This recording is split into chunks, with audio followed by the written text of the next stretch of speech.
I got a screenshot from a mutual friend of my boyfriend's Snapchat location showing him at his parents' house with another girl's Bitmoji there, and when I tried to call him he turned his location off. Posted by u/unlucky_amoeba_2473. I, 27F, just found out my boyfriend, 29M, of 7 years cheated on me. My boyfriend went to our home state to see his family for the weekend. He's been going quite often this year, about once a month, saying it is because his grandparents are old and miss him. I thought nothing of it until this morning. I got a screenshot from a mutual friend of ours of my boyfriend's location on Snapchat. He was at his parents' house, but a girl's Bitmoji was there as well. It wasn't his sister or mom, and his parents, who weirdly also have Snapchat, weren't home either. He didn't tell me he was going to be with anyone else today. I tried to call him, but he did not pick up. I looked on Snapchat and his location was turned off. The mutual friend says my boyfriend has told everyone at home we had broken up 4 months ago. He said my boyfriend was making him stay quiet about it because he was trying to find the right time to tell me. As far as his parents know, he's moving home once our lease is up. The reason our mutual friend told me was because he walked in on my boyfriend and the girl getting together this morning. I texted an old friend who lives in my hometown, and she immediately asked why my boyfriend was on Tinder. We caught up and she sent me proof of his photos on Tinder and his bio. It hurt to see that photos I took of him were used. He had even covered my face in a photo we took together and said this could be you. I had no idea his family thought we were broken up and that he was looking for other people to date. We even went to Italy a month ago celebrating our 7-year anniversary. I'm so confused and I don't know what to do. I look around and everything in our apartment seems like a lie. The soon-to-be ex texted me just now and he is on his flight back. He'll be back in about 5 hours. Obviously, he can find his own way to the apartment from the airport. I'm shocked and numb, but my best friend is with me helping me pack up all my clothes. I'm leaving and I'm not leaving a trace of myself behind. Our dog is coming with me, and I'll be staying at my best friend's place for now. My soon-to-be ex and I already have separate bank accounts, and our joint bank account does not have much in it right now. I make more than he does, so he can keep it. I can't go to the leasing office because it's closed on Sundays, but I sent an email asking for early termination on the lease. We're registered as domestic partners, so I've completed the termination form and will drive it up to the LA County office tomorrow. He is on my health insurance, and I've sent the email to HR to kick him off ASAP. We have several large photo albums together, and I'm not sure what to do with those. Keeping them would be too difficult, but I don't want him to have the satisfaction of having our photos. It's clear he uses our memories in a horrible way. Is there anything I'm missing? I can't seem to think of anything and all my thoughts seem so jumbled. Nothing makes sense, but I know I can't stay. Any help to ghost a person this close to my heart would be appreciated. Relevant comments. Commenter 1, take pictures or video of the apartment before you leave so he can't damage it and claim that you did it. Update, 1 day later. Thank you everyone for all the solid advice. I'm compiling everything I did in this first section, so if others need a way to cut contact with a person, they can reference this. As mentioned in the comments. I logged myself out of our Apple TV and Xbox. I canceled the Wi-Fi that I paid for and returned the modem to the carrier. I took my payment information for utilities off our account. I packed up all my sauces, spices, and cooking oils, and took note to only leave dried rosemary behind. He hates that stuff. I printed out and framed the screenshot of his Tinder profile and left it on the kitchen table. I closed a piece of dog poop into the frame as well. I'll keep the photo albums. He can have this. I took a video of the entire apartment after packing up all my things. I left my keys in the mailbox to the leasing office and emailed the leasing office of my departure with the videos of what the apartment looked like prior to locking up. I updated my address for the USPS, vet, hospital, school, work, and my dog's chip. I talked to HR and am in the process of getting him off of my health insurance, changing the benefactor of my life insurance to my parents, if only I could name my dog, an emergency contact. I'm going to the bank to take myself off the joint bank account. Fortunately, I'm not worried about my credit as all of our finances have stayed separate, but I'm grateful to those who told me to freeze my credit. I logged out of all devices for all streaming services, social media, and my work, personal, and school email. I blocked him on all social media, chat rooms, and his phone number. I made a doctor's appointment to get tested. I'm on my way to an appointment with the county office to terminate our domestic partnership. It's been an incredibly busy 18 hours, but I've had a lot of help from my friends. I haven't been able to sleep either. As far as what happened since he arrived, here's what's up. I already blocked him before he landed. I received many texts and calls from his parents and sister that I did not see. Then, when I noticed his sister calling, I picked up. At first, the call was hostile. She accused me of being some crazy ex-girlfriend that couldn't let her brother go. Funny, since I just packed up and left. She brought up that it had been 4 months and that I needed to move on. I told her that my ex never approached me about breaking up, that 1 month ago, we celebrated our 7th anniversary and started to plan our wedding. I had no indication he even wanted to break up. We reset a bit and she allowed me to tell her my side of the story. I told her he was somewhat distant this year, but he had blamed it on their grandparents being old and wanting to spend more time with them before they passed. Turns out, their grandparents have been gone for 2 years. I never met them because my ex claimed they were super racist since the grandpa was a Vietnam War vet. I'm Southeast Asian. Turns out, you can't be racist when you've passed away. We ended the call on a positive note, with his sister saying that it was a lot to take in. She said she felt bad as the girl he was cheating on me with was one of her friends. She had introduced them to each other sometime last year when my ex was apparently unhappy with our relationship. They hit it off and he was supposed to break it off with me. I guess he never had the balls to do so. She was also confused as to why he was on Tinder as he was in a relationship with her friend. I sent her all the Tinder receipts after hanging up. Later in the night, I received an email from my ex. To sum it up, yes, he asked me to come to the apartment to talk it out. No, he did not apologize for anything. He ended the email with "I love you." As far as I know, he doesn't know where I am. I also don't believe he knows where my friend lives as she just moved and he hasn't been here yet. He also doesn't seem like that type of person, but I guess I didn't really know him after all. We'll keep locks ready and bats near the door. It's been so helpful just writing out everything that's happened so far, but all of your advice, support, and guidance in this situation has empowered me to leave. At times, I just wanted to stop packing and hope that when he came home, everything would go back to normal and the text would just be a distant memory. Your words of encouragement have really helped me follow through and leave. Nothing good would have come from staying. Thank you all again. Edit. Just added a link in the beginning to the original post. Edit 2, sorry, I was unclear about the timeline. The parents and sister called me about 2 hours after he landed. I assume it was because he got home, realized the person paying half his rent will no longer be doing so, and reached out to his family. The dog poop may have contributed to the heightened emotions. Some relevant comments. Commenter 1, I took all the spices when I left, not because I could readily use them but because heck that guy. Didn't even leave salt and pepper. Ops response, I think I took like $300 of spices, oils, sauces, and just everyday cooking stuff. Thank you for this. Commenter 2, but whatever he really hates, leave that behind. If he's ever expressed a dislike of celery salt or Worcester sauce, that needs to be the only thing left in the cupboard, because heck that guy. Ops response, the dried rosemary was left behind. It's his least favorite flavor. Subtle and incredible. Thank you. Haha. Commenter 3, logging out doesn't change your passwords. If he happens to know them, he can just log back in or go change them himself. Ops response, good point. The passwords will be changed ASAP. To a comment calling everything fake. If you don't believe that I did what I said I did, that's on you. A lot of it was sending emails and doing stuff online besides physically moving everything, which I did with the help of 3 friends, and putting poop in a picture frame. As for not knowing his grandparents, it's not super relevant to the post why we're not close, but it was because the first 5 years of our relationship, they were no contact. The last 2 years is when they've reconciled, probably when his grandparents actually passed away. Why haven't I gotten to know them better since then? 2 reasons, distance and racism. Though we're both from the same Midwest hometown, his family still lives there. Mine moved away to Southern California where we live now. To get there, it's 7 hours at the airport with a layover plus 2-hour drive to get to their house. If I liked them, the travel time wouldn't be the problem, but his family is racist. I'm Southeast Asian and they're old white folks.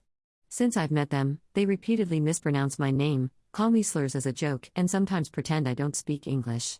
The last time we had dinner was over a year ago and the main joke of the night was how I was a CCP agent honeypotting their son. I wasn't laughing. We have each other's phone numbers for emergencies, but I'm not chomping at the bit to be reaching out to chat just because. I wasn't going to mend any bridges or whatever because I'm not going to change how I look or where my parents are from anytime soon. As for why the sister called? Mr. Cheaterpants was mad the woman he cheated on would no longer be paying half the rent, and I guess his sister took it personally. I don't really care. Op clarifies the timeline again. We were together for 7 years. The first year and a half we were good friends that liked each other but didn't act on it and were bad at communicating feelings. As far as I know, we weren't seeing other people either, but who knows lol. We began to include it in our overall time together because it seemed right at the time. It's stupid to think of now. Sorry it made you doubt whether this was real. And yeah, I was able to do it all in less than a day. I got 3 of my friends to move stuff out of a 500 square feet apartment, so it's not like I had much to move. And not that I have everything completely finished, I'm still waiting to hear back on HR stuff and bank stuff, but do you guys really think sending out emails and changing passwords and making appointments is that hard? Because that's like 8 of the 13 things that were done online in the middle of the night. And the poop prank took maybe 10 minutes. And I slept maybe an hour on the drive home from the county office. So yeah, I had a lot of time. I don't know. And if you think it's still fake because I keep replying to people, I'm just answering these questions because I'm trying to distract myself from falling into an emotional pit of despair. To a longer comment. Thanks for saying this. Now that things are starting to settle down, I can feel a lot of sadness start to creep in. Maybe it's for him, but I know it's partially for the future I had seen for myself for so long. Now, I feel like I don't know what direction forward is and I feel a bit lost. Someone had suggested counseling and therapy, and before this adrenaline fully leaves I'll try to schedule that because I'm sure it'll help. I suppose the good thing about not having to plan for a wedding anymore is that I have more money for Lady Gaga tickets, haha. Thank you so much for the kind words and warning of what's to come. I appreciate it. I'm a bartender and I hit it off with this older customer who came in alone, so we started texting and went on a date where we kissed, but then I got a good feeling and looked him up online only to find out he got married just over a year ago. Posted by you/bargirl27. I'm writing this so I can get all my feelings out about the situation, and maybe for some reassurance from this community. So, to begin, I, 27F, am a bartender in a vacation town. A few weeks ago, I had a customer come in alone who was pretty shy at first. He was older than me, I would later find out he was in his 40s, and I thought he was really handsome. I chat up all my customers, but eventually it slowed down to a point where he was the only one in the bar for a bit, so we got talking and hit it off pretty fast. He explained he was in the area on a work trip, and while I don't want to give specifics that would identify him, I found his profession to be really endearing as he told me he works with disabled children. We got to know each other throughout my shift, and he gave me his number before he left for the night. I texted him the following morning and we got to chatting pretty regularly. He came in again during my next shift and afterwards texted me to ask if I'd like to go grab drinks somewhere. Though I wanted to, I had a flight for a wedding the next morning and I needed to pack after work, so I declined. A day or two after I returned from the wedding, he let me know he was back in the area for work and asked again if I'd like to meet up for drinks. This time I said yes, and after I got out of work one night I met up with him. Our texting up until this point had been vaguely flirty, but neither of us had admitted outright yet that we were attracted to each other, so whether this was a date or not was unknown. I've also never been in a situation like this where I was interested in someone 15 plus years older than me.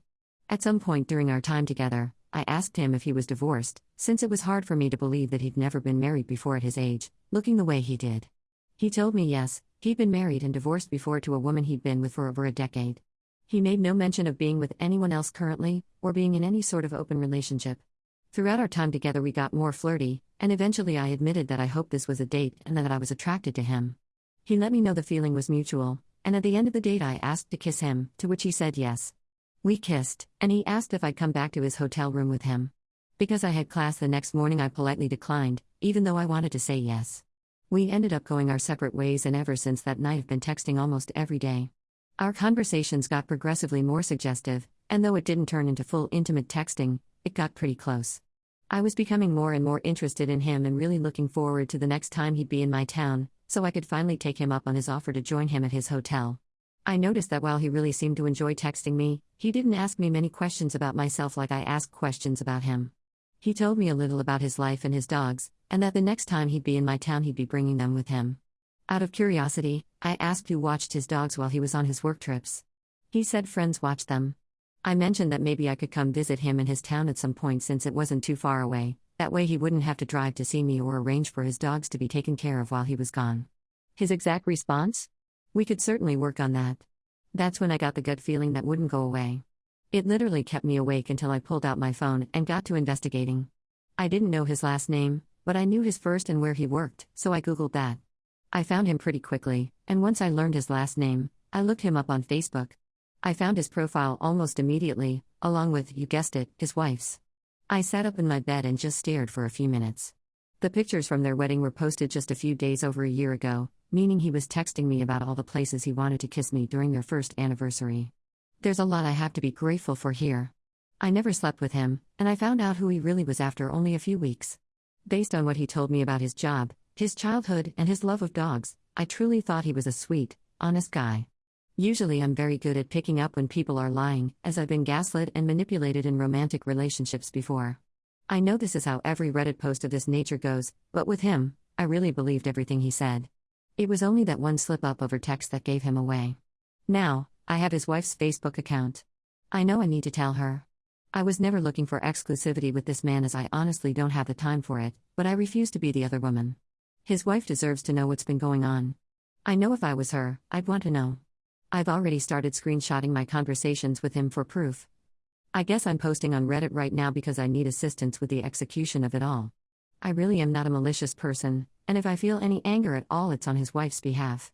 I don't want to destroy his life, mostly because that would probably just end up hurting her, too. So Reddit, what's the best way to tell her that her husband has been stepping out on her with me? Relevant comments. Op clarifies the timeline of the relationship of how she got to talk with a man. Op's response: "Hi, I know I worded that weird, but it's not AI. Just a few days over a year ago, as in, it's only been a little over a year they got married, and we were talking during what would have been their anniversary." Commenter 1: "She definitely deserves to know that her husband is picking up women in bars. Just tell her I think you should know that your husband is not being faithful, then send her the screenshots of the texts and a brief explanation of how you met, how he invited you on dates and to his hotel room." Commenter 2: "Never protect the cheater. His wife deserves to know. Send her receipts too. You both deserve better." Commenter 3: "Yes, you should contact the wife. Tell her before you tell him so that he can't block you on her account. Send the screenshots and give her the option to decide how she wants to move forward. Don't tell him you told her. Just block him. He's definitely not in an open relationship because if you're ethically non-monogamous, you'll tell your other partner." Update: 3 days later. Hi again. A few days ago I posted asking for advice on how to tell an older man's wife that he was trying to cheat on her with me. Since then I received a lot of feedback which I'm grateful for. Before I get into what I chose to do, I just wanted to clarify a few things. A lot of people took issue with the fact that I didn't know his last name after talking with him for a few weeks, and others thought I wanted to steal him from his wife. I guess I didn't explain well enough before, but I was never looking for an exclusive relationship with this man. School and work are my top priorities right now, and because of that I simply don't have the time or emotional energy for a committed relationship. When I met him, all I was hoping for was something casual, especially since he didn't even live in the area. He could have been hooking up with other women while seeing me, and that truly wouldn't have bothered me as long as he was being honest about it and wearing protection.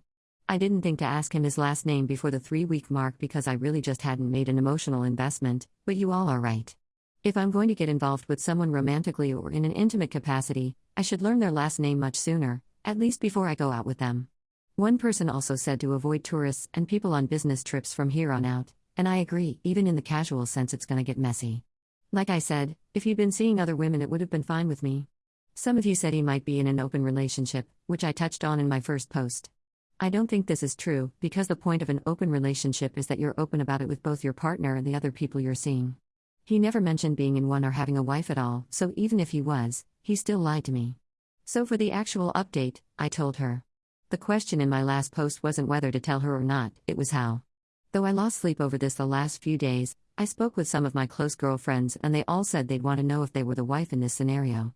I decided to message the wife when he said he'd be at a doctor's appointment. I thought reaching out to her while she's alone and has time to process before seeing him would be best. I essentially explained the situation just like in my last post, with some extra details I left out here for anonymity's sake so she'd know I wasn't lying. I apologized a lot, sent her screenshots of our conversations, and asked her that she not tell him that I gave her this information. If she went through his phone on her own like I suggested she should, then she'd be able to see the proof for herself and hopefully she'd decide to just leave me out of it for my safety. I told her I'd leave our chat open for 24 hours if she wanted to talk or request more screenshots, and then I'd block her. At this point I had already blocked the husband's number and his Facebook account too just in case, even though we weren't friends. So 24 hours have passed, and no response. I'm not sure if Facebook allows you to see read receipts for messages if you aren't friends, but I know the message was delivered. She has not responded, and so I've gone ahead and blocked her. Before I found out about his deception, the husband mentioned that he'd be in my town this week and he knows which days I work. Hopefully this is the end of the story and I never see either of them again, but if he decides to show up at my bar then I will update if I'm still alive. Thank you all again for your feedback. P.S. to the guy who messaged me suggesting I could be the other woman in his marriage too, you're wild for that. Relevant comments. Op clarifies on the older man's posting on Facebook regarding the doctor's appointment. Ops response: No, he didn't put on Facebook that he'd be at a doctor's appointment. He told me that he'd be there prior to me finding out he had a wife, because we were talking about the next time he'd be visiting my town. Op responds to a comment on how they met if she didn't know his last name. Op's response: I didn't tell him where I worked. He happened to come into the bar I bartend at while I was working, and that's how we met. Downvoted commenter: You are exhausting, and I feel like every potential man you date should be required to read this entire post you wrote and its update first, before they agree to go out with you. I think you need to be real upfront with the type of person you are. Op's response: Honestly, this is great advice. If I could wear a big sign on my forehead that says "Don't try to cheat on your wife with me," I'll tell her on every date I go on. It would save me a lot of time, energy, and money. Commenter: If you messaged her and you're not friends, she'll only see it if she sees there's a message request. As for read receipts, if you looked at your message sent and a dot with her profile pic appears at the right bottom, then she read it. I'm hoping you have some kind of support at the bar you work at should he come in and be angry. I'm sure you do. But definitely have a buddy with you when you leave if he doesn't appear for the time he's supposed to be around. My pregnant wife called saying she hurt herself at work and her arms were going numb, so I picked her up, and by the time we got to the ER she couldn't feel her legs and they were spasming uncontrollably. Now, she might never walk again. Posted by you/Tangent Prism. My pregnant wife works in the medical field. Got a call a couple days ago that she hurt herself and her arms were hurting and starting to go numb. She said she talked to her doctor and was waiting for them to call back. I told her to let me know if I needed to come get her or not. An hour later she says they told her it is probably nothing, but she wanted to go home. I go to pick her up, and when I get there she's in tears and can't move her arms and can't feel or move her fingers. As we walk outside, I told her we're going to the ER. We get to the ER, and between work and the ER she can no longer feel her legs, and they are uncontrollably spasming every 3 to 5 seconds. They call a med alert crew, or something like that, and they lift her out of the car and onto a stretcher. We go inside and they check her out and do an ultrasound and say baby is fine, strong heartbeat. A couple hours later they get her into an MRI and check out her spine. The results come back clear with no visible signs of damage. We've been here for 36 hours and they are clueless, neurologist's exact word, as to what is going on. She can't feel or move anything below her chest. She can move her arms up to her wrists, but can't move her fingers, no twitch, no squeeze, or anything else. The doctor is saying she doesn't think it will be lasting, but she can't guarantee anything. At this time, I'm terrified and beyond scared that she may not walk again or have any use of her extremities. I'm trying to stay calm and strong for her, but when she sleeps I find myself, more often than not, in tears. I walked downstairs and broke down talking to a stranger, and he stopped me and gave me a hug, and I couldn't help but cling to him, probably longer than he would have liked. If you're a praying person, please send one our way. We discussed Guillain-Barré syndrome with the neurologist, and the doctor both agreed to rule it out. Their reasoning was this was rapidly onset, not gradual. It also started in her hands and arms and later moved to her legs and feet. Guillain-Barré syndrome generally starts over time and in the feet first and then works upwards. I asked about transverse myelitis. They ruled it out also, but don't remember the reasoning. They are performing a lumbar MRI currently. The neurologist wanted to get a complete picture of everything to help rule things out. He also ordered a lumbar puncture, known as a spinal tap, to rule out things like meningitis. Apologies for the short update. I only had a few minutes to write this out. I'll update again as I get more info. Relevant comments. Commenter 1, how did she hurt herself? Op's response, we don't really know. She said she was with a patient and heard a pop in her back and shoulder, and immediately lost strength in her hands, and it quickly deteriorated after that. Commenter 2, are her thyroid hormones normal? Op's response, they tested that too and nothing stood out. Op responds to multiple comments about possible multiple sclerosis. Op's response, we'll definitely ask about that. Thank you. Commenter 3, she may have also had a stroke. Check in the form of an MRI. Op's response, yeah, we've had an MRI done and there were no signs of a stroke or anything, so they ruled that out. I appreciate the thought though. Commenter 4, apparently pregnancy can cause paralysis in rare cases but treatable. Hopefully they find something in the labs. So sorry this is happening. Thoughts and prayers to you both. Update, nearly 1 month later. I posted several weeks ago about my pregnant wife having an accident, or whatever you'd call it, while at work. Quick overview, she heard and felt a pop in her shoulders and lost feeling in her arms and hands. I picked her up from work, and on the way to the hospital she lost feeling and movement in her legs. Got to the hospital and they did all kinds of tests including MRI, ultrasound, EEG, EMG, echocardiogram, EKG, and so many others. They also confirmed baby was good. They decided, wrongly, read more below, on functional neurological disorder. They planned on physical therapy being the best course of action. More to the story, they reached out to the inpatient rehab facility near us and they denied us going there. They also reached out to several places within neighboring states and they all denied us as well. Our next option would be skilled nursing, but our insurance didn't cover that and it would have cost $2,000 per week and a minimum of 3 months at a time. They also told us my insurance was not covering the hospital stay either. Talk about a kick in the nuts. Over the last 7 to 8 years I've made friends with a couple physical therapists here in town. I reached out to my neighbor and she works at a different type of facility, but had friends that work there. She said she'd reach out and find out more info. I also made friends with a guy that worked at another physical therapy facility here in town. He was a groomsman in my wedding, and I was one in his also. I reached out to him to see if he knew anyone that worked at the local inpatient rehab facility. He was on vacation and his wife, a physical therapist at the hospital, was sitting next to him. She said she'd make some calls and let me know. Skipping some details in the middle here because they don't matter much. The next day we get a call saying she was approved for the inpatient rehab facility we were denied it in the first place. My wife and I were talking and my friend's wife came up, and neither one of us knew where she worked. My wife said to Google her, so I did, and come to find out she worked at the inpatient rehab facility. Not just worked there, but was one of the top doctors there. She was the one that pulled the strings to get us there. They also said my other friend reached out and thought it was interesting that 2 different people were trying to pull strings that were not related or associated at all. We were finally transferred to the inpatient rehab facility, after 11 days at the hospital.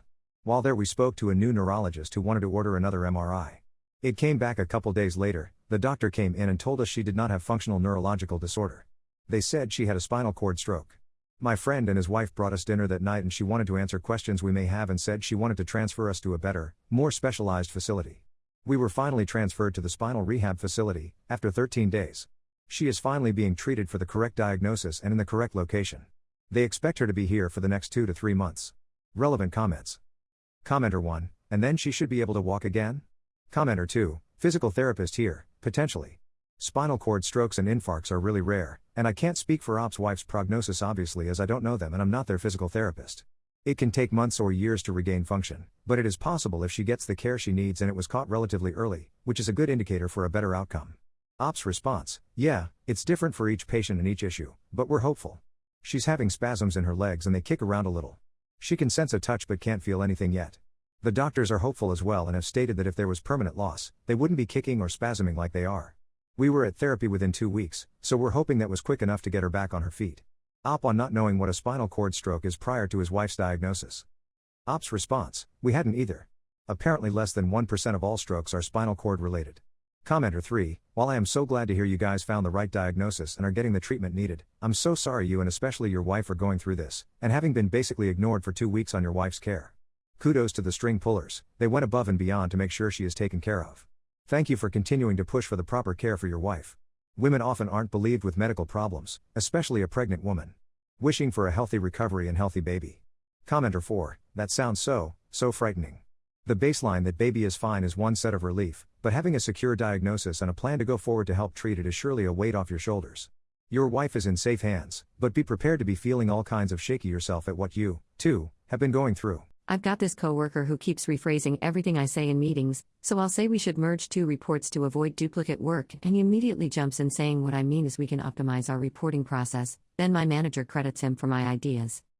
Posted by you/Clowerize. So, I've got this coworker, let's call him Dan. Every time I speak up in a meeting, he feels the need to rephrase what I just said. Example, I'll say, we should probably merge those 2 reports to avoid duplicate work. Dan immediately jumps in, yeah, what Op means is we can optimize our reporting process by consolidating data streams. Like, dude, that's literally what I just said, in English. It's gotten to the point where other people look at him like they're confused, but he keeps doing it. Sometimes my manager even credits him for ideas I already said out loud minutes earlier, because he's the one who reframed it. I don't want to be petty, but it's infuriating watching someone basically run your sentences through Google Translate for visibility points. How do you even call that out without sounding confrontational? Like, thanks, Dan, but I just said that? Or do I just let him keep doing his little TED Talk summaries? Relevant comments. Commenter 1, yes, that's exactly what I just said. Every single time. Be petty. Watch him squirm until he stops doing it. Op's response, yeah, I think you're right. I've been trying to play it cool, but maybe a little petty consistency is the only way he'll realize how ridiculous it sounds. Commenter 2, be petty. Call him right out on it. You can pull him aside and ask him why he does it, or if he notices. Then, if he takes no ownership of it and does it again, you turn up the pettiness to 1000% and call him out in front of everyone.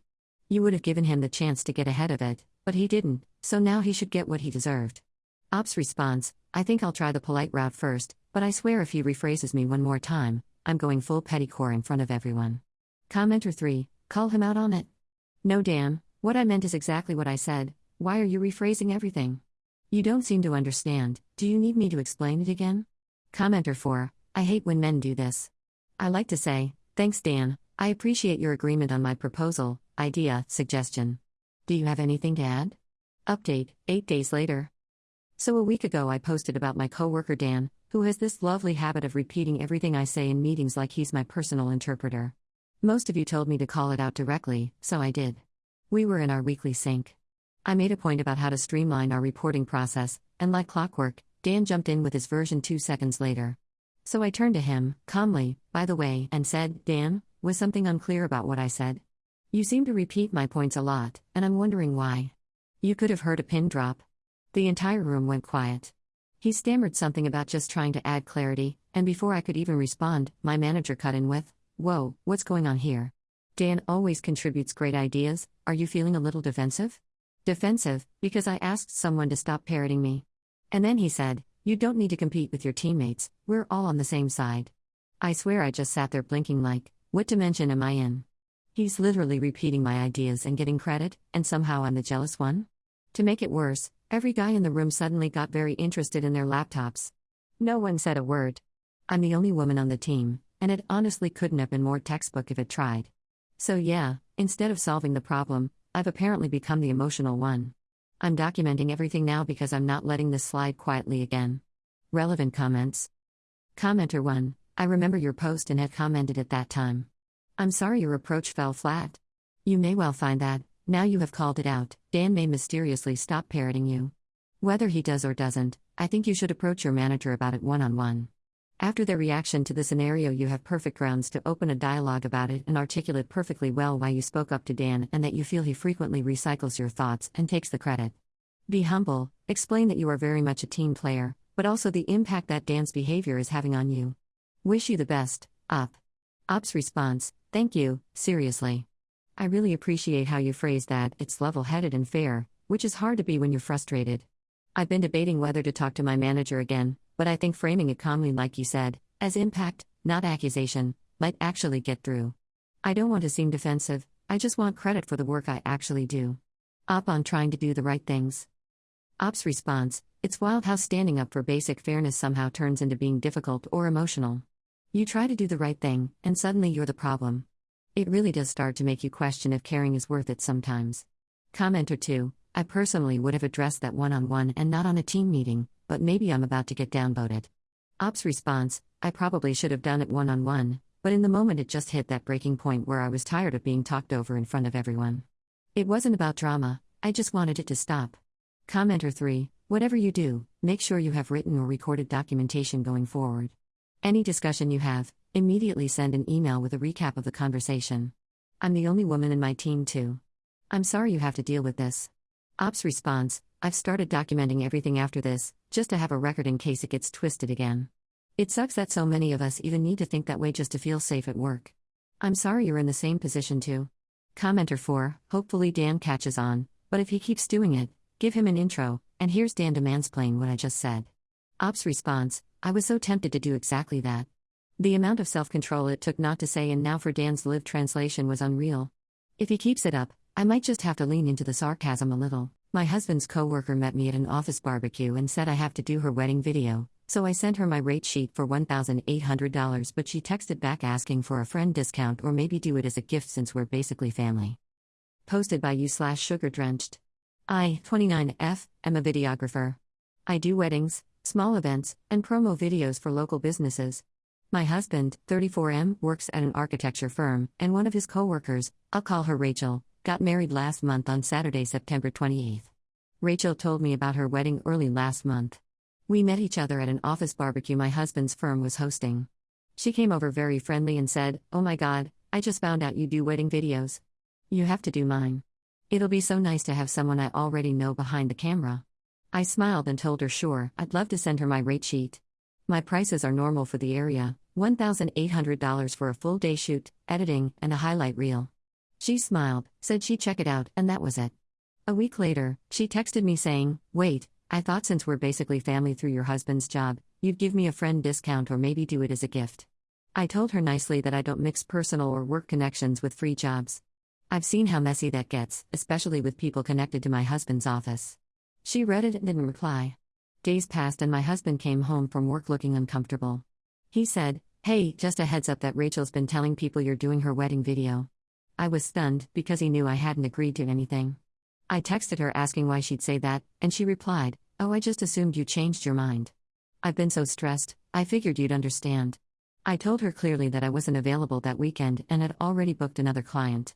She just said, "Okay, but I really hope you reconsider." The wedding day was on the last Saturday of September, September 28th. At 7:10 a.m., my phone started ringing nonstop. It was Rachel. When I finally picked up, she was crying and yelling that her videographer had canceled at the last minute and she needed me to come through for her. I told her I had another client and couldn't just abandon them. She completely lost it, accusing me of being heartless and ungrateful after she'd always been so nice to me and my husband. I told her this was exactly why I don't mix work and personal connections, and I hung up. I blocked her number right after. My husband did end up going to the wedding for a few hours since it was a co-worker event and he didn't want to make things more awkward at work. He said it was tense and Rachel barely acknowledged him. This past week, HR called my husband into a meeting. Turns out Rachel emailed them claiming I had agreed to film her wedding and then backed out last minute, causing her to lose precious memories. She even implied that I was somehow representing his firm because we're married. My husband had to explain the whole story to HR, and thankfully they believed him, but it was still embarrassing for both of us. It's shocking that Rachel didn't stop at that. She made a Facebook post that night complaining about unprofessional videographers and tagged my business page. I had to contact Facebook to get it removed. Apparently, people in my husband's office are acting weird around him, like I'm the stuck-up wife who refused to help. I've worked hard to build my name and reputation, and I'm furious that someone's entitlement could threaten that, all because she didn't want to pay for a service. Some people really think knowing someone equals owing them. Relevant comments. Commenter 1. If I was your husband, I would file a complaint with HR about Rachel's harassment. It's as simple as that.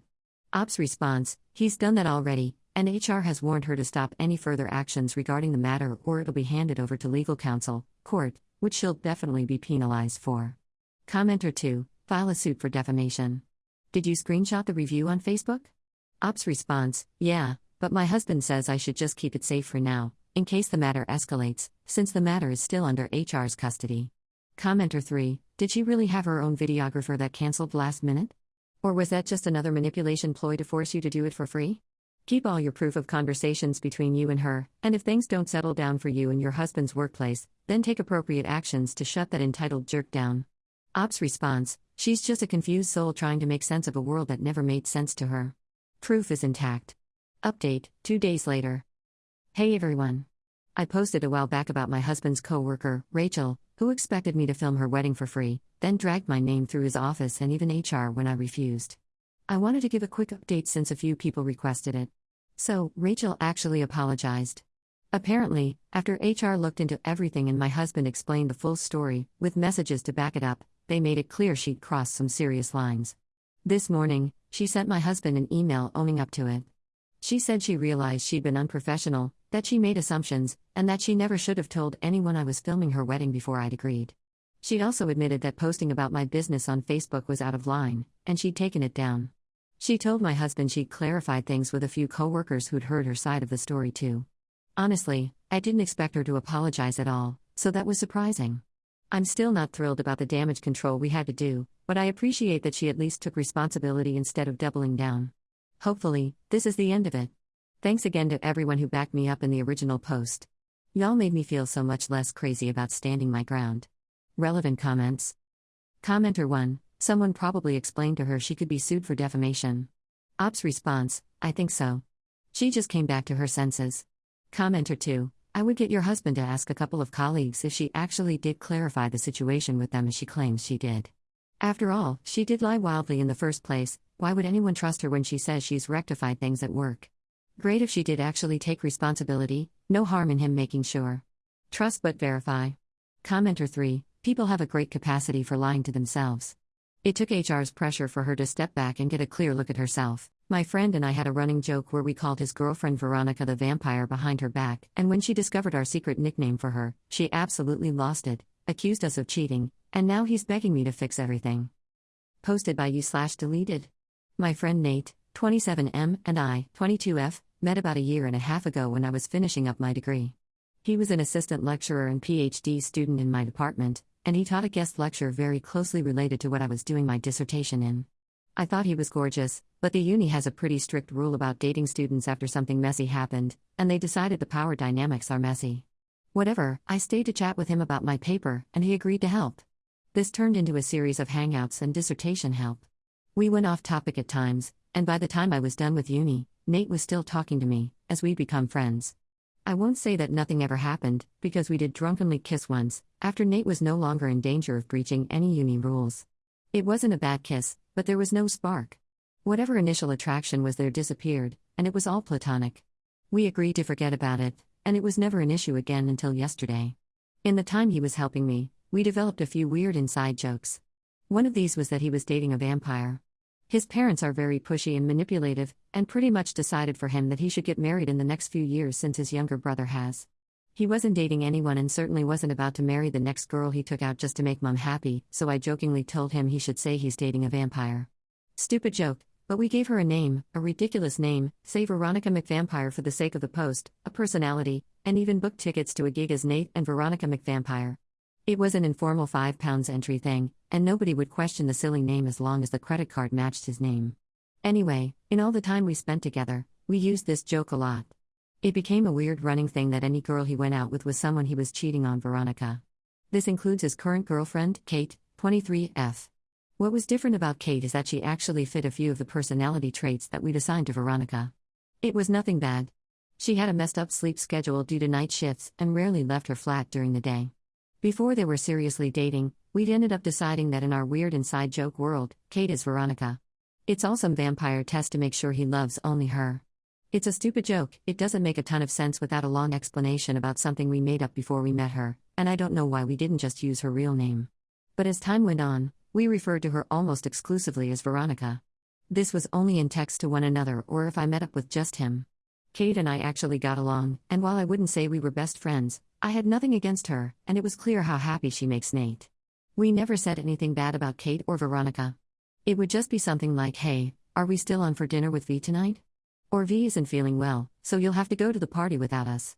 It was obvious from the messages that he meant her, but because we didn't expect anyone to see the texts, it didn't matter. Yesterday, Nate sent me a text at 11 p.m. that just says, "Can I come over? It's important."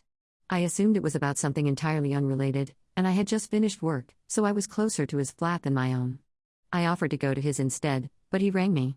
"Nate, it's really not a good idea for you to come over. It's about Kate." Me, oh crap, is everything okay with Veronica?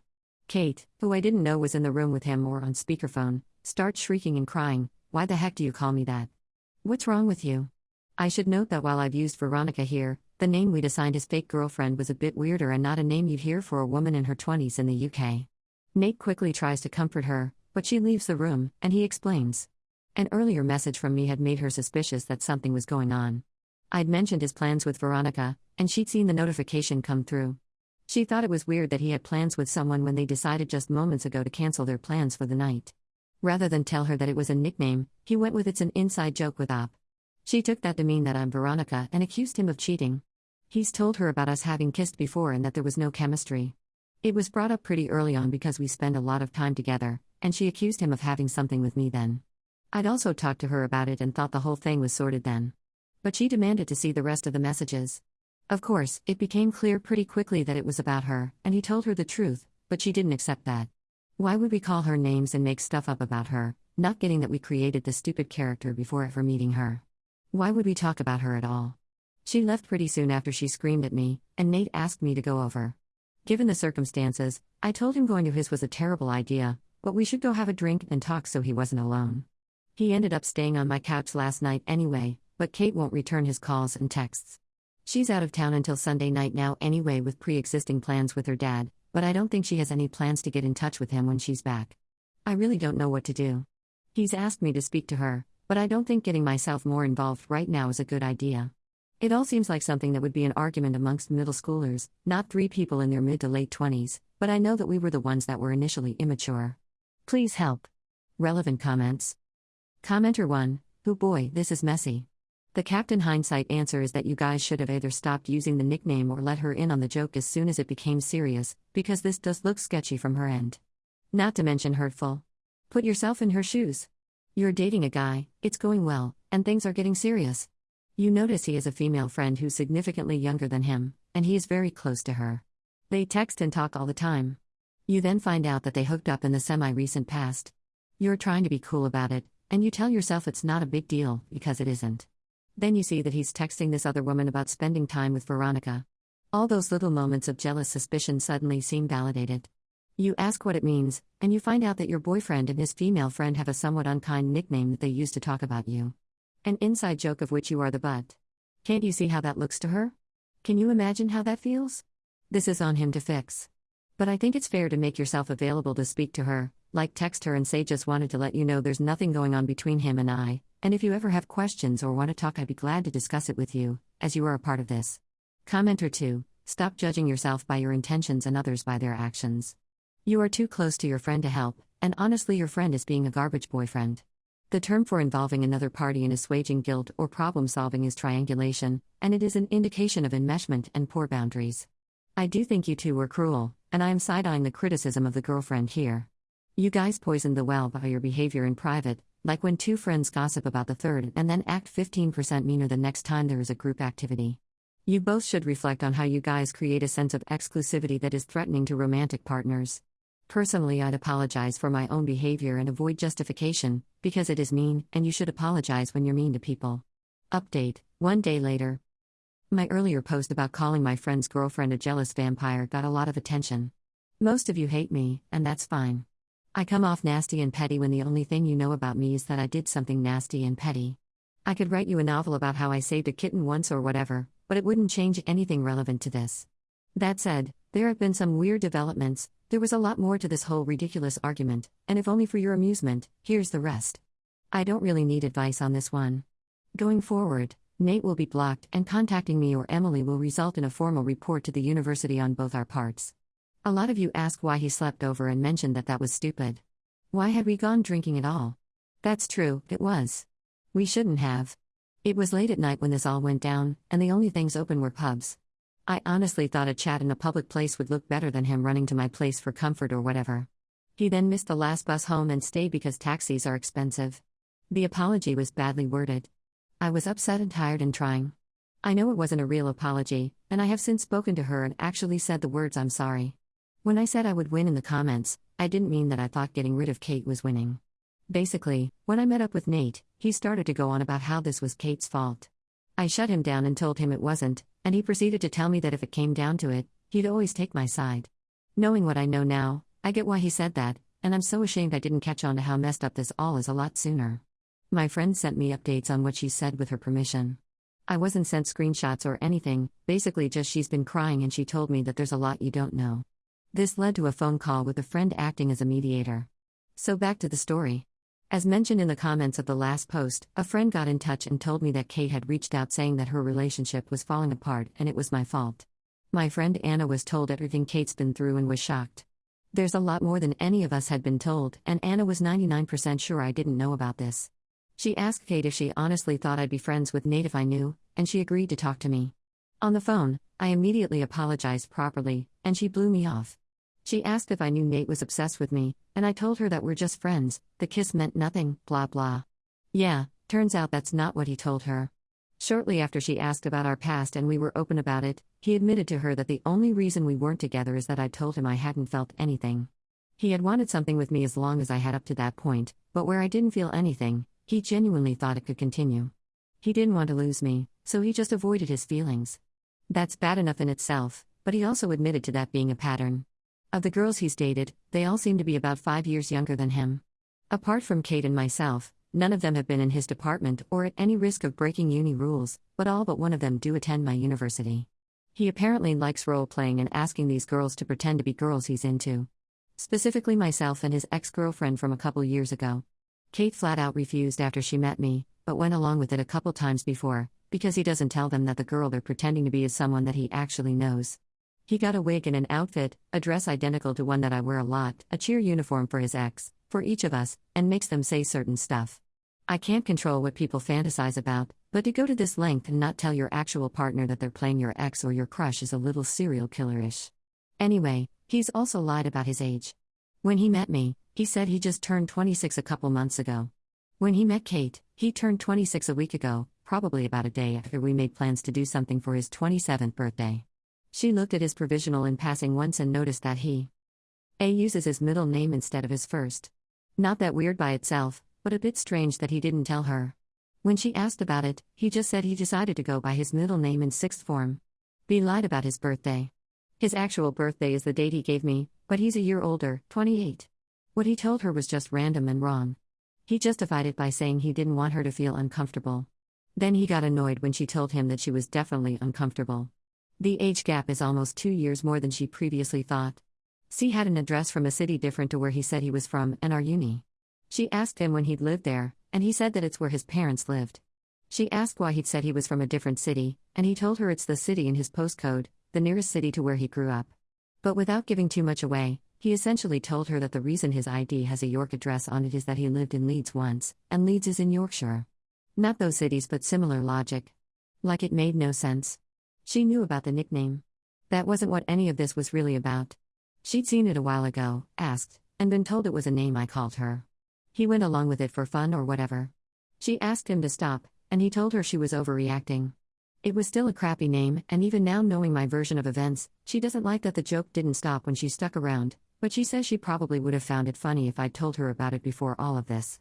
Instead, she was convinced that Nate and I were having some weird affair and distancing ourselves from her with stupid nicknames and lying about what we did when she wasn't around. She doesn't want to see Nate again, and while she forgives me for the name thing, she doesn't really want to drop everything and be best friends. That's fair. She's asked me to gather her stuff from Nate's house and meet her for a chat. She told me she won't make decisions for me but hopes I'll reconsider my friendship after all this. To be honest, I don't feel comfortable going to his place after what I know, so Anna is going to come along. I haven't said anything to him about what I know and don't plan to until we have Kate's stuff. I don't think he'll get violent or whatever, but I can see him damaging her things as some petty revenge, and since I've learned I don't know him at all, I can't guarantee he won't react really badly. After Anna and I grab her things, we plan to contact Nate together and tell him that he needs to stay away or we'll report him to the uni. I know he's been very careful about not breaking the rules and hasn't technically done anything wrong, but since befriending students and trying for romantic relationships immediately after his restrictions end seems to be a pattern, I'm sure they'd at least watch him, and it would look bad professionally. I don't think there's much more to say. Like I said, I don't think Kate and I will be best friends, but if she wants to stay friends with anyone in the group, it's pretty safe to say we're all dropping Nate. Going forward, I'm going to watch what I say and assume anything said about someone without them present is going to get back to them, with or without appropriate context. I'll be better about boundaries and suspicious of anyone who isn't. It turns out the topic of my post was a side issue, and the reason for the massive drama that followed had to do with my creepy friend making his hookups pretend to be girls he's infatuated with, including myself. I have apologized properly, and while I'm not fully forgiven, we're moving forward and taking the appropriate steps to avoid the guy causing more problems. I got a message from a random girl with screenshots proving my husband was cheating on me on Tinder, but when I confronted him, he handed over his phone with no hesitation, and there was no Tinder app anywhere. Posted by you/serenity_flower and you/throwradypop. My husband, 28M, and I, 26F, have been together 6 years. We have a pretty solid relationship, never get into arguments with each other, he's very open and will openly express how he's feeling or what he's thinking, and we are always on the same page of things. Before we got together, my husband lived across the country about 4 states away. We met because of a work course, and we hit it off right away, so we kept in touch for the next year via text until he decided he wanted to be with me, so he transferred his job over to the city I lived in. We've been together ever since, and things have been dandy. A year before we dated, my husband dated this chick Charlene for about 2 years until she left him. I knew about her but have never met her or even given her a thought until a few months into our relationship when my husband received a text from her. Charlene texted him to say she thinks I hacked into her social media profiles. He asked her why this was, and she didn't give much of a reason other than to say she's been hacked. So I handed over my devices to my husband to show him I definitely did not hack into any of her profiles. I don't even know how to do that. So he texted her saying sorry, but it wasn't me, and he didn't know who it was, and that was that. Then a few days later, my husband started getting weird texts and calls from people he didn't know, saying odd vulgar things. We didn't know why till his friend told him Charlene posted a status with his phone number saying this person has hacked into my profiles and is stalking me.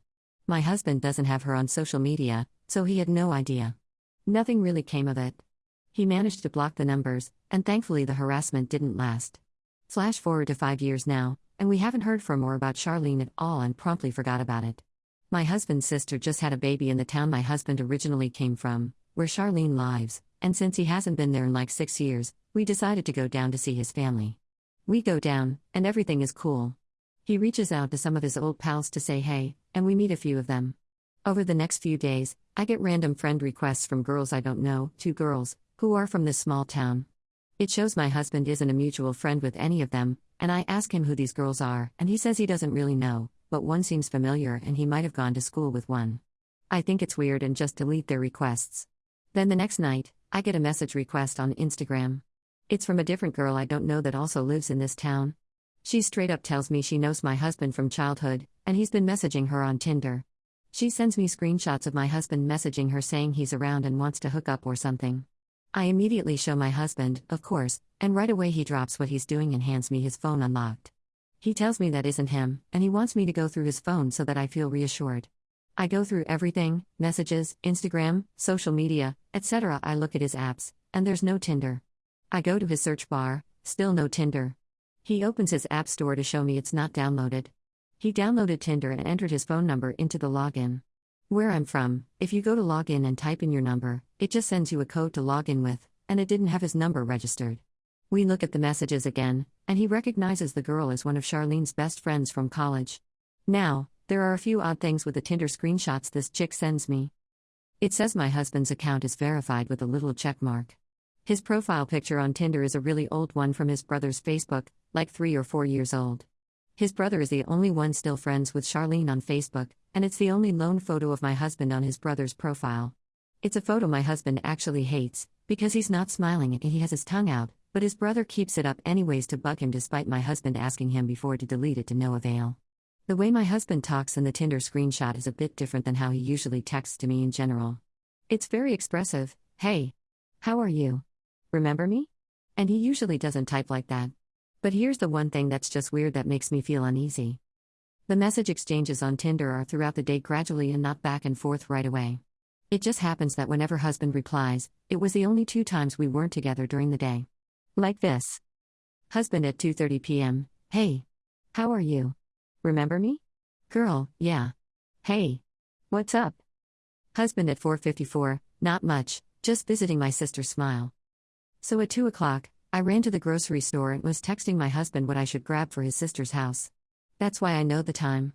At 4-ish, we arrive at his sister's, and after helping with supper, my husband uses the bathroom. He's not in there long, but I sent him a text with a poop emoji to be silly. That was at 4:53. So the fact that it's around the same times where I'm not around him is unnerving, though the screenshots show they talk for longer after, but I can't see the times for the rest of the convos, and frankly I don't want to message this girl and ask for more because it all seems sketchy. Anyways, my husband has never really been on his phone in general this whole trip, so it's not like I see him sitting in the corner constantly texting. The people we met up with from his school the other day are close friends with Charlene and the girl who messaged me, so they could have easily told them we were there and we were visiting his sister. It's a bit of a weird coincidence that this girl who's friends with Charlene happens to reach out to me while we are down for the first time in 6 years specifically to visit his sister. We also just purchased a condo together 3 days before, and so it doesn't make sense at all why my husband would decide to cheat on me now, not to mention why would he decide to hook up with Charlene's friend while I'm with him on this trip. Why would he use that super old photo from Facebook that Charlene has access to?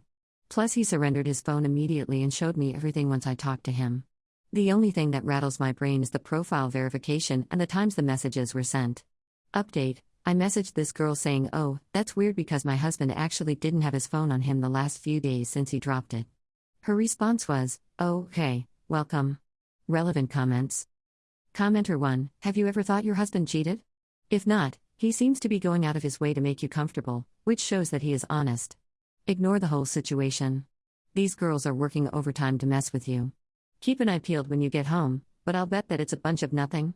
Ops response: no, the only thing that totally throws me off is the times on the messages. Charlene has cheated on him back then, and I know it crushed him. Plus he's gone out of his way to live with me 4 states away, not to mention plenty of other things. It definitely doesn't make sense that he would cheat. But of course I don't want to be naive. No spouse wants to believe they are being cheated on. Commenter 2, I think his ex is a psycho trying to ruin his and your life. The verification is easy to fake. You just verify an account, then change the pictures to whoever you want to fake. Commenter 3, Actually, you have to take 2 live selfies to verify. Commenter 2, yes, but after that you can change your photos freely. You don't have to verify every time you change your photos. Update, 4 days later. Just really quickly, my last post got capped because I didn't use a throwaway account. For some reason I thought it didn't matter if I used a throwaway or not, as I don't care if anyone tracked me, but Reddit capped it, so I thought I could use a throwaway account to update it.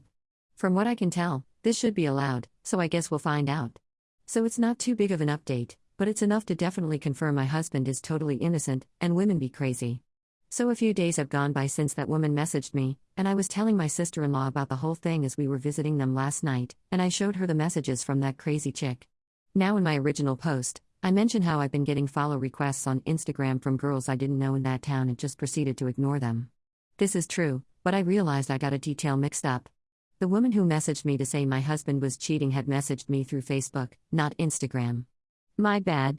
So anyways, I show my sister-in-law the Facebook message from that girl, and she asks who she is. My husband said he didn't recognize her name at all, but her face seems familiar, so he thinks it must be Charlene's bestie from college. He had only briefly met her once right before the split. My sister-in-law mentions how strange it is that the name is so generic and how there's absolutely nothing on her Facebook profile. The name on the Facebook was something like Sarah Smith, the most generic name out there. My brother-in-law goes to Charlene's Facebook and searches to see they, Sarah and Charlene, aren't friends on Facebook. We dig through this Sarah chick some more to see there are no friends, no cover photo, no statuses, no birthday, nothing. And it says the Facebook profile was created the day she messaged me. We think it's definitely Charlene behind that account. She specifically made it to reach out and message me. I just never thought to view her profile at all. Someone in the Reddit comments before had mentioned to me maybe those girls on Instagram trying to add me might be fake accounts made by Charlene or her friends. I thought there's no way she would go that far and just thought nothing of it. But maybe they were right, because it was about an hour after I denied the Instagram follows that Sarah Smith messaged me on Facebook. So, women do be crazy after all. I didn't think Charlene would ever take anything that far. Faking Tinder messages, okay. But also faking a Facebook profile? Y'all were right. I apologized to my husband for even feeling the slightest doubt for a second, and he said it was completely fine. He understands completely and doesn't blame me, and if I ever feel uncomfortable about anything, I'm free to ask for his phone or to talk to him. But seeing as in the amount of years we've been together I never needed to go through his phone, I don't think I'll need to start now. Now it's a good story for us to laugh at, and jokes on Charlene because this just ended up making us closer than before. My old fling from 2010 randomly added me on Facebook, and when I checked her profile, I saw her 15-year-old son who looks exactly like me, down to the gap in his front teeth. But my wife and I have been struggling with infertility for years, and now I don't know what to do. Posted by you/whitish llama. Back in 2010, I, 20M, was working a retail job with a girl around my age. We were friends, hung out after work a few times, and one night things got physical. It was a one-time thing. A few days later, she got fired, not because of me, just workplace drama, and after that, she completely disappeared. She never returned calls, never answered texts, nothing. I figured she just wanted to move on. Life went on for me too. Fast forward to now. I'm 35M, married for 8 years, no kids. Yesterday, I get a Facebook friend request from her out of nowhere. I haven't thought about this woman in over a decade. Out of curiosity, I check her profile. She has a son who just turned 15M. Here's the thing. The kid looks exactly like me when I was that age. Same hair color, same nose, same build, even the same smile, gap in our front teeth. I used to hate in photos. I showed my brother without saying anything, and he said, "Dude, that looks like you in middle school." It also appears she married a guy a few years after our encounter. I believe they are now divorced. He is of a different ethnicity than me. They had a few children together, and the 15-year-old appears not his. Now I'm sitting here trying to figure out what to do with this information. I don't want to jump to conclusions, but the math lines up perfectly, and the resemblance is impossible to ignore. To make things more difficult, my wife and I have been struggling to conceive for years. We've gone through tests, treatments, and a lot of disappointment. It's been hard on both of us, and the idea that I might have a biological child out there that I never knew about is messing with my head. My wife knows about that fling. She's always known I wasn't a saint before we met. But she obviously doesn't know I might have a 15-year-old kid out there. I have no idea how to even start that conversation. So I've got two problems. Do I message this woman and ask straight up if her kid is mine? She had to add me for a reason, right? And, more importantly, how do I even begin to approach the subject with my wife? I'm not trying to blow up anyone's life here. But if that kid is mine, I feel like I have a right to know, and he has a right to know too. I am in a position in life where I could greatly help him in the next few years, college, and all that. On the other hand, I want to prevent causing a huge mess in my marriage. Any direction or advice is appreciated. Relevant comments. Commenter 1, I almost would want to bring up the idea with the missus first. Then decide whether any contact about the kid is worth pursuing. I feel best to approach this together if you think that's what should happen. Ops response, this is kind of where my head is at. By principle, I do not talk with other women via social or text out of respect for my wife. I would want to tie her in on the entire exchange and how to move forward. Commenter 2, no to both. If you want to walk yourself into 15 years of debt for back payments of child support, go ahead and ignore me. Also, if you want to get a divorce, ignore me. If you don't want to be an idiot, don't touch this with a 10-foot pole. Hey, this kid has brown hair and brown eyes, just like me. Just like 7 billion other people. I'm amazed our species has survived this long with this deficit of common sense. Ops response, it was more the gap in the teeth that stood out to me. It's genetic. My grandmother, mother, my only brother, and I have had a gap in our 2 front teeth. The kid legitimately looks like a spitting image of me as a teenager. I understand why you would downplay this, but the similarities are substantial. Update, 2 days later. Yesterday morning, I told my wife everything. I was nervous to even start the conversation, but I knew keeping it to myself was not fair to her. This year has already been extremely hard on her with ongoing mental health struggles, and I did not want to add more weight to her shoulders, but she deserved honesty. She took it better than I expected. She was upset but calm and said she agreed the resemblance between me and the boy was too strong to ignore. In her words, yeah, that kid has your teeth. We talked for a long time and decided I should reach out again to get clarity. Later in the day, I messaged the woman on Facebook. I kept it brief and direct.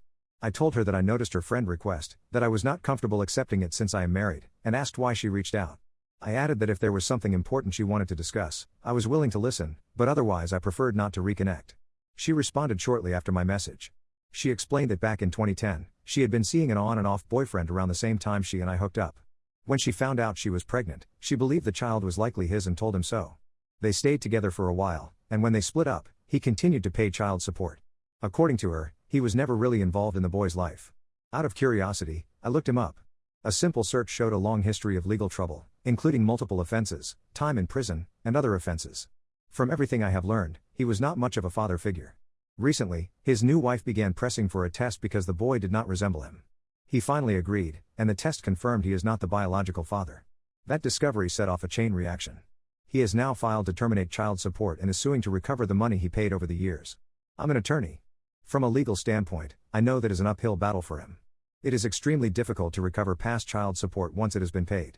Courts tend to prioritize stability for the child over fairness to the adults. Without a certain father to shift the obligation to, meaning no one else has yet been legally established as the biological father, most courts will not vacate the original paternity finding. They do not want to leave the child without a legally responsible parent, even if the prior assumption turns out to be wrong. Long story short, it appears he willingly agreed to support the child 15 years ago without a paternity finding. He should have done his due diligence then. On top of this, he currently owes her almost $23,000 in child support arrearages. In my jurisdiction, that principle holds true as well. Overturning paternity this late in the game is nearly impossible unless another father is confirmed and willing to assume legal responsibility. The woman told me that after the results came back, she thought of me immediately and said I am the only other possible father. She also said she has already told her son the truth, that the man he believed to be his father is not biologically related to him.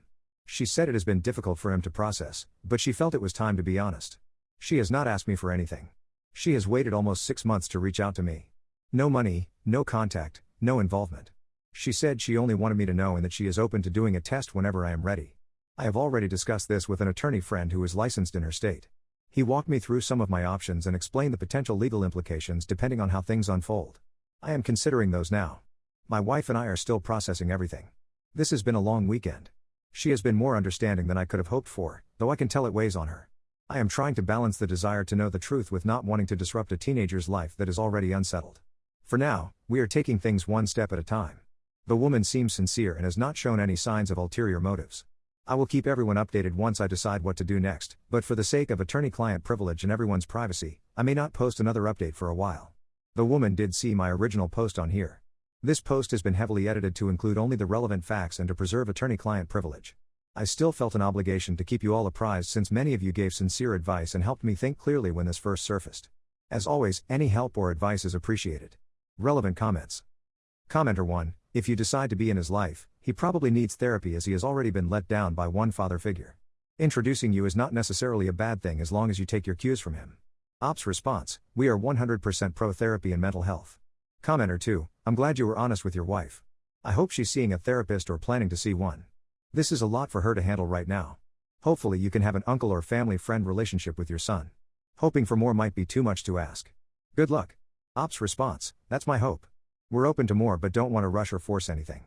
Commenter 3, there is a podcast called DNA Surprises that covers this from the point of view of the person who found that their assumed father wasn't their biological father.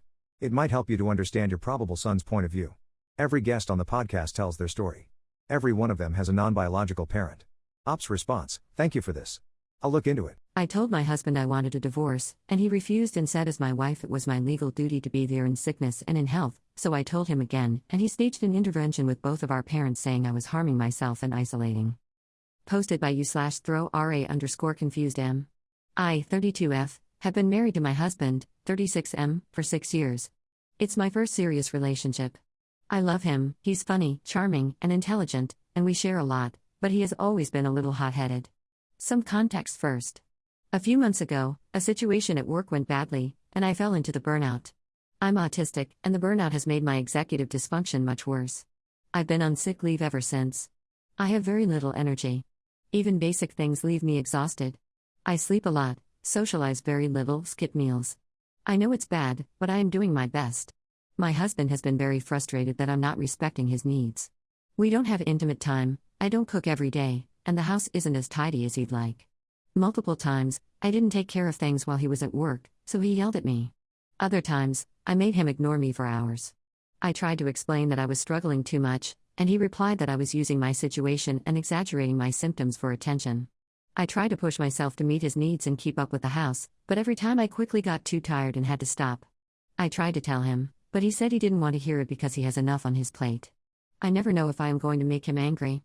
I have been crying almost every day, and I don't know if it's the burnout or if it's because I can't be there for him.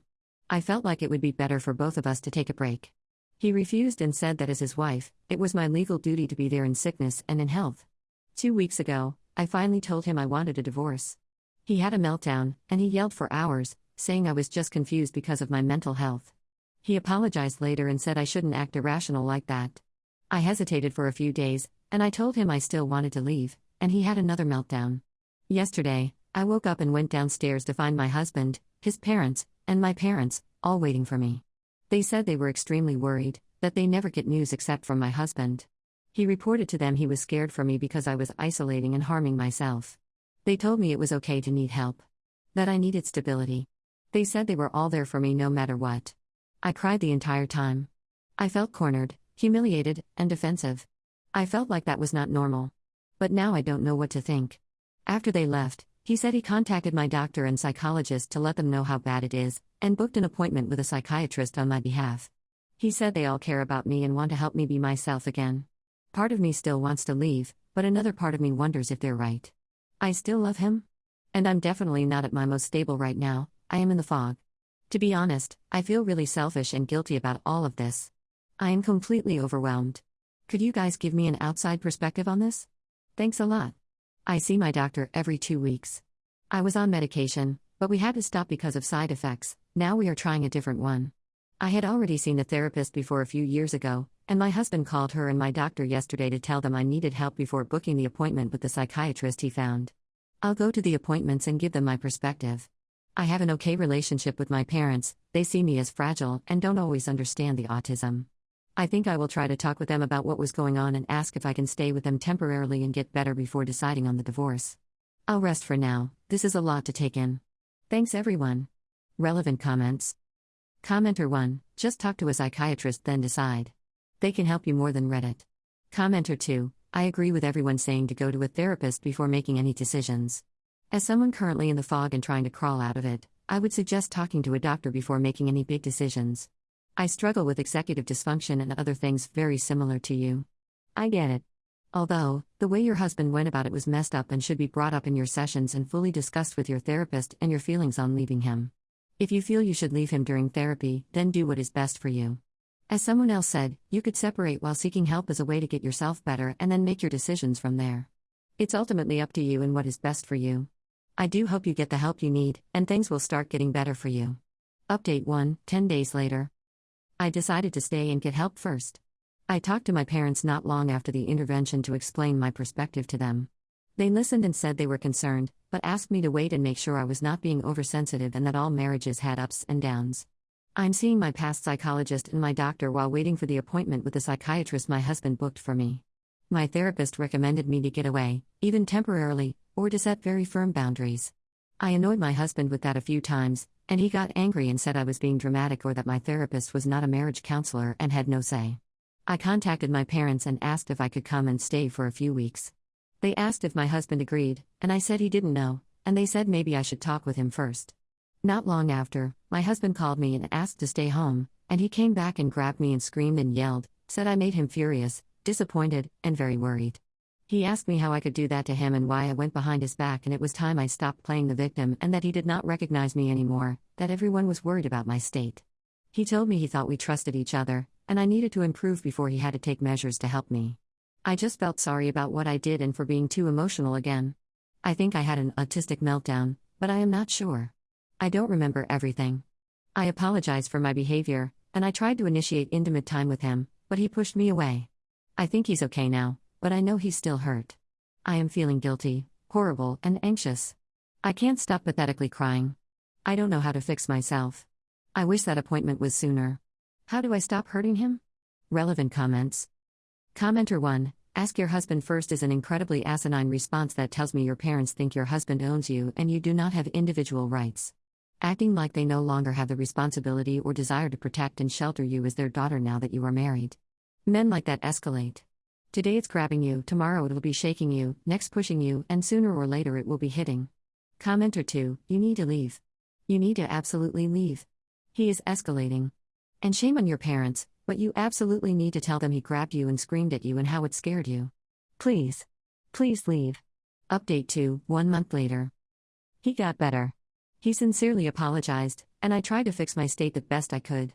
We agreed on some ground rules and minimum things I should do every day to keep intimacy alive.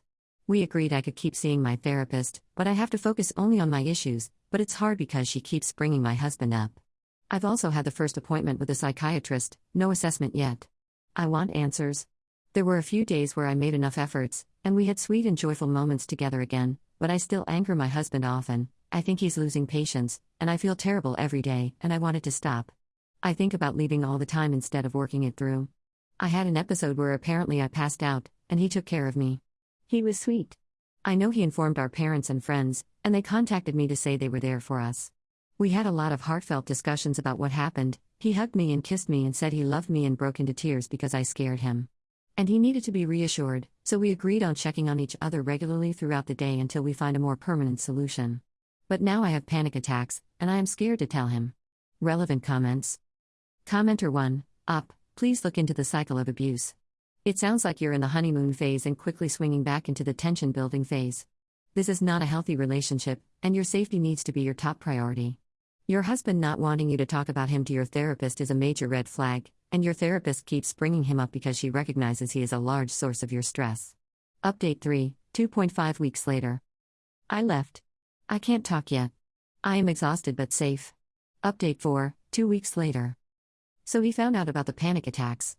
He had the worst anger outburst he ever had. He lost control, and I thought I wouldn't make it.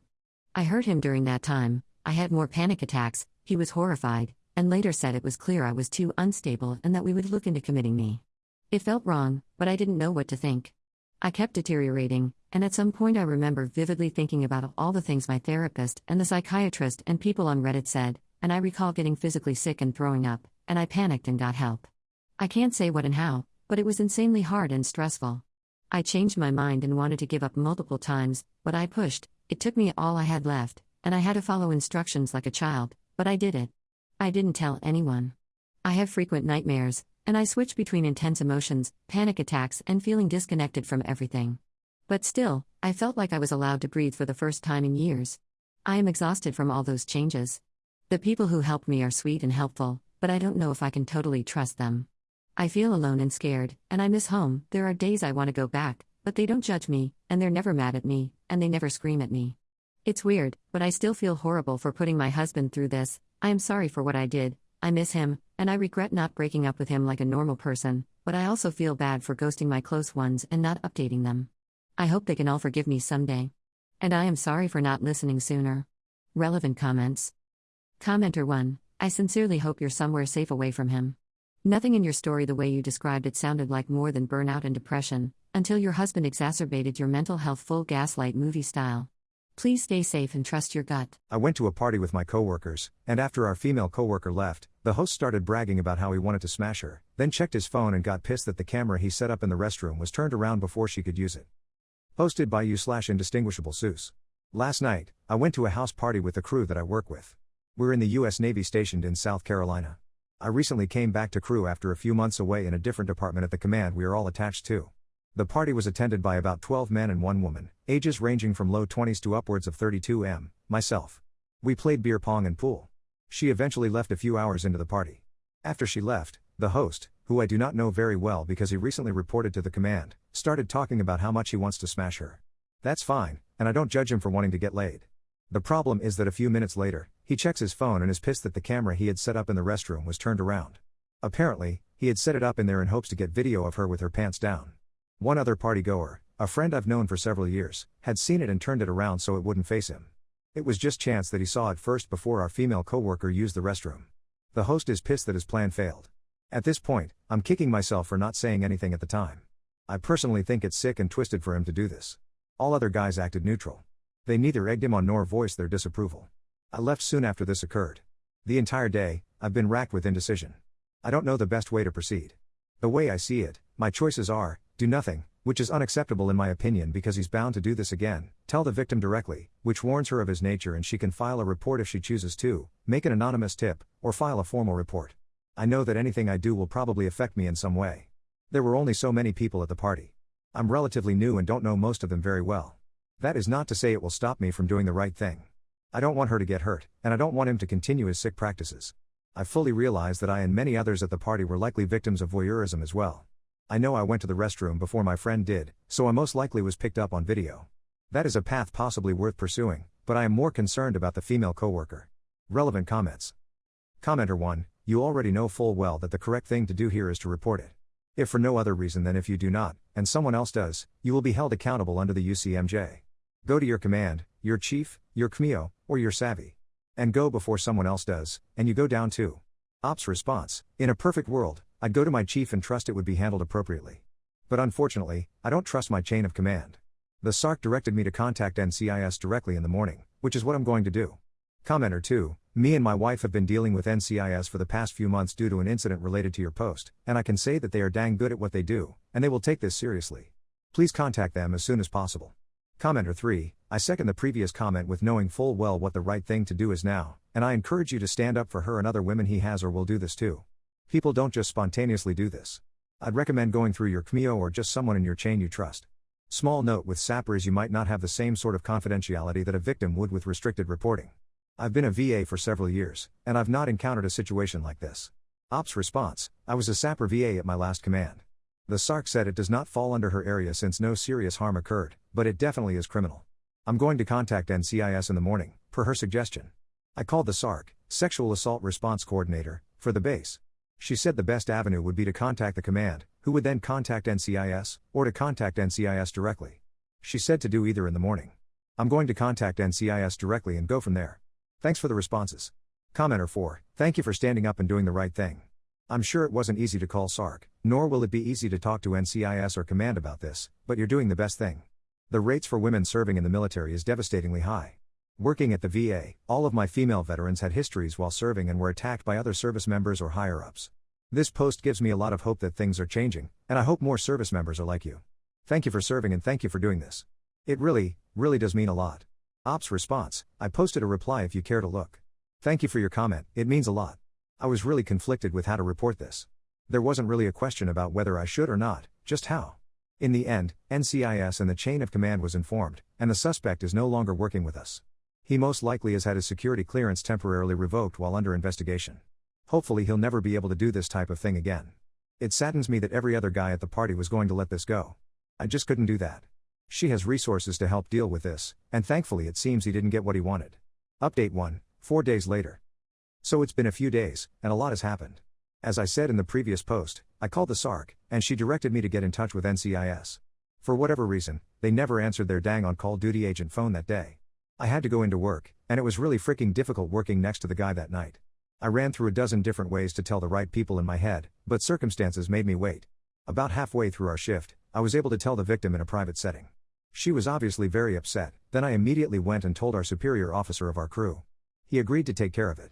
I finished the shift without seeing the victim, my female coworker, again. I left work and immediately drove to the NCIS office on base. The agent there was awesome. We went through all of the details, and I started writing out my statement. While doing so, my officer in charge called me to get details so he could pass it up the chain. I told him that I was already at NCIS, and he was pleased.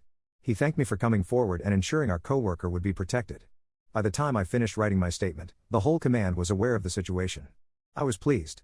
I already knew that the victim was going to get a night off. What I didn't know is that the suspect, host of the party, would no longer be with us anymore as well. The official explanation was trouble with his security clearance. This is speculation, but I think while investigating the camera aspect of this, they found evidence of him using illegal betting services. The government doesn't take that stuff lightly, especially if you have a security clearance. I think this because the same day he wasn't at work, they warned the staff that if you use illegal betting services, a bookie, to stop. That's it. He's under investigation, and I remained anonymous. My officer knows, but I trust him. I was on the same ship with him for years. He's a great guy. Now hopefully he will never be able to hurt someone like this again. Thanks for the great advice, even though I knew generally what to do in the first place. Sometimes it's just good to get some validation on my thought process. Final update, nearly 2 years later. It's been quite a while, but we all love updates, so I figured I'd close this saga up. Where we last left off, I had informed my female coworker and an officer I trusted, then NCIS. The host of the party was absent from work the next day, and I have not seen him since. About 4 months ago, I was contacted by a legal representative working on the case, United States versus the defendant, which finally confirmed to me that it was going to court-martial. He had to ask me questions to see if I was a reliable character witness, questioning if I had ever been arrested, been in legal trouble in the past, and all that. He told me that if I didn't hear from him in about a month, it means the defendant took a plea deal. Otherwise, I would eventually testify against him in a court-martial. It's obviously been longer than that, and I haven't heard back from him. He told me I wouldn't be privy to actual details of his punishment, so I don't know if he is actually going to spend time in the brig. I imagine he wouldn't be able to avoid it, but it all depends on his plea deal. The victim eventually finished her time at this command and transferred to a ship. She's married now. A few weeks after the incident, I asked if she wanted to grab a cup of coffee outside of work to discuss what happened, and she agreed, then it fell through. I just wanted to explain to her the difficult time I had, not in deciding whether or not to report, but how. I just had a conversation with a group of people at work earlier today, and the defendant came up in conversation. It seems many people at work knew about it because of my original posting, but nobody suspects me. At this point, it wouldn't matter if they found out it was me.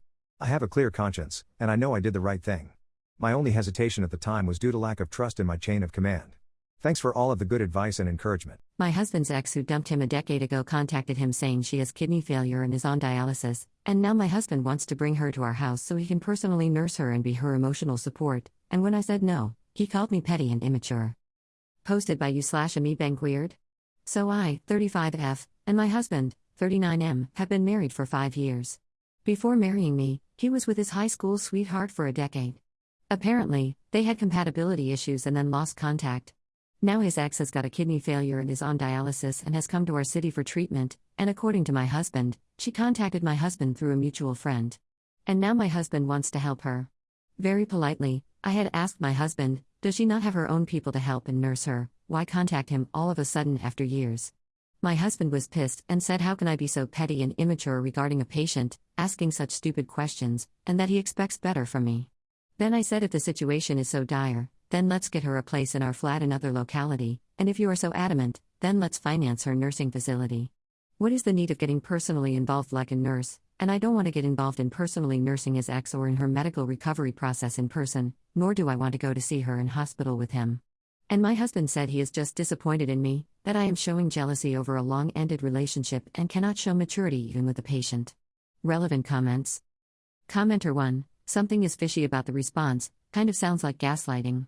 Not sure I have enough context for a judgment, but he is asking a lot of you to bring one of his exes into your home.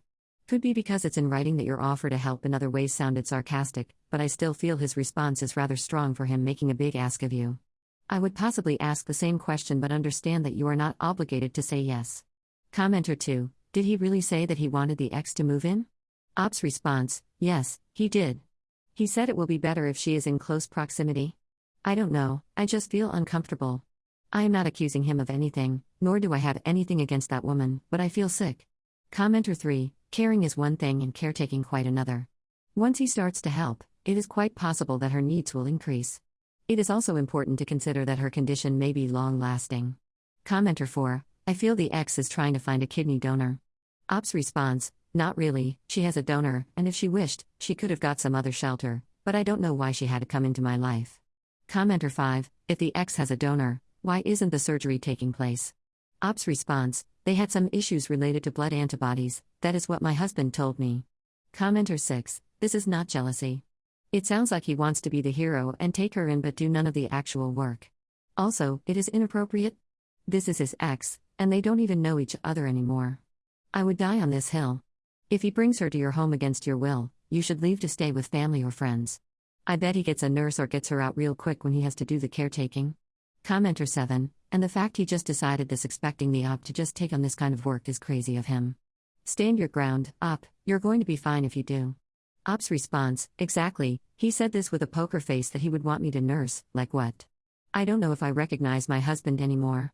I dated this man for 4 years, have been married for 5, have 2 little 3-year-olds, and he is angry with me not wanting to see his ex in hospital and not wanting to nurse her.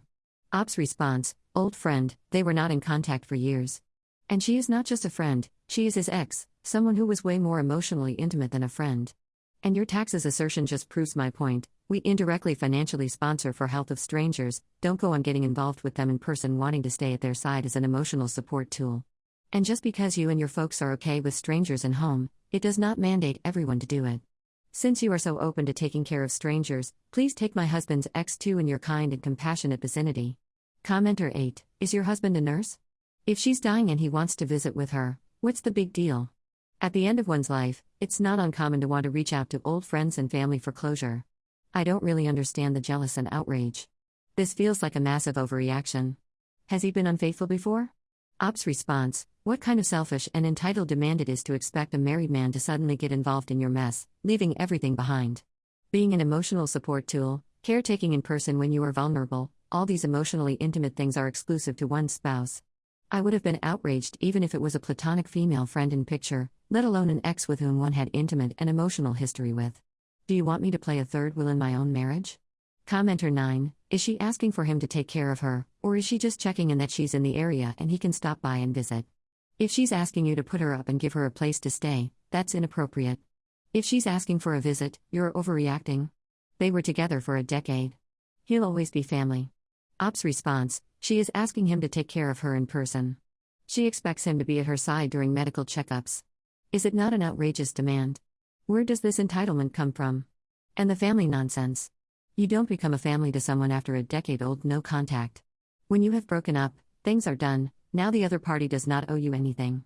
If you were such an inseparable family, you should not have taken a divorce to begin with. And the most important thing, I am not obliged to put up with this, she will always be a family. I have always preferred no contact and no mingling side. Update 1, next day. I tried to have another conversation with my husband, and my parents are soon visiting my house. But I don't think we have made any progress. I talked pretty politely that it is very unfair to me and my boys, I have 2 3-year-old twins, that he is willing to be an emotional support tool to an ex and is so bent on being at her side. Caring about acquaintances is a different thing, but being an emotional support tool, caretaker, all this should be exclusive to one spouse. And giving it to any third party, even if it is a platonic female friend, will be the foundation stone of an emotional affair, let alone giving it to an ex. He told me that it is tragic that I don't trust him even after being together for 9 years, we dated for 4 years, have been married for 5, and accusing him of having an affair. It is natural for people to care about their loved ones, acquaintances, especially when they are sick, and being an emotional support tool, being a caretaker, being at one's people's side is the bare minimum one can do and does not automatically translate into an emotional affair, and it is sad that I am so narrow-minded that I am taking offense in him being personally involved with his ex. Ideally, I too should have volunteered to help his ex, visited her, consoled her, shown some empathy instead of being an insecure person.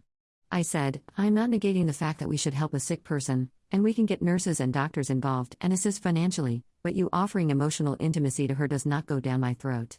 He once again said tossing just money to a sick person is so cold-hearted on my part, and a patient needs to see that people are available for her, to which I said I am not obliged to be available for her, nor are you, nobody will blame you for not taking responsibility of your ex's life troubles. He cut me in between and said what a selfish take and how he will be selfish to not respond properly to a person asking for help. One of my twins woke up, and our conversation ended. Additional information from Op in comments. I would like to share my reflections and lessons. Emotional infidelity is real. Do not let anyone convince you that being someone else's caretaker or emotional anchor is simply helping. When your partner begins to show up for someone else in ways that belong within your relationship, it becomes emotional cheating. It starts quietly, under the label of compassion, but it erodes trust just as surely as any affair. Illness does not erase boundaries. I have sympathy for anyone who is unwell, but compassion does not mean allowing someone to disregard the limits of your marriage. Being sick does not make a person's motives pure, and pain does not grant them moral permission to cross into another person's life. And just because a person is ill, it does not mean their intentions are pure or they automatically become nice humans. You can be kind and still say no. I offered fair and humane alternatives, such as arranging professional nursing care and contributing financially. He wanted personal involvement, the kind that blurred emotional lines, and that was never acceptable. Refusing such involvement is not cruelty, it is clarity. Boundaries protect dignity. You can show empathy without surrendering your self-respect. It is not selfish to insist on peace within your own home. The people who call it insecurity often fail to understand that boundaries are the foundation of mutual respect. Affiliation with exes is a danger zone. No matter how many years have passed, feelings can resurface anytime. In fact, nostalgia and distance makes things way more of a slippery slope. In my case, it is 1 decade. You cannot stop cheaters from cheating, but you can save yourself from being a pawn who is being played. And the most important thing, people, please be financially independent and keep your financial affiliations as independent as possible. The only relief I have in this mess is that I earn a good amount of money and have side ventures. Outside academia, I have a few side ventures that help keep me financially stable and mentally occupied. I co-own a small academic editing service with 2 colleagues from the department, where we review research papers and grant proposals for independent scholars. It started casually during the lockdown and now runs steadily, bringing in a decent secondary income. I also rent out a small studio flat. The rent covers most of the expenses related to my boys. My salary as a professor covers the essentials, but the side ventures keep me secure. They allow me to make decisions without fear of losing footing. That is the one thing this entire experience has reaffirmed: independence is not only emotional, it is structural. Relevant comments. Commenter 1: I don't see this ending well at all. Op's response: me too, I can sense myself getting divorced. Op's response: did you not read my post? I said if the situation is so dire, we can get financial help issued from a distance. The only place I am drawing a line is personal involvement. Before marriage, I had told him that I prefer men who are in no contact with exes. I don't want those complications on table. He agreed to it. Yet I am bending backward and am getting involved in things related to his ex. Couldn't he understand me a little bit too? Commenter 2: I understand that your finances are blended. Start on mixing them now. The fact is that this is an ex. They are an ex for a reason. And when you create a new family elsewhere, one thing that should not come between you is an ex. What he is doing is deflecting. Trying to make you out to be a bad person for not destroying your family and taking care of somebody's ex. His assertion that you're terrible for not volunteering yourself is nonsense. That is him trying to change the subject and turn everything around on you. It's not appropriate. It is manipulated. It is coercive. And it is what people do who know they're messing up. And you are right. You cannot be that close to an ex helping them through something so very personal and not become entangled on an emotional level. We are human beings. We have feelings and thoughts and emotions. And normally, we know enough to recognize that our feelings and emotions can lead us astray. The proximity can increase old feelings, even when we know that's not a good thing. He doesn't have to admit it for you to admit it. He's just trying to get you to admit that he's right and you're wrong, but you're not. So he is showing you where you stand. He is showing you that he will not even consider what you're saying, and instead, he will take anything you say, even if it is objectively reasonable, and try to make you out to be a terrible person. To try to induce guilt in you so that you just back off. Again, manipulated behavior. If you have a spouse or a partner who loves you, and they're telling you something, even if you don't want to hear it, you should at least consider it. In your case, you can consider what he said and throw it away immediately because you know it's trash. In his case, he doesn't want to hear that he's tearing his family apart. So again, he tries to make you out to be a terrible person. That alone is grounds for leaving the relationship as far as I'm concerned. Because he is showing me who he is. He is showing me that he won't consider what I'm saying. That he won't consider my feelings. That he won't believe my lived experience as far as what our relationship is doing right now and what his actions are doing to me and our family. So you don't trust me? You don't believe me? And you're going to try to minimize everything? I don't stick around for that nonsense. I just don't. I don't have time or patience for it. Ops response: a handful of our finances are blended, and I am looking forward to disentangle them, but while it's happening in the background, I will give my marriage a last try with the involvement of my parents. What's funny is that our house is entirely my property, not a joint asset, and he has the audacity to think he will relocate his ex in my home, which is mine in every sense. I earn more than my husband. I have been a way bigger contributor in every responsibility, be it financial or familial, yet he cannot keep one boundary of mine. My gut says either he is having an affair or will have one very soon, though I have never mentioned it in person. Things are not looking good. Update 2, 1 week later. It has been 1 week since I first made that post here, and it feels as if centuries have passed in mere 7 days. A lot has happened, and I feel a kind of numb and dumb. So as most of you expected, my husband and I are getting divorced. His ex, who has kidney failure and is on dialysis, did not reach out only because she needed help. She reached out because she wanted him back. Her illness is real, but her intentions were not. She eventually admitted that to me directly, and she was quite blatant in this regard. Maybe her illness has made her irritable and scornful, but that is how it was. Right now, I feel strangely calm. It is not unexpected, but I am still unable to process that a man can leave a relationship of 1 decade with 2 kids. We dated for 4 years, have been married for 5, and have 2 twins who are 3-year-olds, like this with zero visible regret. My parents are with me, helping me stay steady for my twin boys who just turned 3. They are too young to understand what is happening, but they keep me grounded. After everything came to light, my husband admitted that she was the one who ended their relationship years ago because she thought he lacked drive and stability. He never really got over her. Seeing her again, fragile, vulnerable, and remorseful, reopened old feelings he had never dealt with. And in my mind, I was like, jerk, you could have admitted it from day one instead of gaslighting me, but I guess I was just speechless there. I actually met her by coincidence 3 days ago. My husband had been visiting the hospital frequently, and one afternoon he forgot his insurance file, which also contained some of our joint investment papers. Since I was disentangling things from him in the background while waiting for my parents to come and giving my marriage a last chance, I had gone to collect it from the administrative office at the dialysis unit. The dialysis unit was tucked in a quieter wing separated from the main outpatient block. Outside the renal chamber, a waiting area was attached. I was standing there waiting for the administrative officer to bring out the insurance file when she appeared with a nurse. She recognized me right away, and before I could even introduce myself, she told the nurse to give us room for a moment. The nurse was hesitant about leaving an immunocompromised person, but she insisted on a couple of minutes of privacy, and then she asked me, "You are my husband's wife, right?" I swear, I have not met this woman for once, so I don't know how she recognized me in a glance. I said yeah. She asked me to sit down for a moment. And then she said, "I was planning to bring this up gradually to you, but it is better we met here. I guess today or tomorrow you have to know this, there isn't any use beating around the bush, so I will straight come to the point. I know you probably think I'm intruding, but I never stopped loving him." I was like, what the actual heck, no way, it is real, and in reality, she was married to another man for a while who I guess passed in some accident, so it is not like she was some cinematic protagonist spending her life single pining for my jerk of a husband as she was sounding. I was the one who ended things, and I regret it deeply. I just want to be with him again, even if it's only for whatever time I have left. I swear, I am not exaggerating a single word. These were her exact words. I left the file counter without saying anything. In the side corridor near the elevator lobby, I would have burst into violent sobs had nurses and other people not been moving there too. When I got home and told my husband what had happened, he did not deny it. He said he could not help how he felt and that being around her made him realize he still loved her. At this point, I did not think I had anything else to say. I am now a single mother of twin boys, and honestly, I am fine. I earn much more than my husband, and the house we live in is entirely my property. The apartment is in the Southern Academic District, not far from the old university campus where I teach. It is a 3-bedroom flat on the 4th floor of a quiet residential block. I bought it 7 years ago when I was promoted to associate professor, using my savings and part of a research grant I had received for curriculum development. When this all came to light, I asked him to leave, and he did.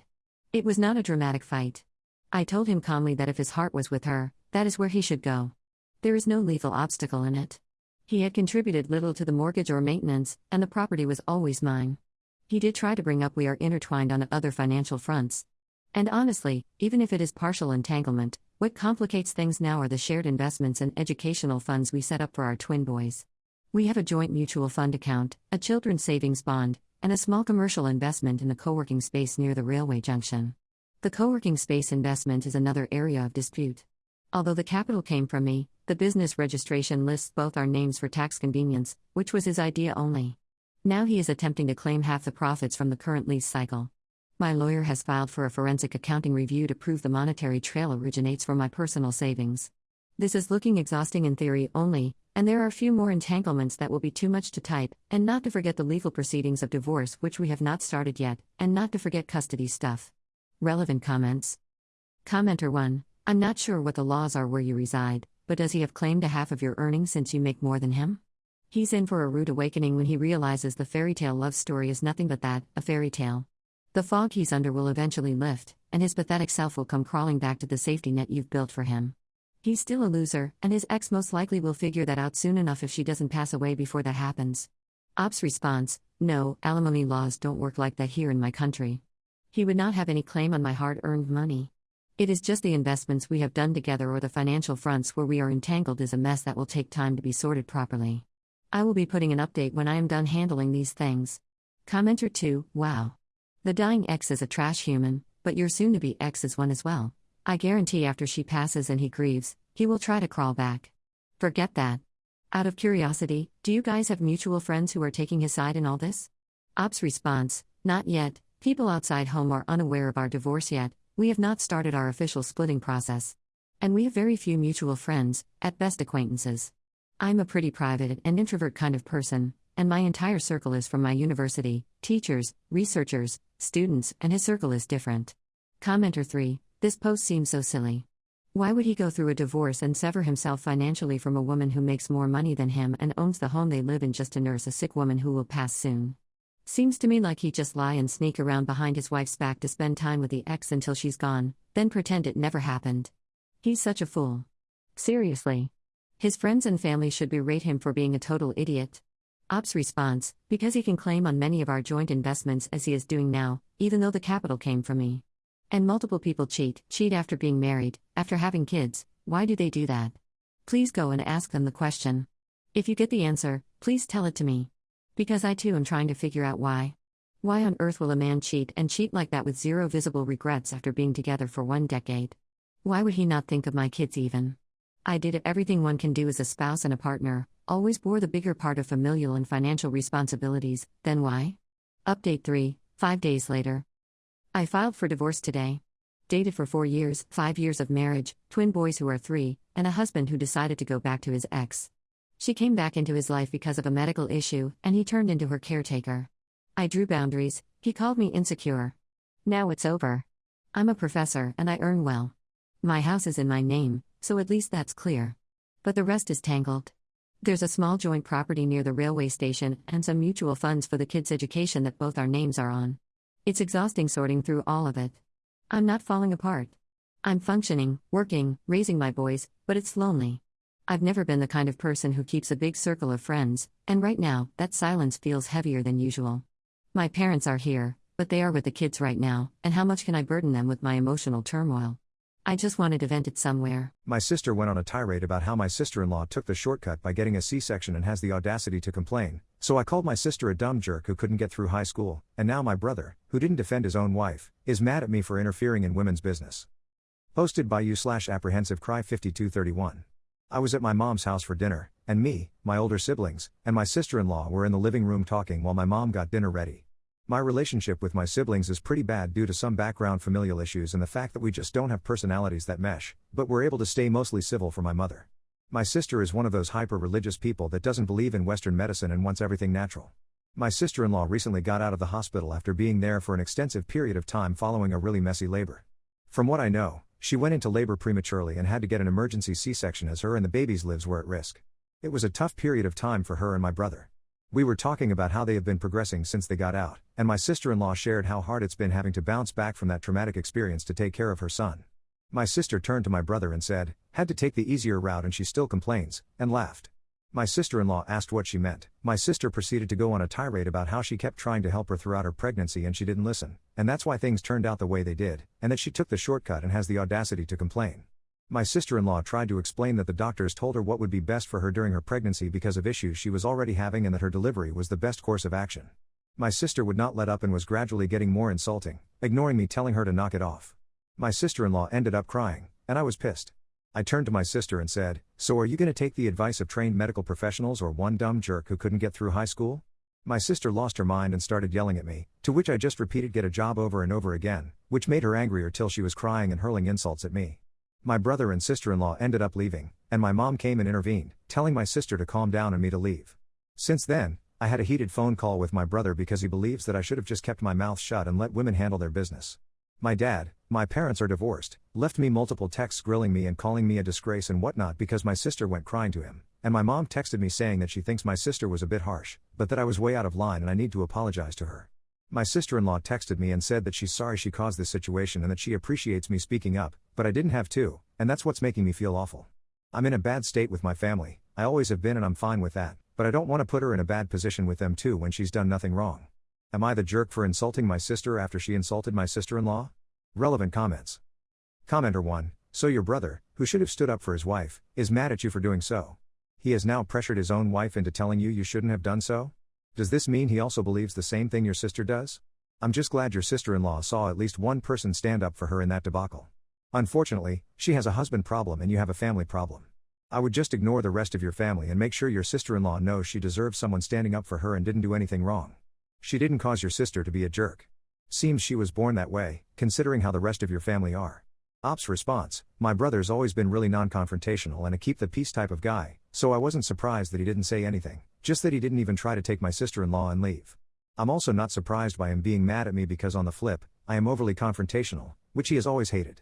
Commenter 2, definitely not the jerk. Someone needed to put her in her place. Seems like your family is too comfortable doling out abuse and not being called out on it. I'd go low contact with them all for my peace of mind.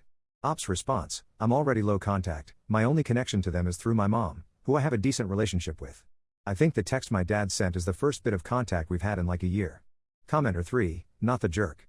Your brother is the jerk though for not standing up for his wife. Wouldn't be surprised if there was a divorce in the near future. Your whole family is a mess. Why are they backing her up so much? Ops response, well, my dad just pretty blatantly doesn't like me, so that's probably why. My mom just doesn't like problems in the family, and I'm pretty sure she wants me to apologize so my sister'll shut up. My sister lives with her. My brother is the one I don't understand, he's always been non-confrontational, but in this case, his wife was being insulted. I'd think he'd at least remove her from the situation, but I mean, he also doesn't like me, so that might be why he got mad. Update 1 day later. Op follows up with a post 1 day later screenshotting a conversation between him and his brother. Brother, my sister's name has been trying to help us throughout our entire pregnancy and has been there for us when you were nowhere to be seen, so don't act like you're some good guy. She stuck by us even when my sister-in-law's name was being horrible to her, which by the way, she apologized for, something you're probably not familiar with. We all know how my sister's name is, including my sister-in-law's name, she was just emotional that night, and so it got to her, but she could handle it, she's a grown woman. Instead of just letting them have their conversation, you have to butt in so you can antagonize my sister's name like you always do, you just can't stand that she actually helps the family, unlike you who just bring us down. OP, antagonize my sister's name. Give me a freaking break, that freaking clown flies off the handle every chance she gets when someone disagrees with her. You let a woman who thinks pouring coffee up your rear will detox your body dictate your wife's pregnancy when your wife literally tells you she doesn't like that. Does that not worry you? Like, do you agree with her, or are you too much of a freaking pansy to tell her to frick off? What kind of chicken shit husband lets his sister bully his own wife? Also funny how you're complaining about me not being around to help y'all when you word for word said to me I don't want your disgusting gay stuff infecting my kid. Heck, I thought I was just honoring your wishes. Brother, you're acting like my sister's name is a nutcase when she just has differing viewpoints from you. You're such a freaking child, you can't stand that people think differently from you. You've become a psycho lib and want to push that onto everyone else. OP, pointing out factual medical science as being a psycho lib, holy crap, you are going to get that kid seriously harmed. Your wife has enough sense to try to keep herself and your son, who you should be protecting, safe with what doctors recommend instead of listening to psychobabble about letting toxins into her body. Brother, this is all you do is try to tear down the family instead of helping us because you want to act like you're better than us. Poor little baby, someone was mean to him once, so now he has to ruin everything for the rest of us. If mom wasn't trying so hard to keep you around, no one would want anything to do with you. We can talk when you apologize to my sister's name and my sister-in-law's name for getting into their business and being a jerk. Trying to make me seem like I don't take care of my wife when you sit there and make your sister cry, frick off. OP, trust, if mom wasn't trying so hard to keep us all together, I'd love to be done with the rest of you. That's all you know how to do is be dad or my sister's name little freaking purse dog and do what they say. Only thing is you rope this poor lady and kid to suffer cause you can't think for yourself. Hope she wises up before you mess up that kid. So sensitive to that woman child throwing a tantrum but not to your wife being chastised, ridiculous. Update 2 months later. We ended up having a pretty in-depth conversation about how my sister has treated her in the past. Apparently, my sister moved in with her and my brother for a brief period to help with my sister-in-law's first pregnancy and was really overbearing and constantly ridiculing her choices for the sake of the baby. My sister-in-law unfortunately suffered from what sounded like an ectopic pregnancy and had to have an emergency surgery to have the fetus removed. My sister and my brother apparently think that's the same thing as ending a pregnancy, and she was blamed for the loss of the child, and from how she spoke, she also saw this as a failure on her part. It pissed me off, and I did my best to explain to her the medical reasonings of why what happened was necessary and not her fault and that my brother and sister are just kind of stupid. She shouldn't feel bad for doing something necessary to save her life, especially because the fetus wasn't even viable. That was the last time she spoke, and I just let her know I'd be there if she needed anything. I guess either she told my brother or he found out from her messages about the conversation and took it as me flirting with his wife. I'll give him the fact that I did call him stupid in the messages, but come on, thinking an emergency procedure for a life-threatening situation was your wife willfully terminating her pregnancy and making her feel bad about it is freaking stupid, sorry. He told the rest of my family about how I'm envious and trying to take his wife, which they all believed and are now mad at me. This wouldn't be a big deal to me if my mom, 53F, wasn't also included in that. My mom is the only one in my family I have good relationship with, but apparently she believes my brother and has called me to scold me about betraying my brother and being shameless along with my other family members. This is all frustrating, but here's the absolute best part about this. The reason I'm estranged from my family is because I'm gay. It is like the thing that messed our family up. I've very openly been seeing another man for the past 3 years. My brother has also been open about not wanting me around his family because of my unnatural lifestyle. All that just to easily believe I'm in love with a woman? I guess the reason I come here is so that I can understand how this would be believable. I understand my dad and my sister believing this easily. They hate me and probably just want a reason to feel justified in rallying against me, but I can't really comprehend my mother believing it. But maybe I gave her too much credit. At the end of the day, I am very much the outlier of my family on all fronts. I also wonder if maybe my sister-in-law took what I was saying as me taking an interest in her? Maybe I made her uncomfortable, but the most I did was just explain medical things to her so she wouldn't feel bad about her first pregnancy. I don't know, I feel like I'm taking crazy pills. I've always been at peace with not having my family, especially because my family is full of nut jobs, but I think potentially having to accept my mom is also that way is making me second guess myself. I also don't like the idea that I made my sister-in-law uncomfortable. Sorry for the long post, but has anyone been in a situation similar to this? Is my relationship with my mom salvageable, and can I get her to see that my brother is a mental case? Relevant comments. Commenter 1, there's no way a 28-year-old man married a 20-year-old woman without abuse involved. Steal his girl and his kids, non-intimately, cause they need your help. Ops response, I don't know when they met, but I'm inclined to agree. The area I grew up in is very evangelical fundamentalist Christian heavy, and unfortunately, it's common to see age gaps like that. My mom and dad have a 12-year gap. My family are hardcore evangelicals, and to my understanding, my sister-in-law is also hyper-religious. Update 3, 1 month later.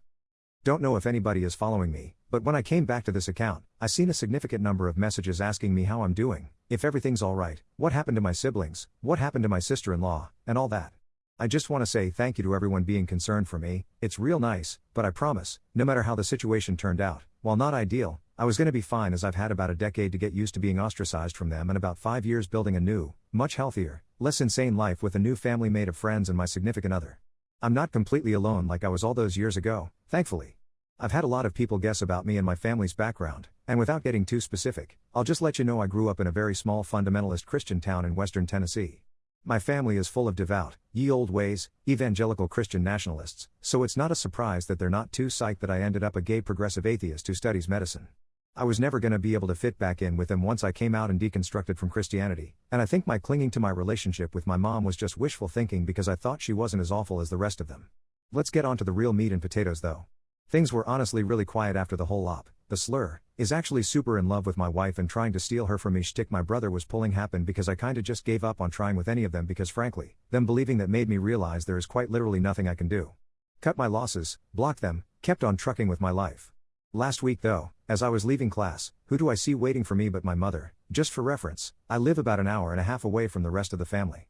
At first, I just kept on walking cause I really didn't want to deal with that stuff, but she stopped me and asked if we could talk. She didn't really look mad or anything, she just looked really worn out and sad. While I honestly wasn't feeling particularly sympathetic, I was curious, so I agreed. She asked if we could go back to my apartment. I said heck no and took her to the park to sit. She tried to open with small talk, but I just told her to get on with it. So, apparently she came to let me know that my sister-in-law and nephew have gone missing, my brother is distraught over it, and they think I had something to do with it. Now, mind you, the last time I spoke to her was the night we had the conversation about her ectopic pregnancy. She didn't reach out ever again after that and randomly blocked me. Naturally, I'm ready to get up and leave because holy crap, you people cannot be freaking serious, but my mom is pleading to me that if I know where she is, I have to let her know because they're worried about my brother, not her, my brother. You might be wondering why I put gone missing in quotations. Well, that's because of what my mother described as the lead up to her disappearance. Apparently, my sister-in-law's older brother came to visit her and my brother without warning. My sister-in-law actually hadn't had contact with him per my brother's request because the last time they saw each other was when my sister-in-law and brother got engaged, roughly 4 years ago. They ended up in an altercation, and the dude beat the absolute heck out of my brother. I did know about this as my mom was in shambles for an entire week about it, and the entire family was mad at sister-in-law for letting it happen. Common theme here. Point is, this dude freaking hates my brother and vice versa, so he wasn't happy about it, but they kept it civil. On the third day of his visit, my brother came back from work to an empty house. Sister-in-law, her brother, and the baby were nowhere to be found. Sister-in-law's brother's car was gone. My brother didn't think anything of it at first. All of sister-in-law's belongings were still there, including her phone, so he just assumed they went out to lunch or whatever, but after a couple hours, there was still no sign of them. Another thing important to note, the guy apparently didn't bring anything with him when he came to stay with them, just him in his car. My brother ended up calling the police and filing a missing persons report the next day, and that's where they are right now, though from what my mom is telling me, the police are being weirdly lax about it. Hearing all of that, I feel like it's pretty natural to assume that she flew the coop, kid in hand, with the assistance of her brother. My mom, however, is adamant that something happened to her or that she's being influenced and is in danger, and no matter how hard I tried to make her see the clues that sister-in-law probably left on her own accord, she just wouldn't accept it. She was crying about how my brother is so humiliated and crushed about it and that I have some responsibility over my sister-in-law's disappearance and my brother's current state. At this point, this woman has devolved into borderline scream crying about how I ruined my family's life and reputation while I sit there nodding along and going oh yeah, Honestly, the pathetic sight of my mother babbling about how I'm to blame for my family's shortcomings actually helped me get rid of the last bit of affection I had towards her, so silver lining, I guess. The little psychotic break my mother was having was, call me insensitive, going on for far too long, and I really had more important things to do. I said, okay, well, good luck with that, gave her a hearty pat on the shoulder and walked back to campus while she sat there crying. I know, not the nicest thing to do, but there is literally nothing else I can do for these people, and honestly, I kinda just don't even really have the capacity to feel bad for her anymore, it just kinda is what it is. My mom hasn't come back to my campus since then, and none of them know where I live, so it's whatever. However, I started getting a bunch of messages from a random number over the weekend following the interaction with my mother. This number I very easily recognized was our original foe, my lunatic sister, angrier and just as unemployed as ever.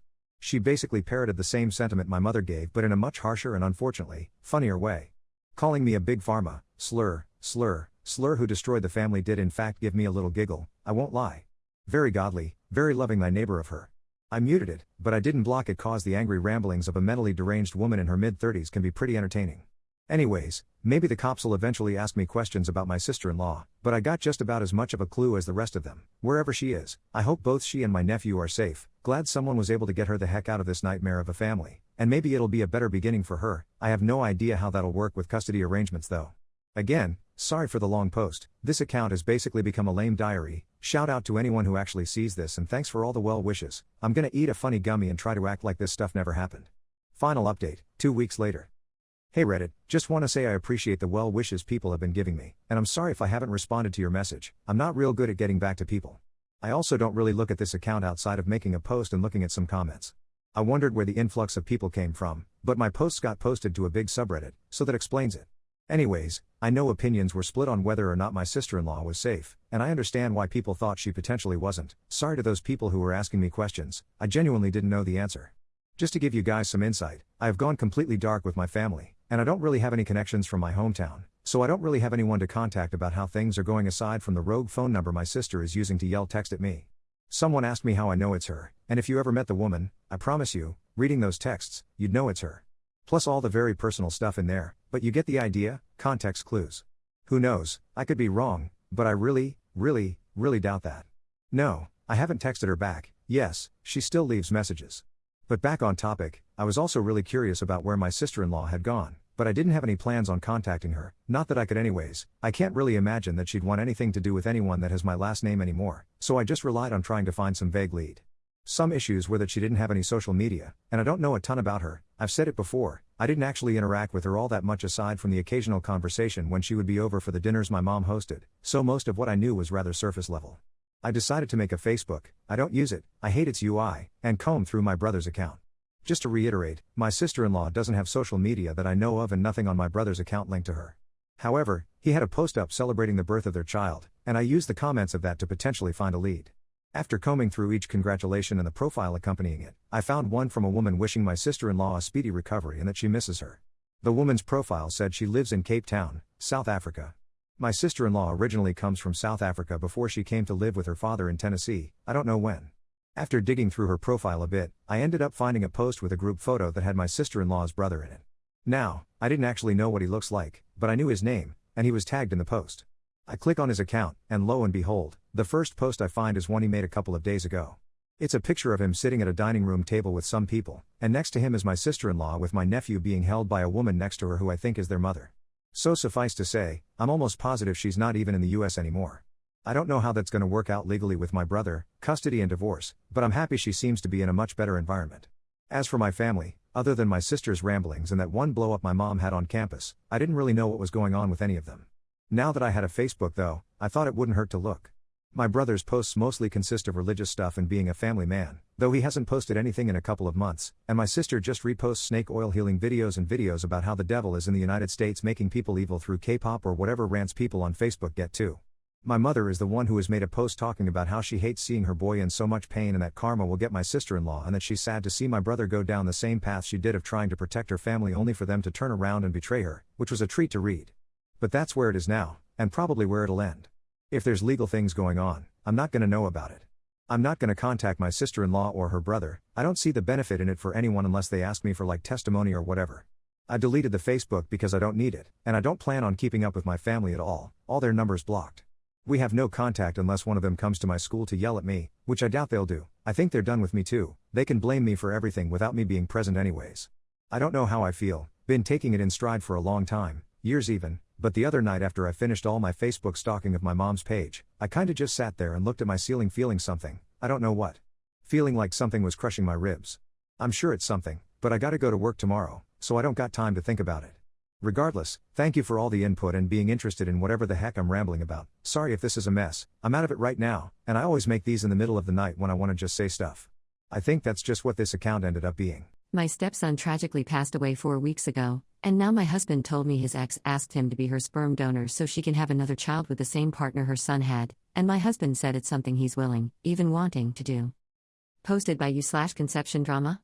I'll preface with the fact that therapy is an absolute given already, so I will be seeking that out, but in the meantime, I need some advice to just process what to even say to a therapist when the time comes. Okay, so the title needs explanation because it is a complicated and nuanced emotional situation. Apologies in advance for rambling, I am still trying to make sense of the entire situation while grieving and just trying to get the pertinent details out for advice. My husband, 40M, and I, 33F, have been happily married for 3 years now. My husband had a son from a previous relationship before we got together. I have been in my stepson's life since he was 2 years old, he turned 6 years old this year, and we got along very well. My stepson's bio mom and I have never been friends in any capacity, but have always been cordial and respectful on the rare times we interacted and never had any issue with one another. My husband and bio mom are similarly cordial and respectful and communicative around their son's needs but not really friends beyond that. We pretty much adhered to a parallel parenting style, and it worked fine. 4 weeks ago, my stepson tragically and very suddenly passed from an infection. It has been just absolutely devastating for everyone. Bio mom is especially just wrecked. Her son was literally her entire life and purpose as a stay-at-home single mom. My grief cannot compare to the level I know she feels, and I do have compassion for that. My husband is of course also exceptionally distraught. I've been doing my best to be understanding in how they both need to grieve as parents. 2 days ago, my husband said he had something he needed to discuss with me. He explained that bio mom approached him with a request.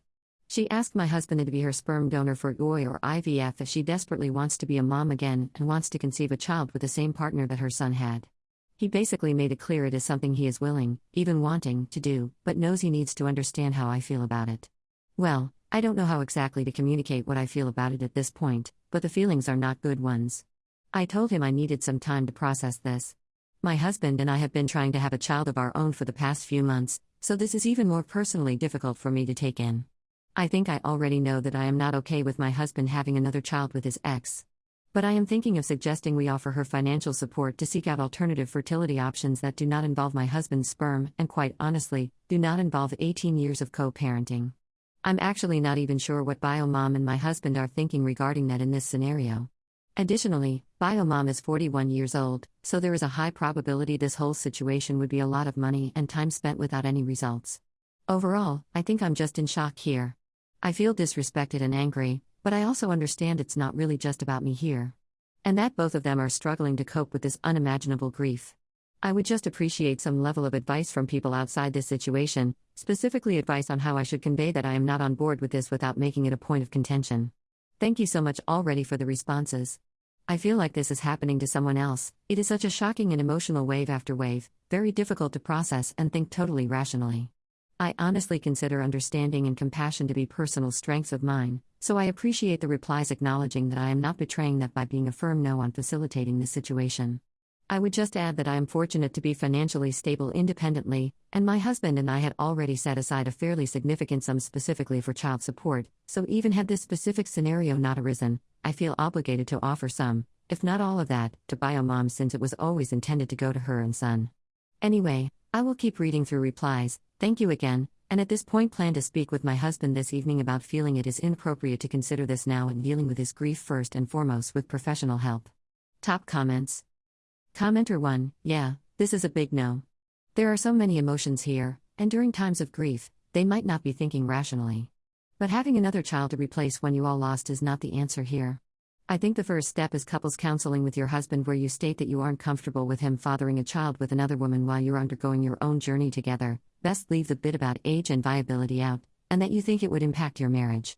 Then the intricacies of co-parenting said child would also make you uncomfortable. It's terrible that you are all going through this, and I hope that you can heal in a healthy way. Commenter 2, Biomom is trying to have another son just 4 weeks after her son passed?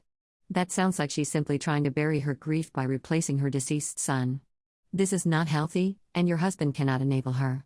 If he's going to do anything for her, it should be to help her find grief counseling. Update 1, next day. Thank you again to the blunt takes on my situation.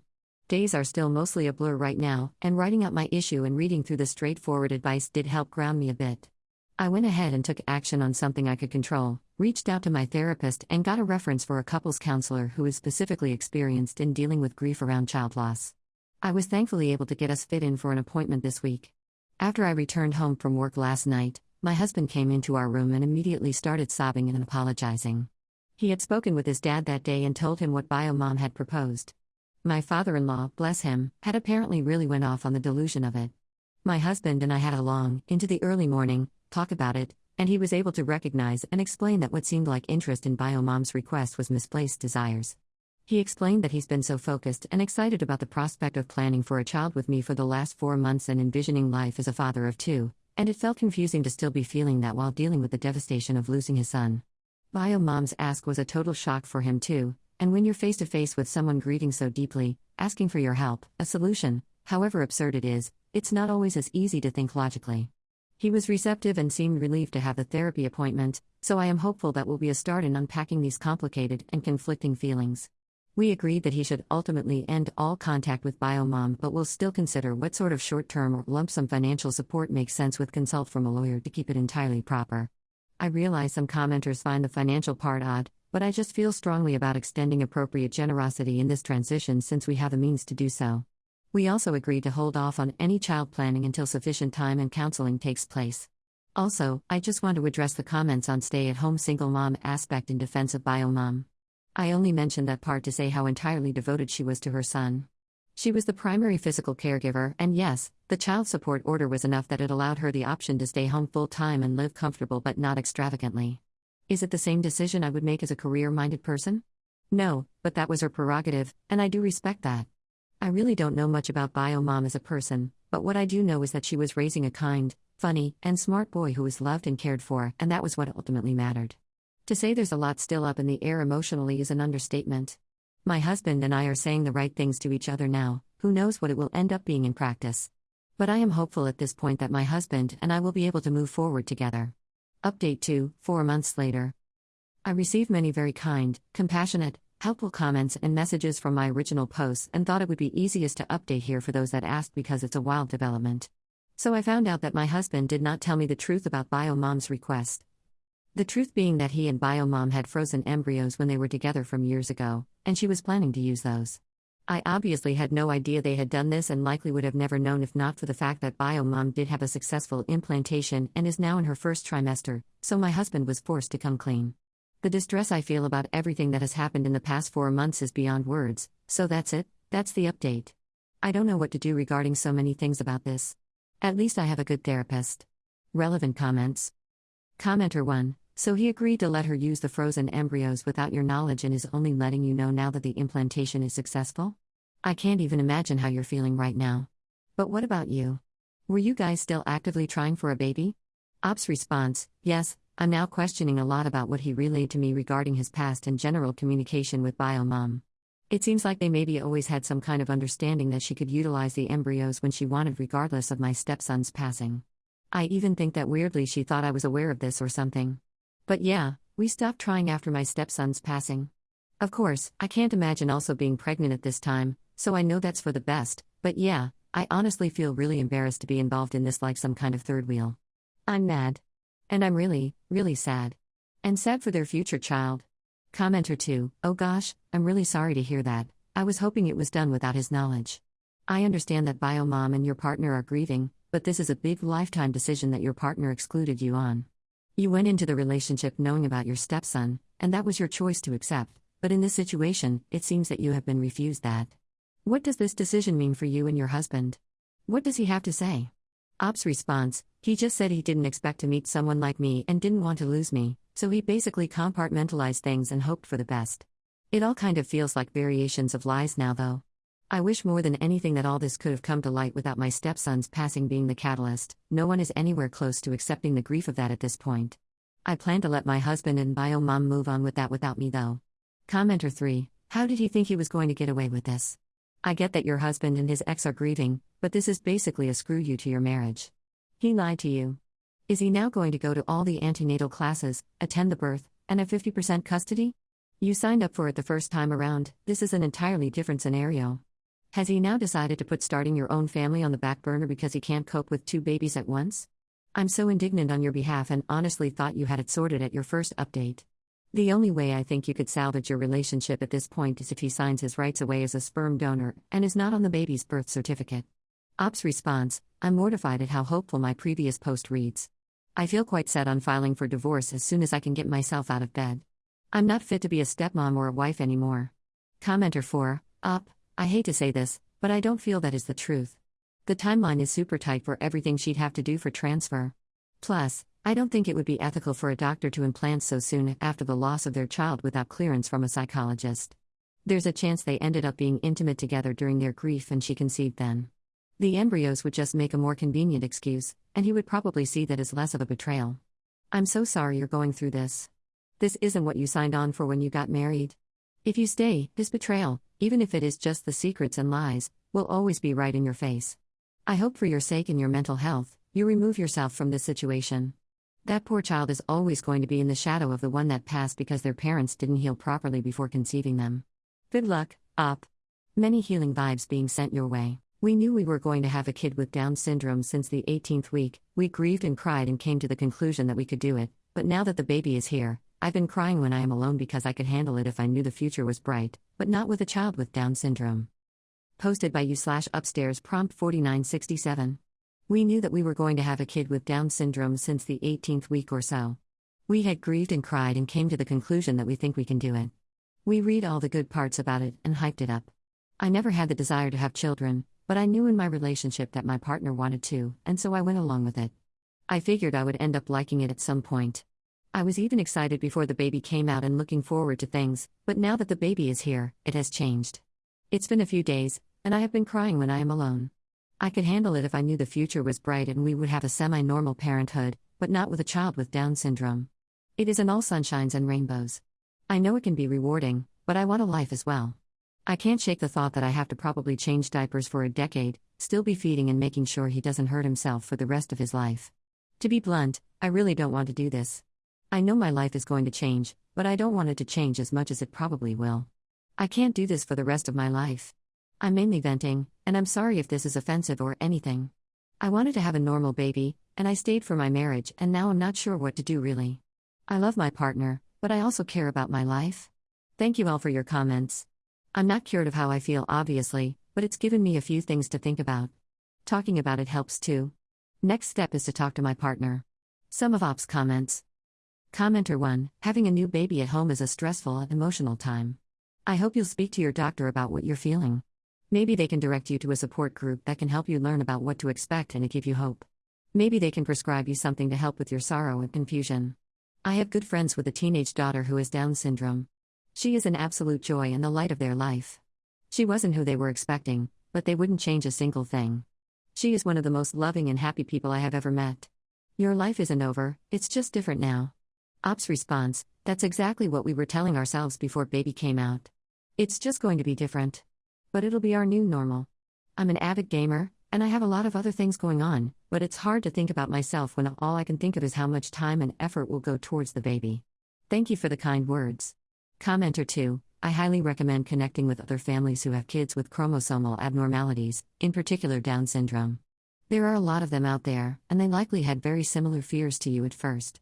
That's one good thing here: Down syndrome is significantly more common than a lot of conditions, and the community exists and can help and educate you. You're never as alone as you think you are. Op's response: This made me cry more. I replied to another comment saying that I didn't think the groups would help too much, but I didn't even think of the fact that there could be a parent just like me in my situation who has the same fears. I see success stories, and it does genuinely make me cry and feel hopeful. I do know I love my child deep down because I want that for him so much. It would be amazing. A slightly harder parenthood for that is worth it. I guess my fears are what happens when it goes the opposite way. Thank you so much. Commenter 3: You are experiencing two very difficult things at the same time. It is difficult to give birth and take care of a newborn. It is also very difficult to have a child with a disability. Both of these things can also be very isolating and lonely. I would advise you to not make any major decisions until you talk to a therapist or a psychologist. Let the dust settle. You have every right to feel sad and overwhelmed. It doesn't make you a bad mother or a bad person. Op's response: Thank you for the kind words, it means a lot. Commenter 4: You don't have to do it. You don't have to sacrifice your life and your dreams. Walking away is an option. Just wanted to make sure you hear that. Yeah, some people would judge you, but so what? Your happiness is more important, you only got one life. Op's response: This is a different take, but thank you. I guess it is an option. It's not one I want, but I'm curious if there's anyone that has before. Commenter 5: Oh my friend, a few days out you'd probably be grieving the life you're giving up regardless of whether your kid had Down syndrome or not. Those first few weeks postpartum are a total mindfrick. And all newborn babies are always going to be very demanding. Your feelings are more complicated obviously because there's an additional element which is making things extra difficult and making it hard to predict the future. But as a speech-language pathologist who has worked with many kids with Down syndrome, yeah, there's probably going to be extra challenges, but on the plus side, I see their lives and their parents' lives are often so enriched by the community they build around them with others like them. It takes a village, and that village is pretty awesome to be a part of. Op's response: This is beautiful and makes me hopeful. It means a lot. Op's response: Wow, thank you so much. Currently have feeding issues, and heart surgery is in the future. I will definitely reach out to you if I need to. Update, over 1 year later. Hello everyone. I have an update to my previous post. Firstly, I wanted to thank everyone for the kind words. It has been more than a year now since my baby was born. I have had time to grieve, heal, love, and cherish now. My baby makes me feel things that I have never felt before in my life. After the previous post, I started to think in a different light about my situation and truly take things one day at a time. I have since learned that no matter what happens, I'm grateful that things are honestly okay right now. My baby does not have major issues, besides a congenital heart defect, that affect everyday life. I wish I was told that nothing in the first couple years actually changes. Babies with Down syndrome are still babies.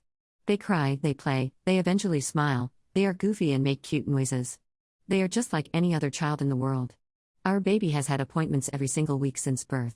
We have a feeding tube, multiple types of therapies, every kind of specialty clinic you can think of, supplemental oxygen, we don't have to use anymore, and many more things. What has surprised me the most was that I am able to handle these things. I am able to tape a tube on my baby's face and monitor him all night until I sleep. I'm able to provide the medications needed, have feeds made and pumped, arrive at appointments on time 4 times a week.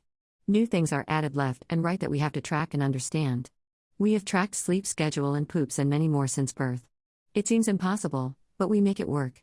I don't think our family even knows the extent that we go through to provide the proper care to our baby. It's truly incredible, and it's second nature now. I want to reassure the people who may have seen the original post that I have not gone anywhere, and I will not go anywhere. My baby is my entire world. The excitement I feel whenever a milestone is met may almost be the best feeling in the world. I am so proud and honored to be a parent to a baby with Down syndrome. I am also the cause of the Down syndrome, as I am missing a chromosome. I understand that there are many more challenges, and a heart surgery is right around the corner for us, but I know that I will be able to handle anything. Thank you again for all of the kind and encouraging words a year ago. It did truly help me. I was so scared, but my fear now is not how will I be able to enjoy life, rather that I hope my baby can enjoy life as much as me. Take care, and I wish everyone a very happy Halloween. Some of Op's comments. Commenter 1, I don't have a great memory, but oddly enough, I do remember seeing your post. This is the best update, and I am so happy for you all. I'm glad you have each other, and I wish you happiness and health in your life together. Op's response, I'm glad you remember. Thank you so much. Commenter 2, I'm really glad your baby is growing well and receiving good health care. An open heart surgery is so scary, and I'm glad you are all in to support and love this little one. Being a new parent is so scary with all the things you can't control, and this takes it to another level.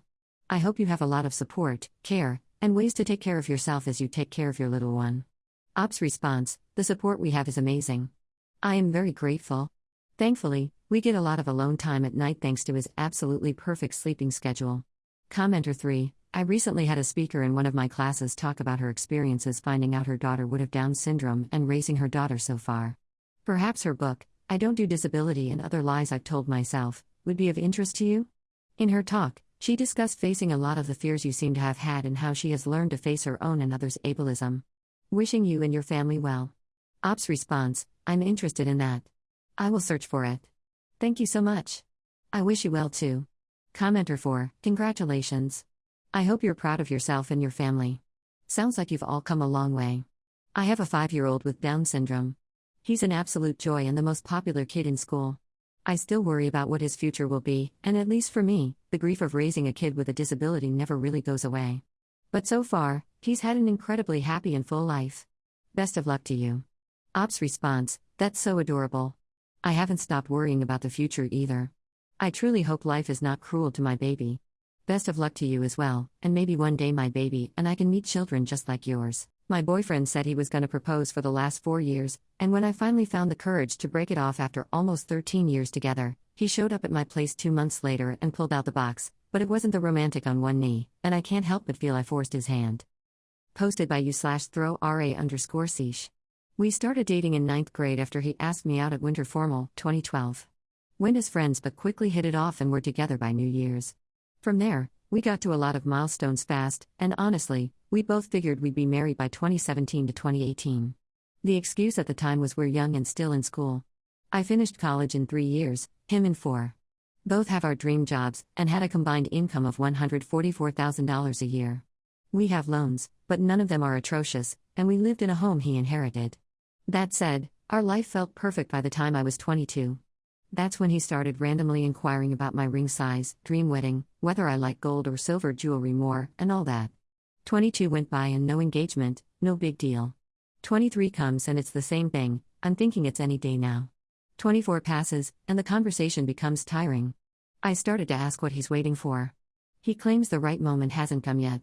It took me till age 25 to realize he often used the promise to do it when I was upset at him for something. By 26, I told myself that he had until he turned 27, his birthday was closer. After that, I'm walking away. I got my own space ahead of time and followed through. The separation was peaceful, he didn't protest much if at all. Last week, about 2 months later, he showed up at my place.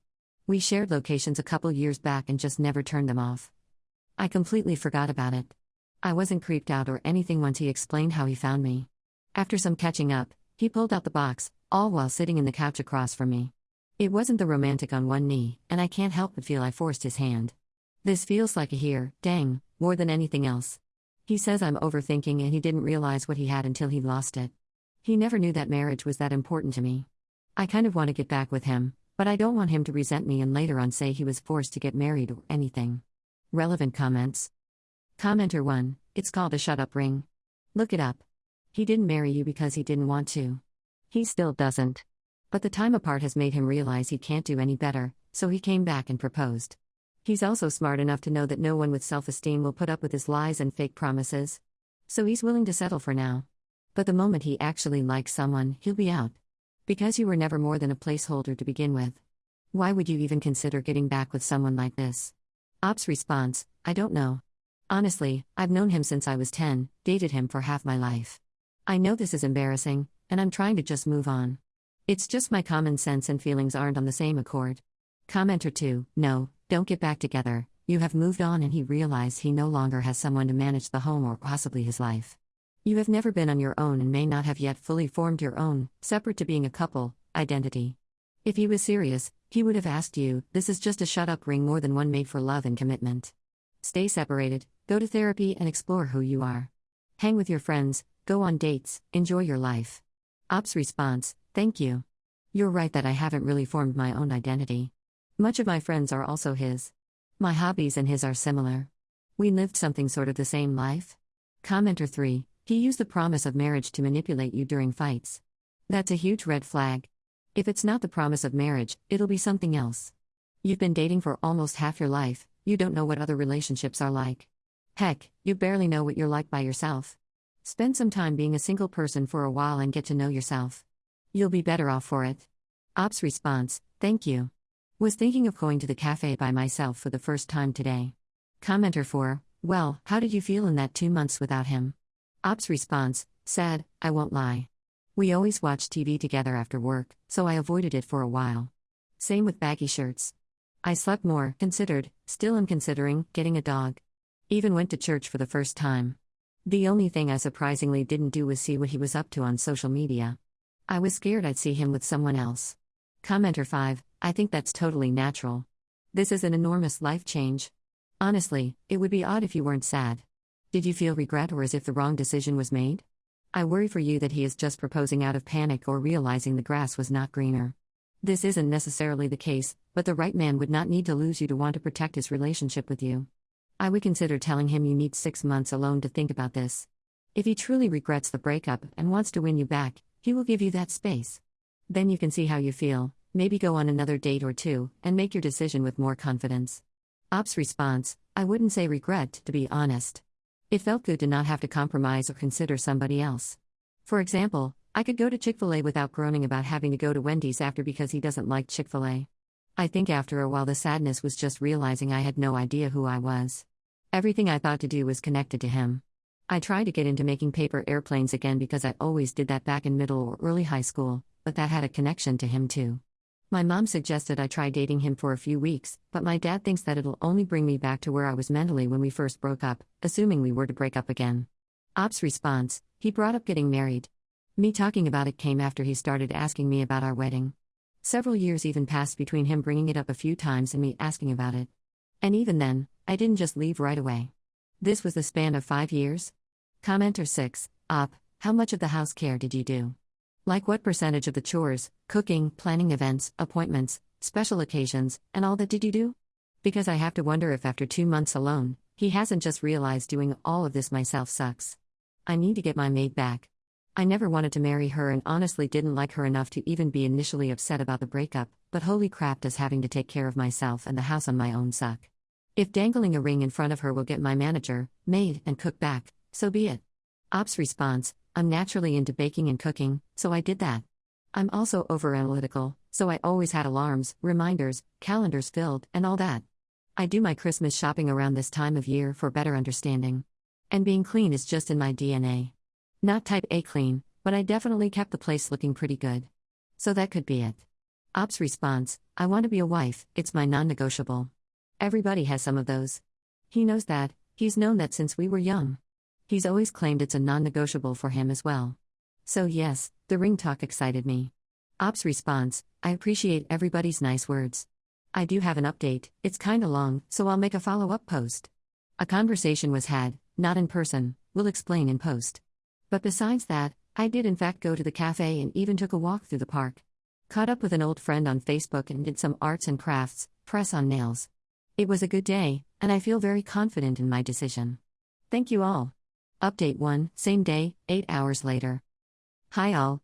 Earlier today, I made a post asking how I should navigate this situation. A short summary would be that my boyfriend of almost 13 years and I separate after the idea of marriage was dangled in my face for 4 to 5 years. We remained separated for 2 months before he suddenly reached out, proposing.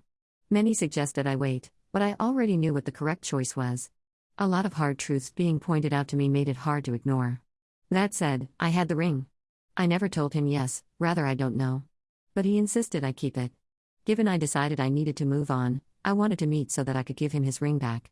He agreed to it first but was insistent on it being at either my place or his. I was already at the park with the ring in my car and just wanted a neutral meeting place, so I said no. He argued that it must not be that important then, so I said okay, I'll give the ring to your mom when I have the chance. He didn't agree to meet, but this did make him FaceTime me, so we spoke that way. I was okay with that. The call started with him trying to negotiate a meeting location for a moment or two.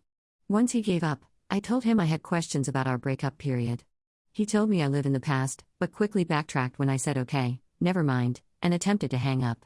He told me I wouldn't like the answer to some stuff, and he's right. He admitted that he saw 4 women during the 2 months, 2 of them being a threesome. He alleged to have wanted that experience before marrying me. He also claimed that he felt inferior to me in the recent years because of how put together I am, as if he's much different. I was in shock. I'd spent these last 2 months alone and trying to heal while he's having threesomes? It hurt, but it felt more like a disgust hurt than a betrayal one. Not because of the threesome, but because he thought he could just come back when he was done having fun. He asked me to come back to his place. He said the kids, 2 goldfish, miss me. I told him that I can't get back with him. I need to experience something new just like he did. He's all I've ever known. But saying this upset him and might have given me some real insight into how he felt. He called me selfish. I'm always thinking about myself. He brought up a time I went to the gym on his birthday, early in the morning, before proceeding to spend all day with him. He said I constantly make unilateral decisions, like this one. He accused me of being with another guy and said that's why I don't want him to come over. I should have hung up earlier, my choice was already made. Once he'd known I was set and not rekindling, he was only looking to hurt my feelings. My father offered to return the ring so that I don't have to, and I've been advised to call the police if he shows up at my place again. Despite this, I feel good. I got some answers and saw what happened when he didn't get his way. Again, I appreciate the advice. Relevant comments. Commenter 1, oh my gosh, what was he saying? We were on a break. Congratulations on finally dumping Ross. Now you can start living your life. Ops response, yes. You're acting like I cheated on you and you left me. Yes, and I told you why I was. You didn't seem to care, so why should I now? Ops response, post-breakup me realized I want experience. I was absolutely okay with dating one man my whole life before things got complicated. But between the advice I received, having time to consider everything and hearing his side, I know I need more time to grow. Commenter 2, keep this post saved somewhere you can easily access. In fact, go a step further and detail everything from your conversation that you remember. Anything he said, anything you said, and especially how you felt. Something tells me this won't be the last time your ex tries to reach out. At some point, doubt will kick in, and you will wonder if you did the right thing. Trust yourself. You are doing the right thing. Be proud of yourself for loving yourself enough to know you deserve better. And if you start to doubt your choice, pull out this post and any other reminder of who your ex is. Good luck. Commenter 3, you absolutely smashed this. Couple of things. Hey, you've been attached a long time. You bonded. You'll have periods and moments of pain and regret, that's normal and okay. Just ride it out with loved ones, it will pass.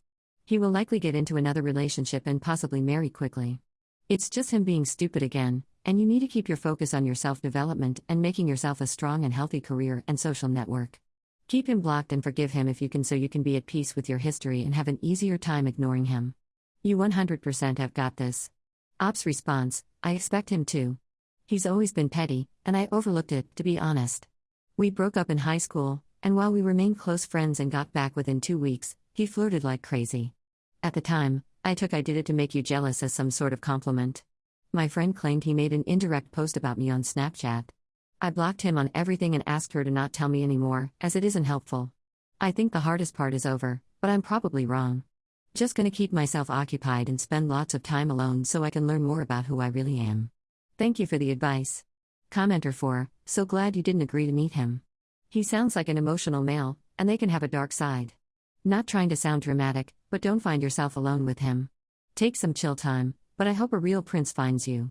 Ops response, thankfully, I never saw him get too emotional, other than maybe raised voice and slamming doors, but never anything that truly scared me, in my time with him, but I also was pretty easygoing, never really gave him a hard time. I think today really surprised me in how fast the switch flicked when he realized I wasn't budging. Ops response, updates, for anyone interested. 1. Went on a date today with a guy, 30 years old, from my church. 2.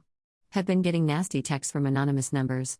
Considering changing my number, just annoyed because I've had this number since I was 12. 3. Was also posted in a massive all-male group chat and labeled bad shtick by a man who has never touched me. One of the guys has a sister who is good friends with one of my friends, that's how I know. But boys will be boys, I guess? 4. I did get tested. Hope you're all well. Update 2, 11 days later. For context, I'm 26F, X is 27M. We do not work the same job. I work in the HR department at a big retail store. My ex has shown up many times to bring me lunch and has attended some of our work parties. Majority of the staff knows him well and has on occasion allowed him into back rooms without me present, which I usually okayed through quick text or would give heads up on. The shorter story is we broke up recently after nearly 13 years together. The final split wasn't too amicable, and things got chaotic after. By that I mean social media posts, texts from fake numbers, and even bringing me up in a group chat. Nothing that you'd expect people in their mid to late 20s to be doing. I have the same schedule every week, so my ex knows my days off. Like anybody else, I have a clique at work, people who I tell things to, but most people likely didn't know we broke up. Though I don't think it would have made much difference here. To get to our back room, we have cards on our tags that you have to swipe. Before you get to our back room, there's a small desk that 1 to 2 associates usually sit at. A young, new worker was there when my ex came. He used the "I work here but don't have my card on me" line, I'm guessing because he didn't recognize her and assumed she was new. This happened on Thursday, likely in the evening. He took my Stanley, some bracelets, and my freaking iPad. And I only found out because an associate I'm close to, and sometimes let use my work iPad, I bought it, the store didn't give it to me, asked if I took it home when she couldn't find it on my desk. I FaceTimed her and asked her to show me what she sees, and realized a ton of stuff was gone. I went back immediately, ready to ask security to check the cameras. But when I asked some people working if they'd seen anybody unusual go to the back, that's when the girl told me what happened. I unblocked my ex and texted him, though I was advised against it. He was a pain in the rear first but budged when I mentioned security cameras and police. My little sister, 23F, and one of her friends came with me to get my stuff, but I kind of wish I'd gone through with the police route. Is that still possible? My parents said I probably can't get a protective order since I engaged with him several times. I also don't want the teenage girl at work to get in trouble. Relevant comments. Commenter 1, call the police and file a report on him, but frame it with the issue being more about him impersonating an employee so he could commit theft and make it less about the relationship drama.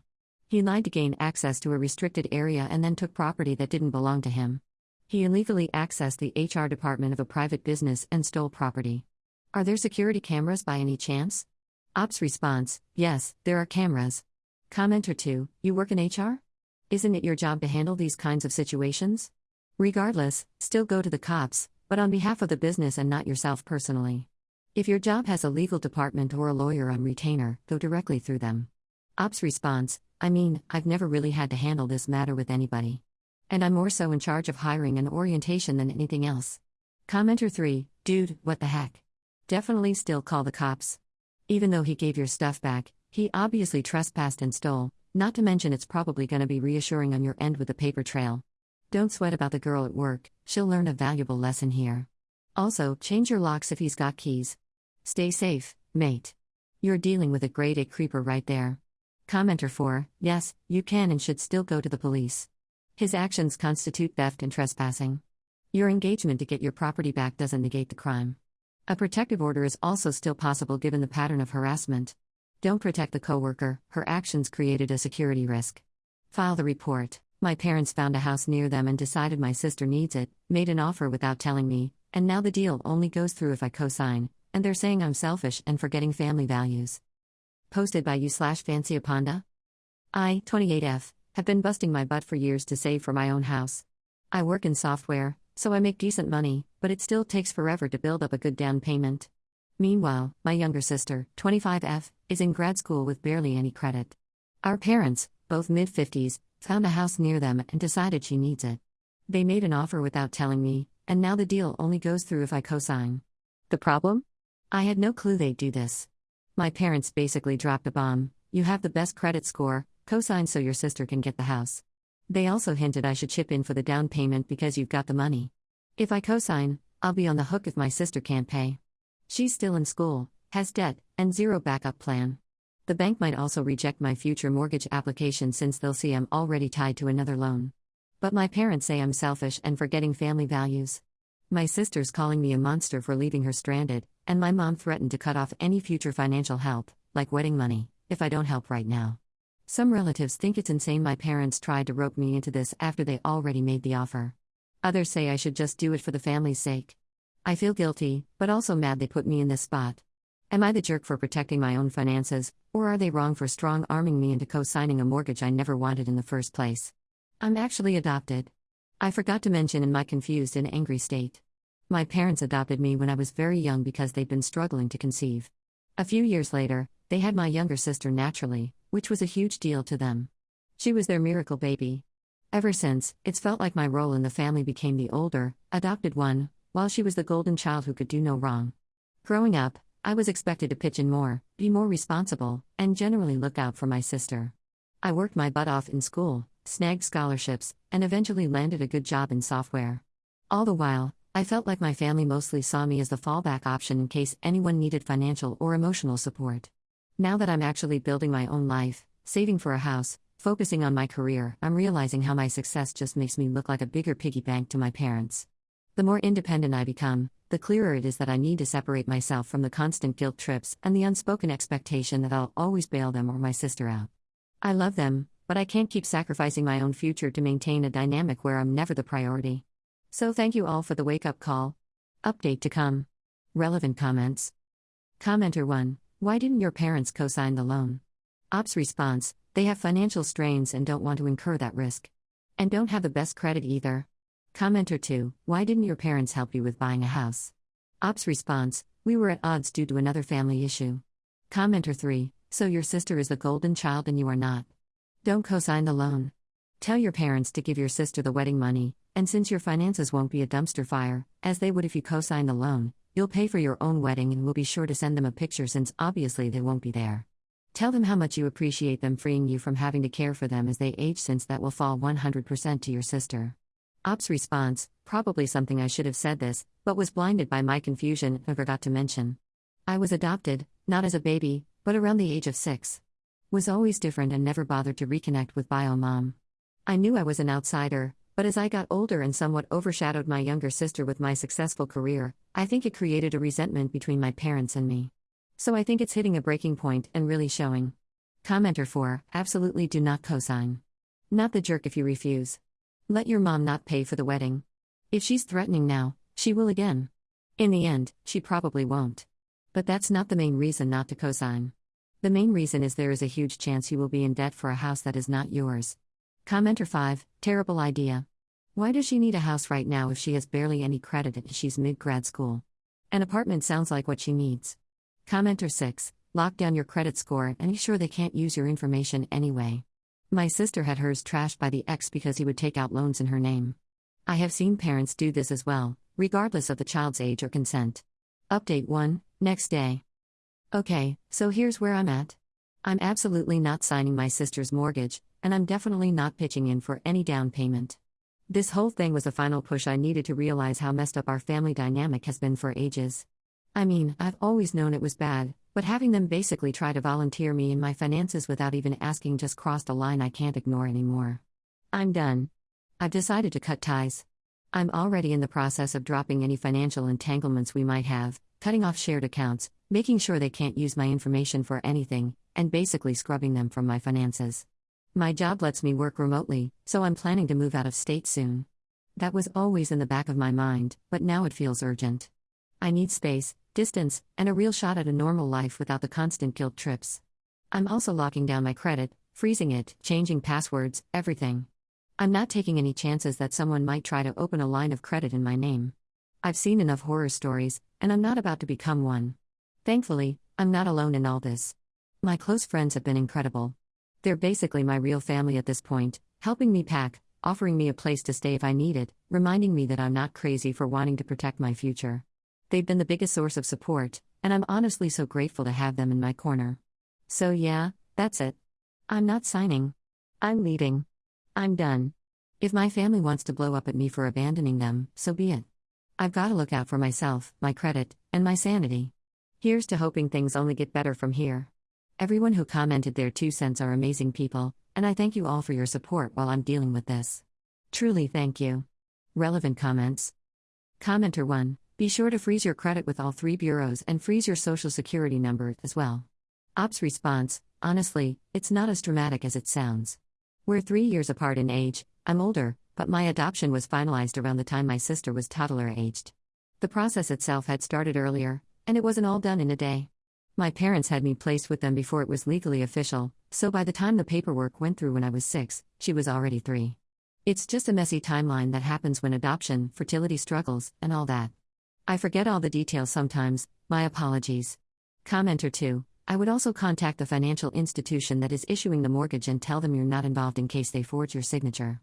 They have your social security number and may have already had the bank run your information. Update 2, next day. Okay, I was really hoping the update post would be the last one, but here I am. I didn't expect it to turn into a bigger mess. After deciding not to co-sign the mortgage for my sister, I started taking extra precautions with my finances, locking down my credit, pulling my full credit reports, like you all suggested. I wanted to be absolutely sure no one could use my information without me knowing. That's when I stumbled on an active credit card I didn't open. Some of you guys warned me, and I guess I wasn't fast enough to lock down. It's been around for a couple of years now.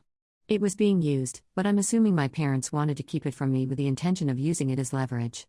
As of yesterday, the statements show purchases that look a lot like household expenses. The billing address on file points right back to my parents' home. I confronted them via text because I'm currently a couple hours away with a close friend. They claimed I benefited from these expenses, which doesn't make much sense, like how did I, because they never helped me with setting up my own apartment. Also, it explains why they assumed I'd be okay with co-signing. Turns out they've been using my credit for a while. Needless to say, I feel completely betrayed. This wasn't some tiny oversight. My parents have been quietly using my name to fund their expenses. Now I'm talking to a professional to figure out whether I should dispute the charges or close the account outright without tanking my own credit in the process. It's nerve-wracking realizing how they went behind my back even before this mortgage nonsense. At this point, I'm even more determined to move out of state to get distance from all this. My job is thankfully remote-friendly, so relocating won't wreck my career. My friends have been amazing, offering support so I don't completely lose my mind. If it weren't for them, I'd be a mess right now. I'm not trying to be vindictive or overdramatic. I just need to protect myself.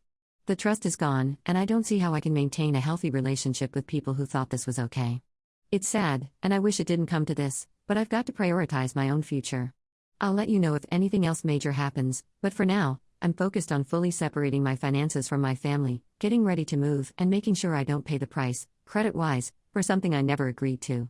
It's scary, but I'm hoping it'll be worth it to finally have a life and a credit score of my own. Relevant comments. Commenter 1. Well, if they open credit in your name, that is considered identity theft. You should file a police report. Let the chips fall where they may. Commenter 2. Hang in there. Don't forget to check with Check System to make sure they haven't used your name to sign leases and utilities that won't show up in their regular credit bureau check. Commenter 3. If there is debt left on the card, then you should contest that with the credit card company. You want that debt to come off your credit rating. This also reads like identity theft. You have grounds for reporting your parents to authorities. Commenter 4. File a police report now. You're not liable for any of this and can get it wiped through the courts, but the first step is reporting the identity theft. Update 3, 10 months later. I'm reposting here since it got taken down on another subreddit. I had some drama last year that I posted about and was hoping I'd just be able to repost there. So here it is. Last year, I cut my parents off and thought that was the end. They tried to force me to co-sign a mortgage for my younger sister, called me selfish when I refused, and I found a credit card opened in my name at their address. I froze my credit, shut everything down, moved out of state, and told myself, done, no more access. I was wrong. This week, A letter from the county recorder shows up about a newly recorded deed of trust with my updated address. I pull the record, my full legal name is co-borrower, a signature that's supposed to be mine, and a hometown notary stamp. But she'll lose her house. If your roof depends on a forged co-borrower, you never had a house. You had a countdown. I did not apply for this loan. I did not sign this loan. I was not even in the same state the day they claim I sat with a notary. I called the lender's fraud department and asked for the e-sign audit trail. The IP used for my signature? My parents' Wi-Fi. I emailed the notary.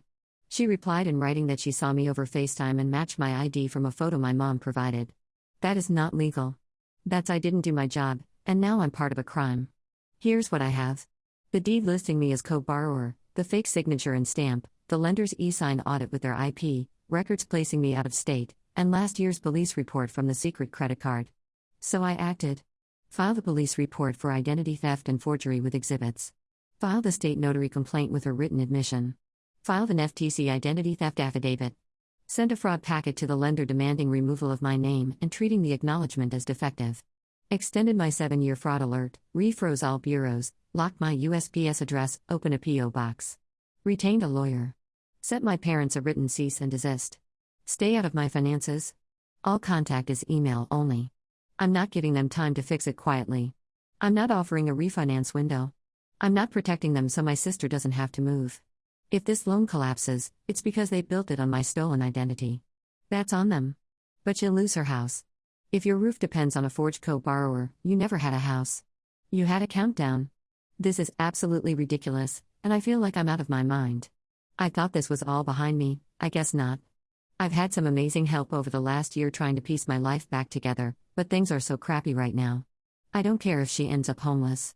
Forget them, I'm so done. I miscarried yesterday afternoon, and when I messaged my husband saying I think I lost the baby and asked if he could come home, he said of course if it's urgent, and it took him 60 minutes to get back because he stopped at the store to pick up some drinks. Posted by you/progress dependent 703. I've never had a miscarriage before, and this baby was so wished for, so it's all so fresh, and I'm sobbing right now, so I apologize in advance if it doesn't make a whole lot of sense. My husband turned 27 yesterday. I, 26F, was pregnant with mine and my husband's, 27M, second child. Yesterday, I was 8 weeks pregnant. The day before yesterday, we saw a beautiful heartbeat flickering on the screen, and today I'm devastated. I was playing with our 2-year-old when I felt a pressure in my lower abdomen. Not long later, I noticed bleeding, and I let my husband know immediately that I had discomfort and bleeding. Before long, I had passed what I believed is the fetus, and I messaged him, I think I lost the baby. I wanted to keep him updated, and I guess I was seeking some kind of emotional support. I asked if he could come home, and he said, of course, if it's urgent. I said I think it is because the pain and bleeding is getting worse, and I'm starting to feel lightheaded, and our 2-year-old is unattended in his playroom right now. We have no friends or family near that I could call who would get to us quicker than he could. I had to clean myself up, crawl downstairs to take paracetamol, make my son his lunch, and then put him down for a nap. At this point, my husband still isn't home. He was working approximately 30 minutes away and took closer to 60 minutes to get back. Hours later, when I asked, it was because he'd stopped at the store to pick up some beers. I ended up very poorly, losing lots of blood, lightheaded, vomiting, and all that, and he had to take me to A&E. By the time I was discharged, it was almost 8 p.m. last week. I had said I'd make him his favorite dinner for his birthday, which he reminded me about when we were almost home. I said I wasn't feeling up to it and that whatever takeaway he wants is on me. He said, for frick's sake, under his breath, and then muttered something along the lines of, this nonsense has ruined my birthday. He didn't stop to get any takeaway. He just drove straight home. He put our son to bed, and I went to bed, and I'm not sure what he did after. I didn't see him this morning as he had already left for work. He's not messaged me all day, and he got home a few hours ago. It's now 8:40 p.m., and he's been giving me silent treatment. I tried to speak to him about an hour or so ago, and he ignored me, and I called him a disgrace. He slammed the bedroom door and locked me out of the bedroom. His mom has since messaged me and said I need to be patient as he's also had a loss. She didn't ask how I was or anything. He's obviously speaking to his mom, but why isn't he opening up and speaking to me? She said I was harsh? I'm feeling utterly emotionally neglected right now. My body has been through emotional and physical heck. I understand that my miscarriage came at a freaking inconvenient time for him as it was his birthday and all. I'm not sure if it's the hormones making me feel crazy, but is it nuts to contemplate divorce? Am I the jerk for calling him a disgrace? Some of Op's comments. Op's response, off topic, I am on annual leave and return to work on Monday. I have already told a handful of my close co-workers that I am pregnant. I have no idea how to navigate this. What is the best way to tell people that I am no longer pregnant? Do I just say? Do I wait for them to ask? I feel so stupid for telling people so soon, so I've put myself in this position. What's the least awkward way to address it so that there are absolutely no follow-up questions? I don't want to discuss it any more than I have to because I just keep breaking down. Thanks. Commenter 1, you tell the person you are closest to spread the news for you. And tell them to make it clear you don't want to talk about it. Commenter 2, go to your doctor and get signed off. I haven't personally been in your situation but had a close friend who went through similar. Her doctor offered her 2 weeks initial certificate and more if she needed it. She ended up wanting to go back earlier, but he said it was her choice. Definitely take some time to yourself. You have gone through a massive trauma and need time before you have to face work. As for your husband, you are definitely not the jerk. If I could, I'd use much stronger language than you did. Both he and his mother should be absolutely ashamed of themselves. I know you said you have no family close by, but is there anyone you and your son can go to stay with for a while who will give you the love and support you deserve? Ops response, are you in the UK?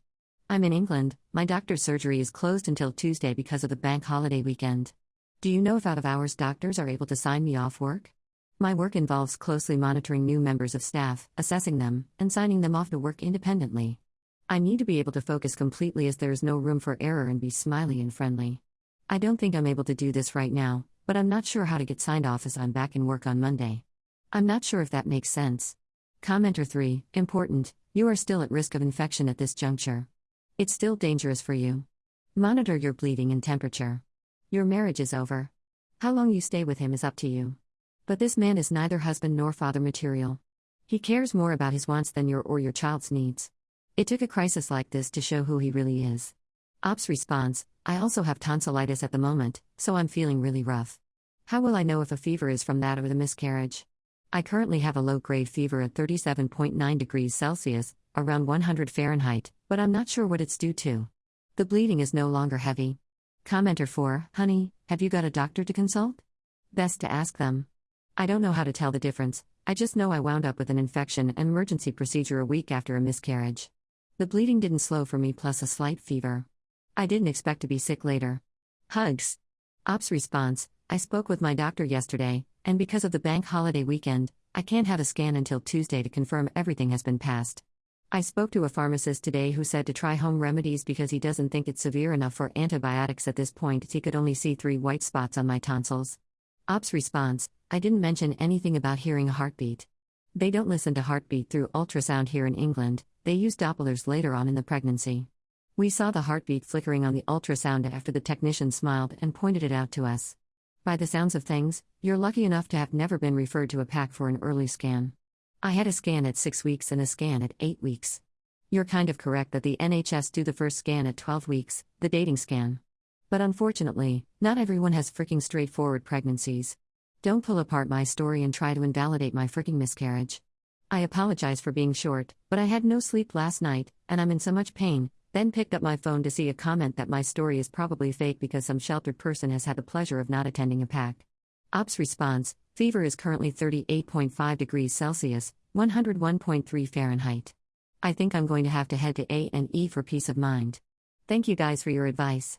I'll try to respond to the comments in regard to my husband when I'm feeling better and have recovered. It's just been a hellish day and a half. Mini update in comments, 2 days later. I'm not sure how to do an update or if anyone will see this. I have left my husband. My son and I are staying with family and are safe.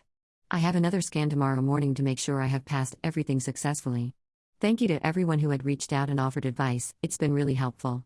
I started antibiotics for my tonsillitis on Saturday, and I'm already feeling much better. Update, 2 days later. A kind Reddit user informed me that this is the best way to do an update rather than adding a comment to my previous post, so hopefully this reaches the right people. I should have clarified in my original post from last week that the way my husband responded was completely out of character for him. He's usually a caring and supportive man and is a good husband and father. The only incident where he's shown any kind of red flags was when I put together an accent chair. I used a screwdriver to attach the legs to the seat, and when he came home from work and saw that I'd done it myself, he jumped on it until it broke to show that I didn't do it properly and that I should have waited for him to come home. He'd been under lots of stress at work, so I asked him to go to therapy, which he did, instead of pulling the divorce card straight away. We have been together for 7 years in May and is the only partner I've ever known. My family all love him and have accepted him from day one. I also should have clarified, yes, I know he was a jerk in the scenario. I wasn't questioning that. What I was questioning was whether I took it a step too far in calling him a disgrace. He's going through a lot at work at the moment. It was his birthday. I'd been messaging him and telling him that I'd miscarried his child, and he had to leave work early, and then I called him a disgrace after he'd taken me to the hospital and was responding to the grief in his own way. I think the majority of people said I was not the jerk in this scenario, and due to his behavior that my insult was justified. Thank you to everyone who reached out, checked in, offered condolences and emotional support. I've read all my messages and tried to read most of the comments. Most of them have been very kind and useful and have helped a lot over the past few days. I had a scan yesterday which confirmed that everything has passed successfully. Some people may remember that I was very worried about retained tissue due to my fever over the weekend. Also, my tonsillitis has fully cleared up, so I'm feeling almost back to normal physically. I left my husband. Me and my son are staying with family in a different part of the country, so we are safe and are managing. My husband did get very angry when I told him that I was leaving him. He tried to stop me from leaving with our son, put hands on me, and threatened to end his life. My mom intervened, and like I said, we are safe. I have some time off work now, so I will continue to take time to recover emotionally and plan my next steps. Thank you if you've read this far. I doubt there will be any more updates after this. Ops comments. Commenter 1, I'm glad you left him. But I am concerned you'll go back based on how this post is written. You are still speaking about him like he is a good husband and are justifying his behavior. Stop doing that. Make a therapy appointment for yourself.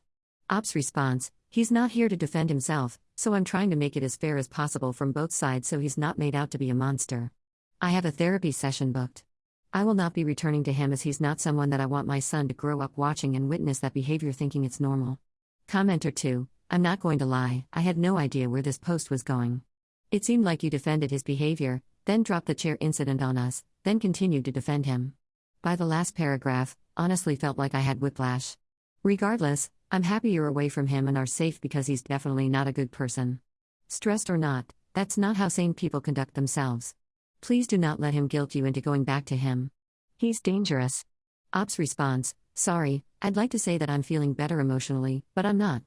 I've kind of just word vomited like it's a diary entry in a sense. I'm going to start journaling from now so that I'm not just rambling to a load of strangers. Commenter 3, I'm curious why people do stuff like breaking other people's things like that. I had made something I 3D printed, and a coworker said it looks flimsy, and then took it somewhere I couldn't see and smashed it with a hammer. Like, it was beyond a reasonable thing that would ever happen. Like in that moment, she had a narcissistic demand that I somehow upstaged her, so she smashed my stuff out of jealousy. It baffles me. It was literally just like your husband did. Doing something intentionally beyond its normal use to begin with to intentionally destroy it. I read your post twice, and I think your husband is having a mental breakdown from work and has developed narcissistic personality disorder, probably from the stress. Ops response, I was thinking that maybe he was having some kind of mental breakdown and our miscarriage was the final straw. He said that when he stopped at the store to get some beers, it was for the both of us so we could drink our sorrows away. I was planning on getting him some help because he clearly needs it. He only acts insane when he's under immense pressure at work, genuinely.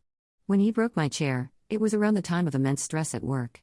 But when he put his hands on me, he actually put his hands around my neck and was choking me, which is what is terrifying. I can't look at him the same, so I can't be the one to get him the help. I'm looking into full custody and solicitors so that I never have to see him again. Update 2, 5 weeks later. Hi, I'm not sure if anyone remembers, but I posted on this app for the first time a while back after I had a miscarriage and my husband said I ruined his birthday. I need to start this off by asking that if anyone takes the time to comment, please do not leave negativity or insults as I'm extremely emotionally vulnerable and I truly feel terrible. When I updated about 5 weeks ago, I didn't think I'd have to make another update, but in short, I'd left my husband, and he'd forcibly tried to keep me in the house by putting his hands around my neck. It was really frightening, and in that moment made me feel completely confident in my decision to leave. Since that day, I haven't had any contact with my husband. As I was leaving, he was screaming that he'd end his life if I left. It's not the first time he's threatened this in our relationship, but I called his mom once I was in the car to let her know. She said she'd go over to see him, and I didn't hear from her for another week or so. About 2 weeks ago, my husband was found deceased in our family home. I'm angry, hurt, devastated, relieved, and most of all guilty. I feel so guilty that he's gone. If I hadn't left, I'm certain he'd still be alive. But I can't be certain that I would be or that our son would be. I don't know. I don't know how much sense I'm making. I just know that there were some people worried for mine and my son's safety. Please be kind. Please reach out to loved ones or local services if you're struggling. Update 3, 5 months later. I randomly logged into this account today and saw countless messages checking in, so I thought I'd do a blanket response so you know we're okay. First of all, thank you. I was a shell of the person I am today 6 months ago when I first posted here to vent and get advice. I knew this app existed, but I had no idea that there are so many lovely people here so ready to help and share similar experiences. It was exactly what I needed when I needed it, and I'm forever grateful. It was just over 6 months ago that I miscarried. My husband treated me like crap on the bottom of his shoe, and I left him, despite him choking me in an attempt to scare me into staying. I'm now doing really well.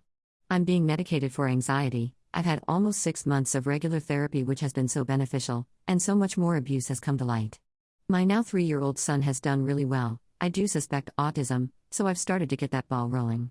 If anyone is familiar with right to choose process in England with children's ASD referrals, please message me as it's so confusing. He's been struggling with that in preschool but otherwise doing really well, and I'm so proud of him. I'm about to complete on buying a house near my family. I've been staying here with my mum since everything happened anyway, but at least we'll have our own space again and near my support network. I'll never ever let a partner isolate me like that again. I have gone no contact with my mother-in-law and 2 sisters-in-law, which stung a bit, but my life is much more peaceful. That's about all I can think of that's happened since I last logged on here. I can't imagine I'll have any further updates. Thanks again so much to everyone who offered advice, guidance, and their own experiences. It probably saved my life and my son's life. Relevant comments. Commenter 1. With all the upset that's happened around him, it's possible that a lot of similar behaviors to autism can show through trauma or attachment. I've never met him, so cannot comment one way or another, but keep an open mind as there can be crossover. Ops response. This is exactly what I said to the doctor. Signs of trauma in young children can mimic some of the typical signs of autism. But because of what his nursery had documented it in the presence of autism in my family, she thinks it's best to get it assessed. But she noted it in the referral, so I hope it will be taken into account during the assessment. Commenter 2. Glad you left. Choking is such a serious sign on top of everything else. Ops response. And I wouldn't have known this without people on here telling me. Multiple people were quoting statistics of the likelihood that he'd seriously harm me once he choked me. I'm also looking into becoming an ambassador of a local domestic abuse organization to help others the way people here helped me. Ops response. My husband ended his life shortly after we left. I won't go into any more details other than my therapist suggested that it was the final act of abuse to punish me. Thank you. My girlfriend's best friend moved back to town after we found out about the pregnancy, and now my girlfriend is convinced I'm cheating, demanding to search my phone every few days, so I gave her an ultimatum. She agreed, then broke her promise and lied to my face. Posted by you/jazzlikemail 1635. My girlfriend, Jen, 26F, and I, 29M, have been together for 4 years. Back in April, 2 great things happened. We found out Jen is pregnant, and I closed on a house for us to move into. Our family and friends know about the pregnancy, including Jen's best childhood friend, Amanda, 26F. I will admit, I never liked the dynamic between Amanda and Jen, but it did not really affect our relationship since Amanda lived across the country. After finding out about the pregnancy, Amanda decided to move back home. We live in Jen and Amanda's hometown. Amanda has been back since late May, and all heck has broken loose. Jen has always felt a little self-conscious in our relationship. I work construction and do personal training. She feels intimidated by small girls, but I have no idea why. She is a sexy woman with amazing curves. Amanda has done nothing but played into Jen's insecurities and anxieties since being back. Jen and I have never been the tracking location couple or looking through phones couple. We always considered that a red flag in a relationship. Amanda has convinced Jen that she needs to start doing that. So, she has been looking through my phone on a regular basis and finding nothing. I have communicated my hurt and frustration, and that I think she needs to distance herself from Amanda. She kept rebuffing my concerns. About 2 weeks ago, Jen again asked to look through my phone. I told her in no uncertain terms that this will be the last time she looks through my phone. If she again sees nothing suspicious, then she needs to agree to go to counseling and distance herself from Amanda. She agreed, looked through my phone, and found nothing suspicious. But, she soon reneged on her promise to do counseling and distancing herself from Amanda. I decided to move out. We are currently on a month-to-month lease in an apartment until renovations get done on the house I bought. I am staying with a friend until the house is ready, and then I will move in alone. Jen has asked me to reconsider, but I refuse. She will likely need to move in with her mother, which is not ideal given the limited space, which I feel terrible about for my child. Am I the jerk? Edit. I am fully aware that Jen has raging hormones. Trust me, I was dealing with a lot more than just her insistence on searching my phone constantly. I have been doing individual counseling for 6 years. I want to do couples counseling, and I want Jen to do individual counseling. I left because Jen lied to me. Relevant comments. Commenter 1. Statistically, men cheat more while women are pregnant, and on top of that, pregnancy hormones take over emotions, rational thought, physical changes. It's a trip. Counseling is a good idea, and medication might be, too. Would also not hurt to have a mature, supportive partner, instead of a tantrum throwing, moves out the house, abandoning jerk. Does Op not realize there will be an actual baby, now, so he has to stop acting like one? What happens when single dad Op has to deal with projectile poop from an infant? Will he leave the country? I hate to break it to Op, but things aren't going to get easier when you add a baby to your life. It's better with a partner. Op's response: this would be like me accusing Jen of racism based on nothing more than the fact that I am black and she is white, and she refuses counseling, both couples and individual. I have no idea where you got that I threw a tantrum. I told her I was moving out and calmly moved out. She followed me crying, at one point grabbed my arm and yelled in my ear that I was not moving, and ended the night by trying to block the doorway to the apartment to prevent me from driving off. What happens is I deal with it. I am the oldest of 4 and had 2 addict parents. Of the 2 of us, I have far more experience taking care of babies. I wish I felt like I had a partner right now. I do not. I was getting yelled at, screamed at, accused of cheating every which way because I do not want to have intimate time with this person who is treating me like garbage. In fact, our conversations since I moved out have drastically improved in quality. Commenter 2. Lying is not okay, but causing her house uncertainty and stress while carrying a baby is worse. She wants reassurance that you aren't cheating, and she wants to know she can still have intimate time with you safely and not risk her child getting infections, and I don't understand why looking through a phone is a big problem unless you are hiding something. She's carrying a baby, this is major. If you are planning a future for her and your child, she should be listed as the owner as well. In a marriage you share everything. Here she's carrying a baby and risking her health, but you don't do anything to protect them and make their welfare worse. Op's response: Jen has straight up told me if I ever searched through her phone, on the 3rd time, she would likely leave me. It may not be a big deal to you, but it is in our relationship. And to even think I would risk harming her or our kid is truly insane. If she thinks I am that sort of monster, she should not be with me, period. I am not going to put her on the house if she is not on the mortgage. That makes no sense to me. I pay for 100% of all the costs associated with a pregnancy. Commenter 2, but no ring, no house. You like the control, but you aren't the provider or protector. Op's response: I am not the holdup on the ring, she is. She wants a very particular type of wedding, one that we cannot afford right now. It is her desire for a particular wedding that is the holdup. I was willing to go down to the courthouse 2 years ago. But, I will take poor assumptions for $1,000. And again, I pay for 100% of the baby costs. How is that not being a provider? Commenter 3, is the house in your name? Op's response: yes, house exclusively in my name. Commenter 4, what do you know about Amanda's behaviors and why she was moving back home? Op's response: she had a bad breakup about 6 months ago. I do not know all the details. She works remotely, and her company's home office is located here, so not much upending she had to do. Commenter 5, your childhood background and the past trauma plays a role in the relationship with Jen. Did Jen know about your past? Op's response: I have 2 addict parents, and I was the eldest of 4. I was effectively raising toddlers when I was in elementary school. I left because she lied to me. Jen spent about 30 minutes searching through my phone 3 to 4 days a week for a month. I left because she promised if I let her do it again, we would do counseling and start distancing herself from Amanda. She searched and refused unapologetically to do what she agreed to. What guarantee would you like me to give? Seriously, at 18 I left home and took my 3 younger siblings because my parents are addicts. I scrapped and clawed to support all 3 and get them through high school and into college. On many occasions in those early years, I went days without eating so they could eat. Jen knows all this and saw some of this firsthand. In our 4 years together, my girlfriend has spent about 1/3 of the time unemployed. She never had to worry about her bills, food, or anything else. Why? Because I had her covered.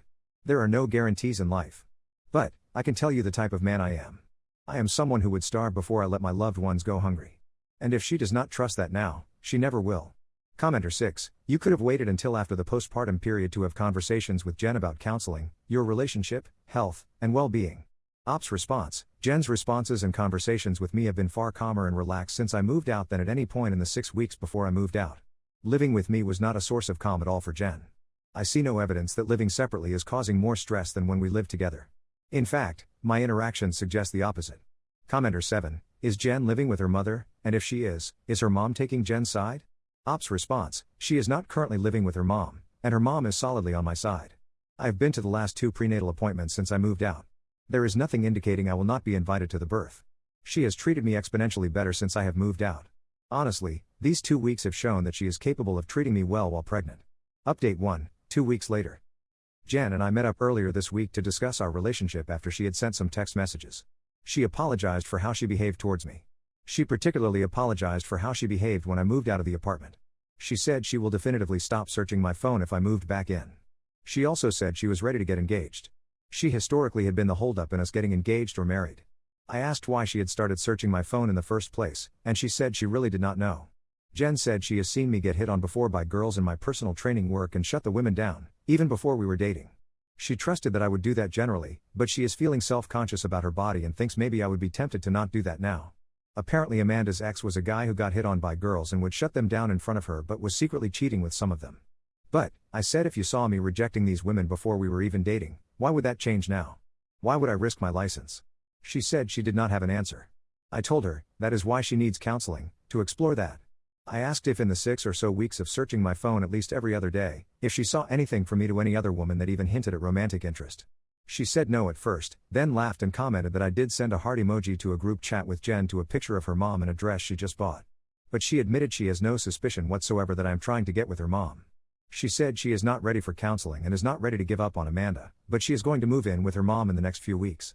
I let her know that I cannot move back in with her until at least counseling is being started. She understood. I am going to let the landlord know that we are terminating the lease at the end of September. She is sad we are not living together, but understood where I am coming from. She gave me a hug and a kiss, and that was the end of the conversation. She later sent me a text asking if I was okay with her still watching my videos. I had made some videos some months back for her viewing pleasure. I said sure. Her mom later texted and told me they had a long heart-to-heart about Jen and my relationship. Relevant comments. Commenter 1, so basically she promised nothing but you're getting back together. Ops response, we are not getting back together. Commenter 1, then why are you talking about living together instead of how to split time and money for the baby? Ops response, she asked me what it would take for me to consider living together again. I gave her my conditions. She is still refusing those conditions. We are at 22 weeks. We do not need to talk about custody and child support yet. Plus, I am going to have my lawyer handle that when we get to that point. Commenter 2, so you've gone from not getting back together to possibly getting back together. You can see how as readers we are getting mixed signals, so imagine being in your ex's shoes. You've given her hope, and what happens if you meet someone else while she worked towards counseling and cutting Amanda off just so she can get back together with you? Ops response, I have always been open if she met certain conditions. It would seem strange to me to say I am moving out because you refuse counseling and distance yourself from Amanda, and then she does those things, and me to say I am not open to the possibility of getting back together. How does that make any sense? I have no idea where you are getting the notion that there are absolutely no circumstances where I would get back with Jen. Commenter 3, won't you get in trouble if Jen sent your videos to your workplace? Ops response, I work in construction. You know how many inappropriate jokes I hear a day? It might increase the number of inappropriate jokes I hear, but that's about it. We got felons on the crew. We do not give a heck as long as you get the job done. My other work is as a personal trainer, which is my own business. Also, she shares it. Guess what? She is the only person who has the video, and she goes to jail. But, for me, it does not make any difference what she does with the videos. I knew the risk when I made them. I would mostly find it funny if she did it. Some of Jen's insecurity is because the women in the office at my work occasionally flirt with me. But, they flirt with pretty much all the guys, so I never took it to mean anything. If Jen sent it to my job, it would be to the office. So, she would be sending adult videos of me to women she is insecure about because she thinks they are into me? I would probably just laugh. I would file charges because someone should not be receiving unsolicited adult content at their job. But, I personally would view it as an irrational act if the goal is to get back at me. Update 2, 2 months later. I have been asked by a number of people to give an update on the situation. There was not much to report until recently. Shortly after my last update, Jen had moved in with her mom, and I had moved into the house. Things had been going well. We were communicating, I was going with her to all the appointments, and we were generally getting along. But, we were not living together because Jen still refused my request for counseling and distancing herself from Amanda. Well, about 3 weeks ago was my 30th birthday. I have never really celebrated my birthday. It was midweek, and I just went to work, had a couple of personal training sessions at the gym, and went home. I was in the shower, and someone was ringing the doorbell. I went and answered it, and it was Jen. She had some groceries with her and insisted on making me dinner. I have been very particular about enforcing boundaries with her because, in a lot of ways, she is behaving like we are still together like before I moved out. She could sense my hesitation and stated that she would just be making me dinner as a friend. So, I agreed. I turned on a movie while we cooked together. After dinner was done, we sat in front of the TV, ate, and finished the movie. We talked for a little bit after the movie was over. She then said she needed to use the bathroom. I assumed she would leave afterwards. I began cleaning the kitchen, and she came up behind me and began grabbing my woodpecker. I turned around, and she was in a lingerie set she knows I love. I asked her what she was doing, and she said, "What does it look like?"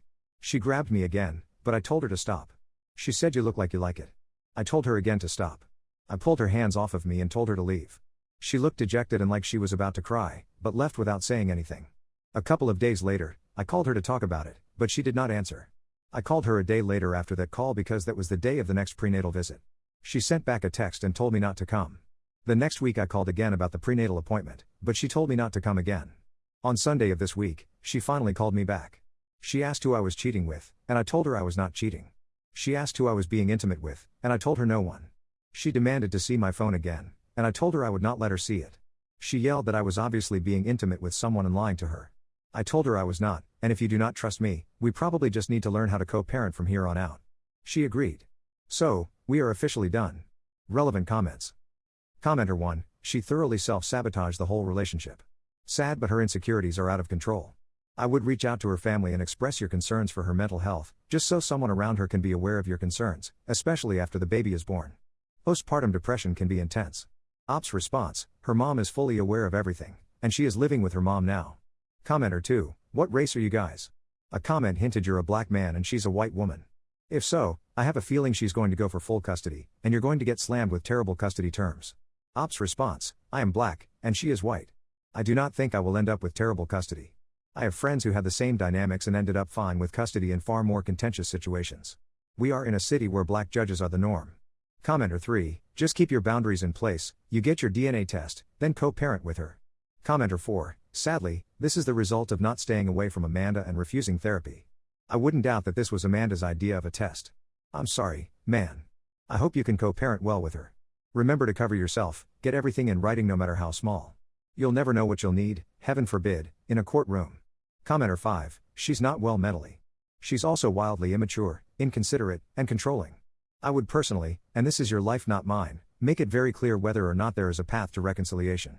Like, if you go to counseling and stop having delusional bouts of jealousy and attacking me for nothing, then we can consider starting over dating again. Do not move in or get married or even talk about engagement. Also, get a DNA test. She may have cheated. Maybe she doesn't know who the father is and is projecting, or trying to even the playing field by accusing you of cheating. My boyfriend spent 6 hours at his Magic, the Gathering tournament every week, then ditched our Friday night plans to play online until 2 a.m. instead of having alone time with me, and we've smashed maybe 5 times in 5 months because he's never in the mood. Posted by you/Runaway Rain. I, 28F, have been with my boyfriend, who I will call James, 34M, for about 5 months now. I can honestly say that I love him. However, one thing is driving a huge wedge between us, his love of, or should I say obsession with, Magic, the Gathering.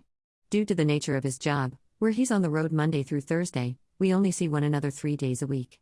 I freelance from home, so I mostly have an open schedule.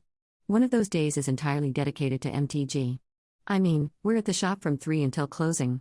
The first one's in and the last one's out, always. Mostly, I'm okay with this. I know hobbies are incredibly important for socialization, and they overall improve your mental health and quality of life. Besides, I was made aware of this weekly tradition very early on in our relationship. Therefore, I never guilt-trip him into not going.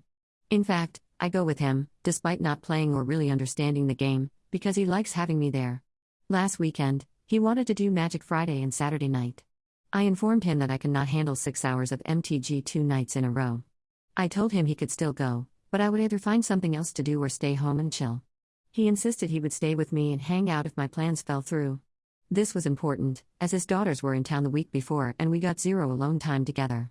To be clear, I did not pressure him into not going. I told him I would not make the decision for him.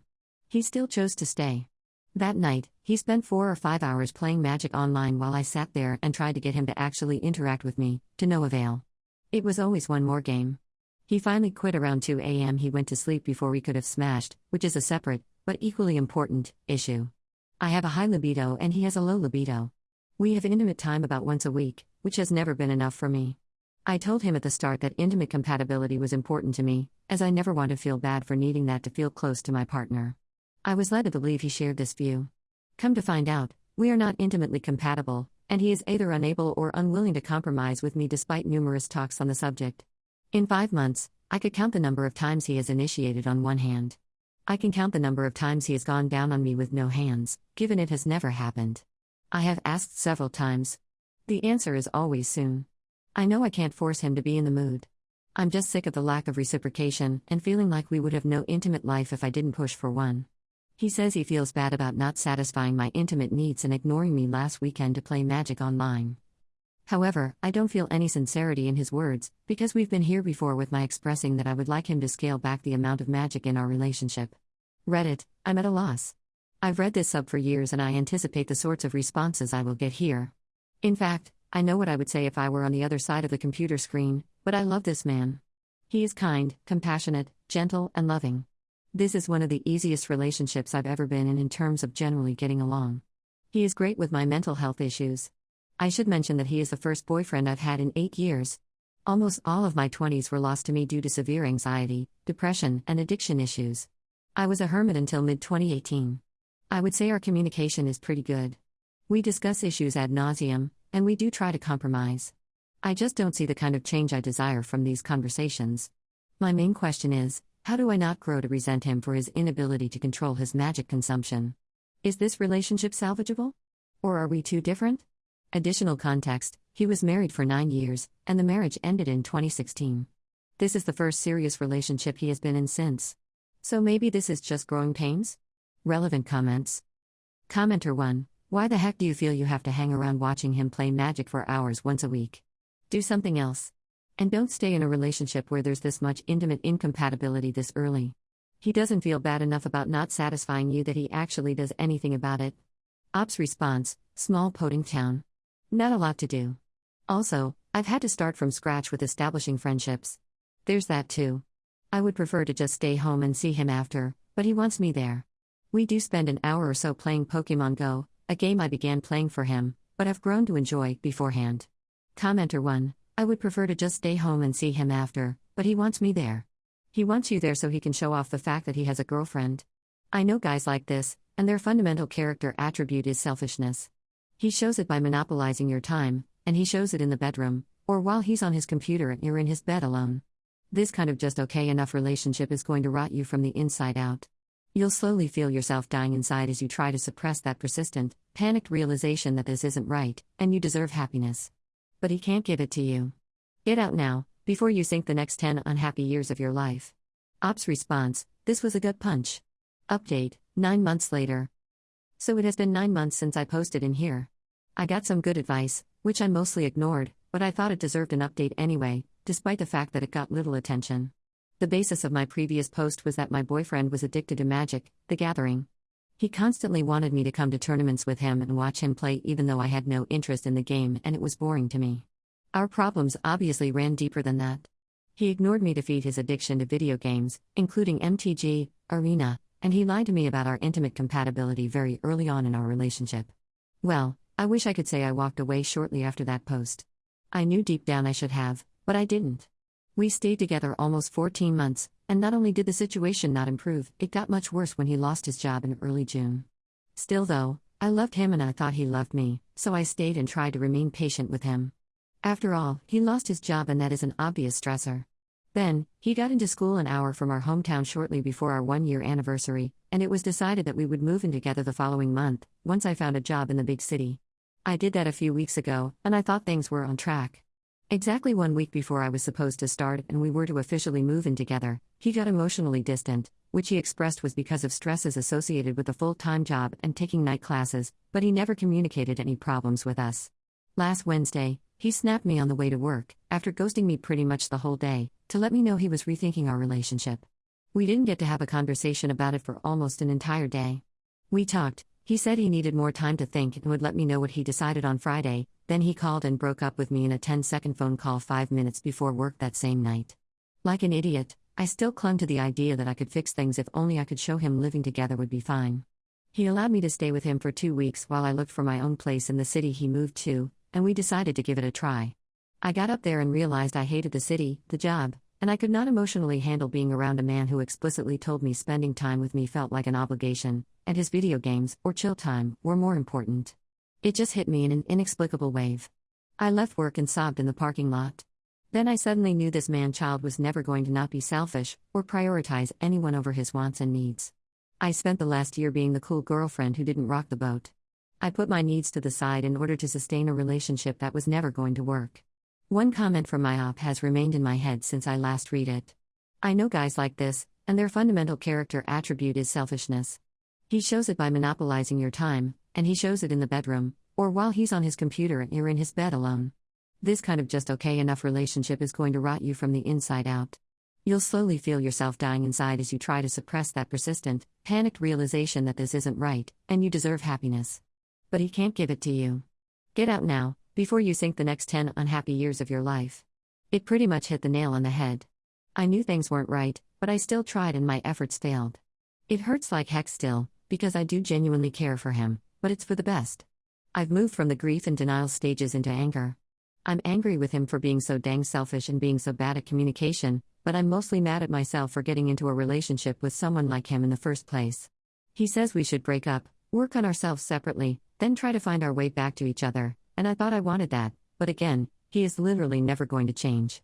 I, on the other hand, am gonna go have some good intimate time for a change, with a guy who doesn't treat it as an obligation. I'm gonna reconnect with my friends, and use this learning experience to finally get my own physical and emotional problems under control. I'm not doing it for him, but for myself. I advise anyone who is dealing with a significant other who has an addiction, or incompatible libidos, to leave if you try to talk it out and nothing changes. You can't save them, you can only save yourself. Don't be like me. Don't waste a year of your life on a selfish person who only cares about their next fix, be it substances, alcohol, gambling, or a video game addiction. You'll find yourself miserable and alone in your own relationship, and you only have yourself to blame. Relevant comments. Commenter 1. What resonated with me was your talking about being the cool girl. I always try to be the cool girl too. After some recent discoveries about my husband, and getting into therapy for myself, I am finally okay with being myself and not cool. I'm not going to compromise myself any longer to try to make myself fit with him. Commenter 2. Gillian Flynn has the best take on the cool girl. Men always say that as the defining compliment, don't they? She's a cool girl. Being the cool girl means I am a hot, brilliant, funny woman who adores football, poker, dirty jokes, and burping, who plays video games, drinks cheap beer, loves threesomes and wild intimate time, and jams hot dogs and hamburgers into her mouth like she's hosting the world's biggest culinary party while somehow maintaining a size 2, because cool girls are above all hot. Hot and understanding. Cool girls never get angry. They only smile in a chagrined, loving manner and let their men do whatever they want. Go ahead, treat me poorly, I don't mind, I'm the cool girl. Men actually think this girl exists. Maybe they're fooled because so many women are willing to pretend to be this girl. For a long time, cool girl offended me. I used to see men, friends, co-workers, strangers, giddy over these awful pretender women, and I'd want to sit these men down and calmly say, you are not dating a woman, you are dating a woman who has watched too many movies written by socially awkward men who'd like to believe that this kind of woman exists and might kiss them. I'd want to grab the poor guy by his lapels or messenger bag and say, the lady doesn't really love chili dogs that much. No one loves chili dogs that much. And the cool girls are even more pathetic. They're not even pretending to be the woman they want to be, they're pretending to be the woman a man wants them to be. My roommate's boyfriend wanted me to crate my service dog so he could feel comfortable, so I said no, but then he showed up with a charcuterie board, apologized, and offered to pay half my rent and all my dog's food, so now I'm wondering if this is too good to be true. Posted by you/Salii Fox. I, 23F, have narcolepsy and use a service dog who alerts me before sleep attacks. I've had her for 2 years, and she's changed my life. My roommate, 19F, and I have lived together for 6 months with no issues. Last week, she told me her boyfriend, 30M, is moving in. I said okay, but asked that we all sit down to discuss house rules since it's a big change. During that conversation, he said he's uncomfortable with dogs and wants her crated whenever he's home. I explained she's a service dog, not a pet, and that she needs to be with me to do her job. He said he gets that, but his comfort matters too since he's paying rent. He suggested I could keep her in my bedroom only, but she needs to move freely to alert me wherever I am in the apartment. I said no, this is a medical accommodation, not a negotiation. Now, my roommate is saying I'm being inflexible and ruining her relationship because her boyfriend is reconsidering moving in. She said I'm choosing a dog over her happiness and that I'm being selfish since it's her apartment too. My sister thinks I should just try to keep the dog in my room more often to meet them halfway. I told my roommate either the dog stays as is, or I'm moving out. Now, she's crying that I'm abandoning her and she can't afford rent alone. Am I overreacting? Relevant comments. Commenter 1. Not overreacting. It's illegal to separate you from a service animal. I had to stand my ground against my family for the same reason, only my dog senses my seizures before they hit. Ops response, exactly. No one understands that part. My dog doesn't bother anyone, she barely even barks, and I always look after her. There shouldn't be an issue. Commenter 2, is he on the lease? If he's not on the lease, I would not agree to him being put on the lease or moving in. You might want to check your lease agreement and make sure there's nothing about unauthorized long-term stays from people as well. Some leases have clauses like this, and you'll want to make sure you aren't breaking the lease agreement by allowing him to move in. Ops response, I don't want to be a rude roommate and snitch. She's nice, and we have handled everything verbally. If this continues, I will look into my lease. Thanks, I didn't even think of that. Commenter 3, putting your health and safety is non-negotiable. Perhaps if he meets the dog and watches how the dog interacts around the space and people, he might be able to understand how the dog will be less concerned with him and more concerned about ensuring you're well informed about your own health. Ops response, when we sat down and talked, he told me he was once attacked by a group of dogs when he was younger. He's been going to therapy recently to help overcome that fear and many other things, and he even cried when he was telling me the story. Regardless, my dog is so sweet, but I don't think letting him around my dog is the best decision anymore. Commenter 4, please don't let him move in. You'll come home one day and your dog will be gone, escaped while you were out, sleeping, or whatever. Ops response, that's what I'm saying. He already showed dissatisfaction for my dog. What if he ends up doing something? I just don't want him there anymore. Commenter 5, stand your ground. Not overreacting. If this guy doesn't move in, it's probably better for you and your roommate. Ops response, I agree. I try my best to be a good roommate, but another person in the house seems like a lot to deal with. Update 1 day later. First off, thank you guys for all the comments and advice on my last post. I appreciate everyone who told me to check my lease, stand my ground, and yes, even the people who said to call him a homosexual, which I'm definitely not doing. Honestly, I did not expect things to turn out like this. So after our fight, my roommate asked if we could all have another talk at the apartment. I agreed, hoping it would ease up the tension since we still had to live together while I figured out my next steps. We sat down in the living room. She immediately apologized for how everything went down and talked about how she'd been doing a lot of thinking about her relationship and living situation. About 5 minutes in, her boyfriend showed up with a bag of dog treats and a full charcuterie board.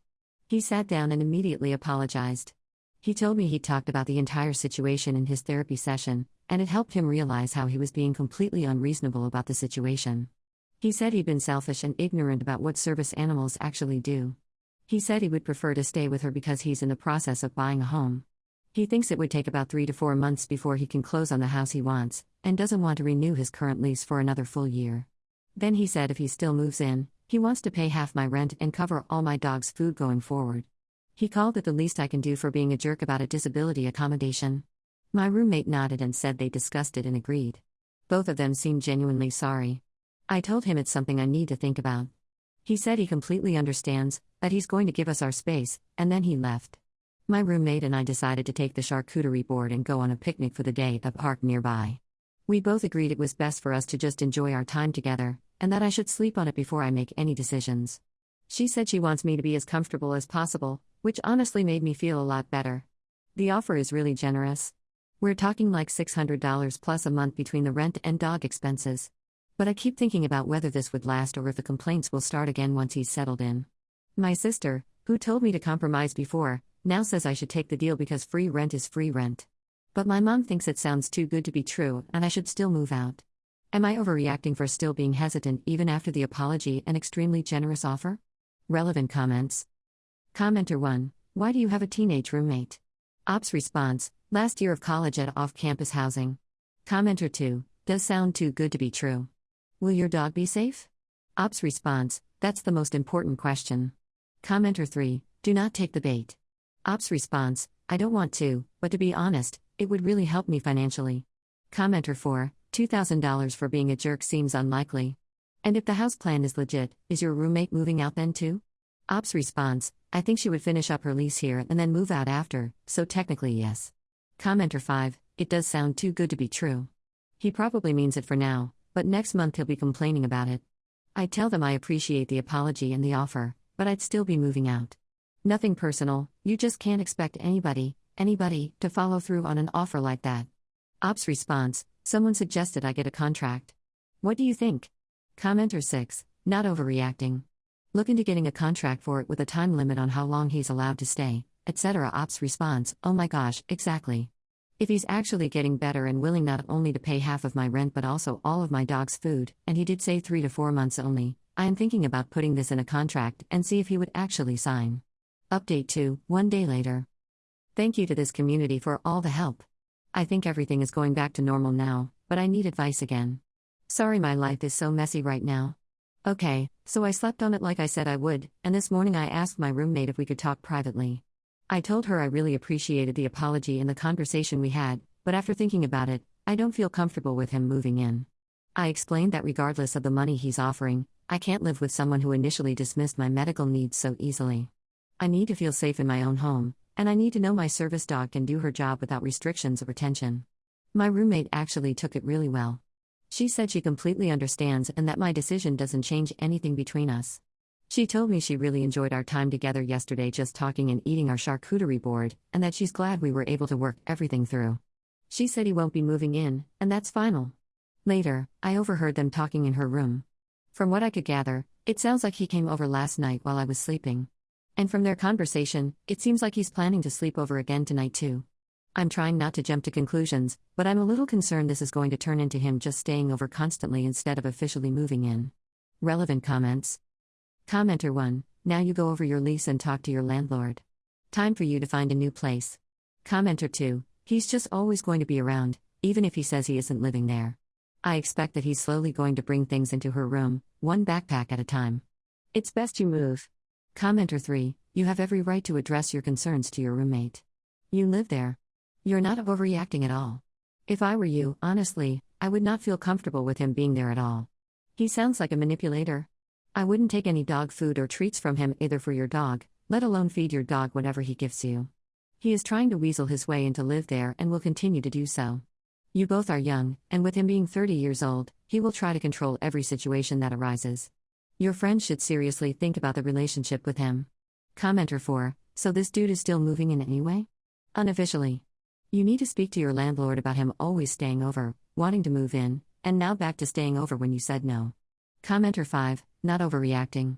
You need to make a final decision and move. This situation is not going to get better, and her boyfriend will be there constantly. Soon, you'll come home and see he's moved in all of his things. At this point, you need to tell the landlord a third party is living there while still making arrangements to move. You will not win while your roommate and boyfriend are plotting behind your back.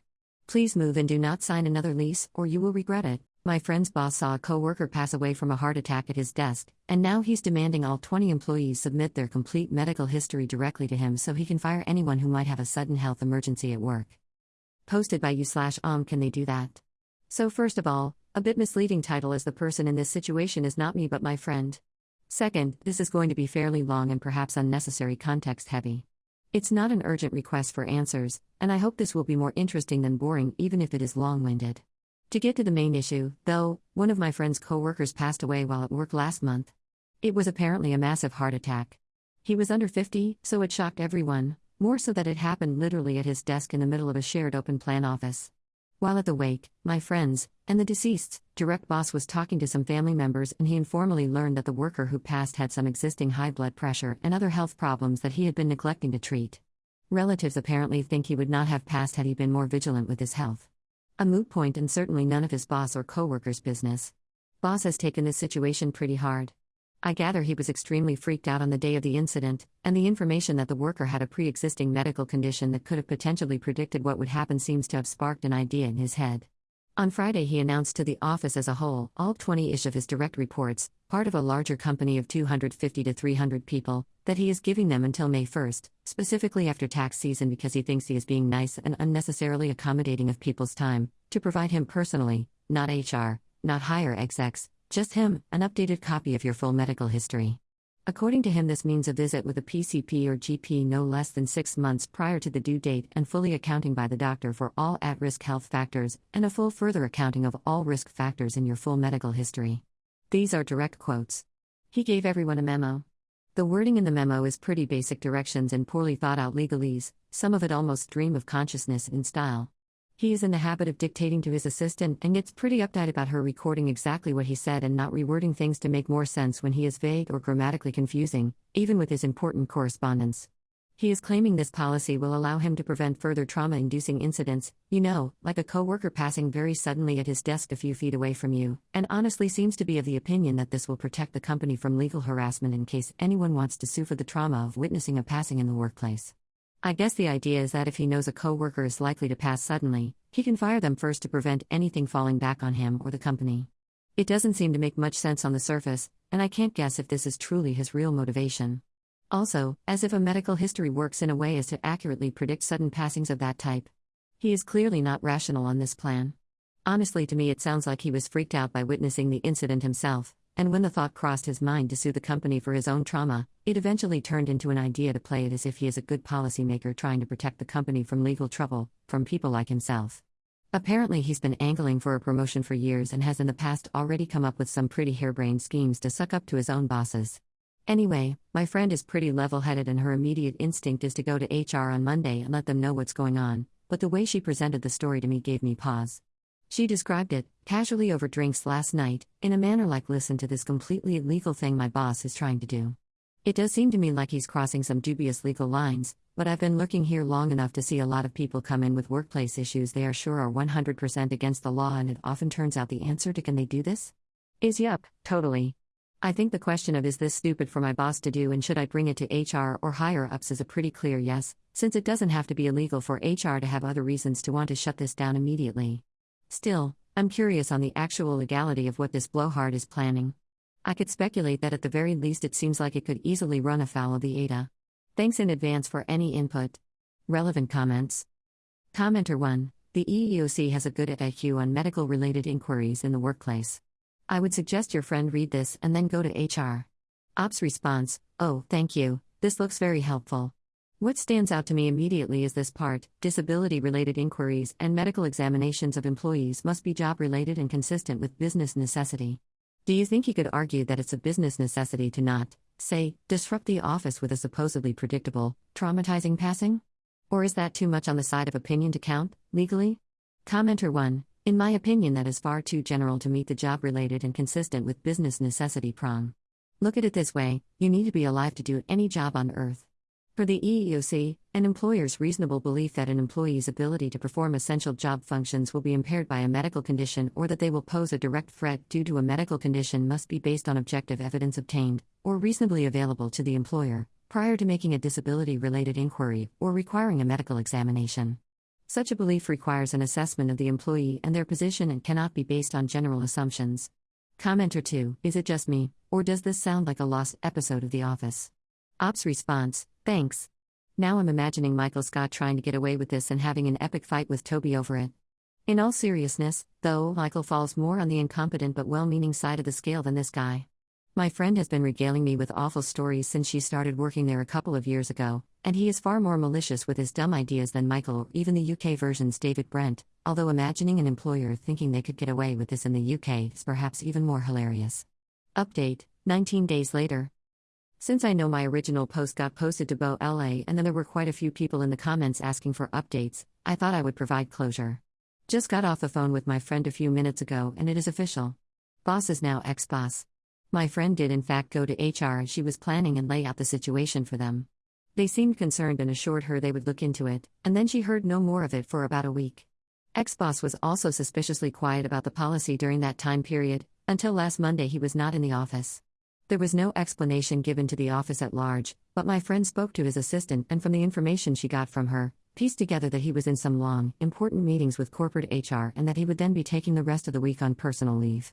Well, the weekend passed and he didn't return. The office was in limbo for the beginning of this week, but today someone came down from corporate and announced that ex-boss was officially no longer working for the company and that new corporate guy would be serving as their temporary supervisor until a new one was hired. Obviously everything largely went on behind the scenes, but since my friend was the one to blow the whistle to her friend in HR, yes, I did see the comments on the previous thread about how HR is never your friend, lol, she managed to get a couple details at lunch regarding the way it all went down. Apparently, corporate was initially quickly and heavily concerned about ex-boss's scheming because he does have a history of dumb ideas that blew up in his or someone else's face. He had in the past always managed to take the heat off himself by throwing someone else under the bus.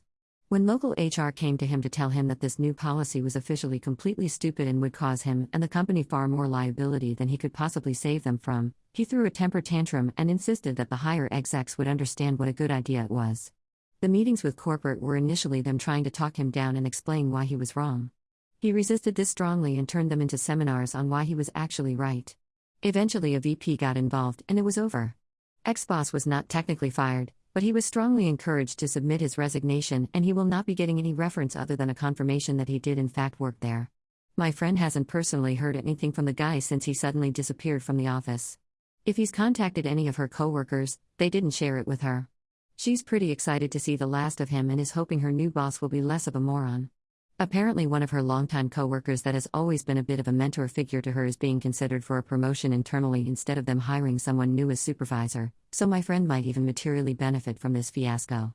Again, my thanks to everyone who provided me with info and advice and also to those who were just supportive. I did drop off commenting after a few hours because I do browse Reddit most of my workday and I am paranoid about accidentally commenting with my main when I mean to use my throwaway and vice versa, so I just stayed logged out of this account. Sorry for the lack of real-time clarification, but hopefully this update makes up for it.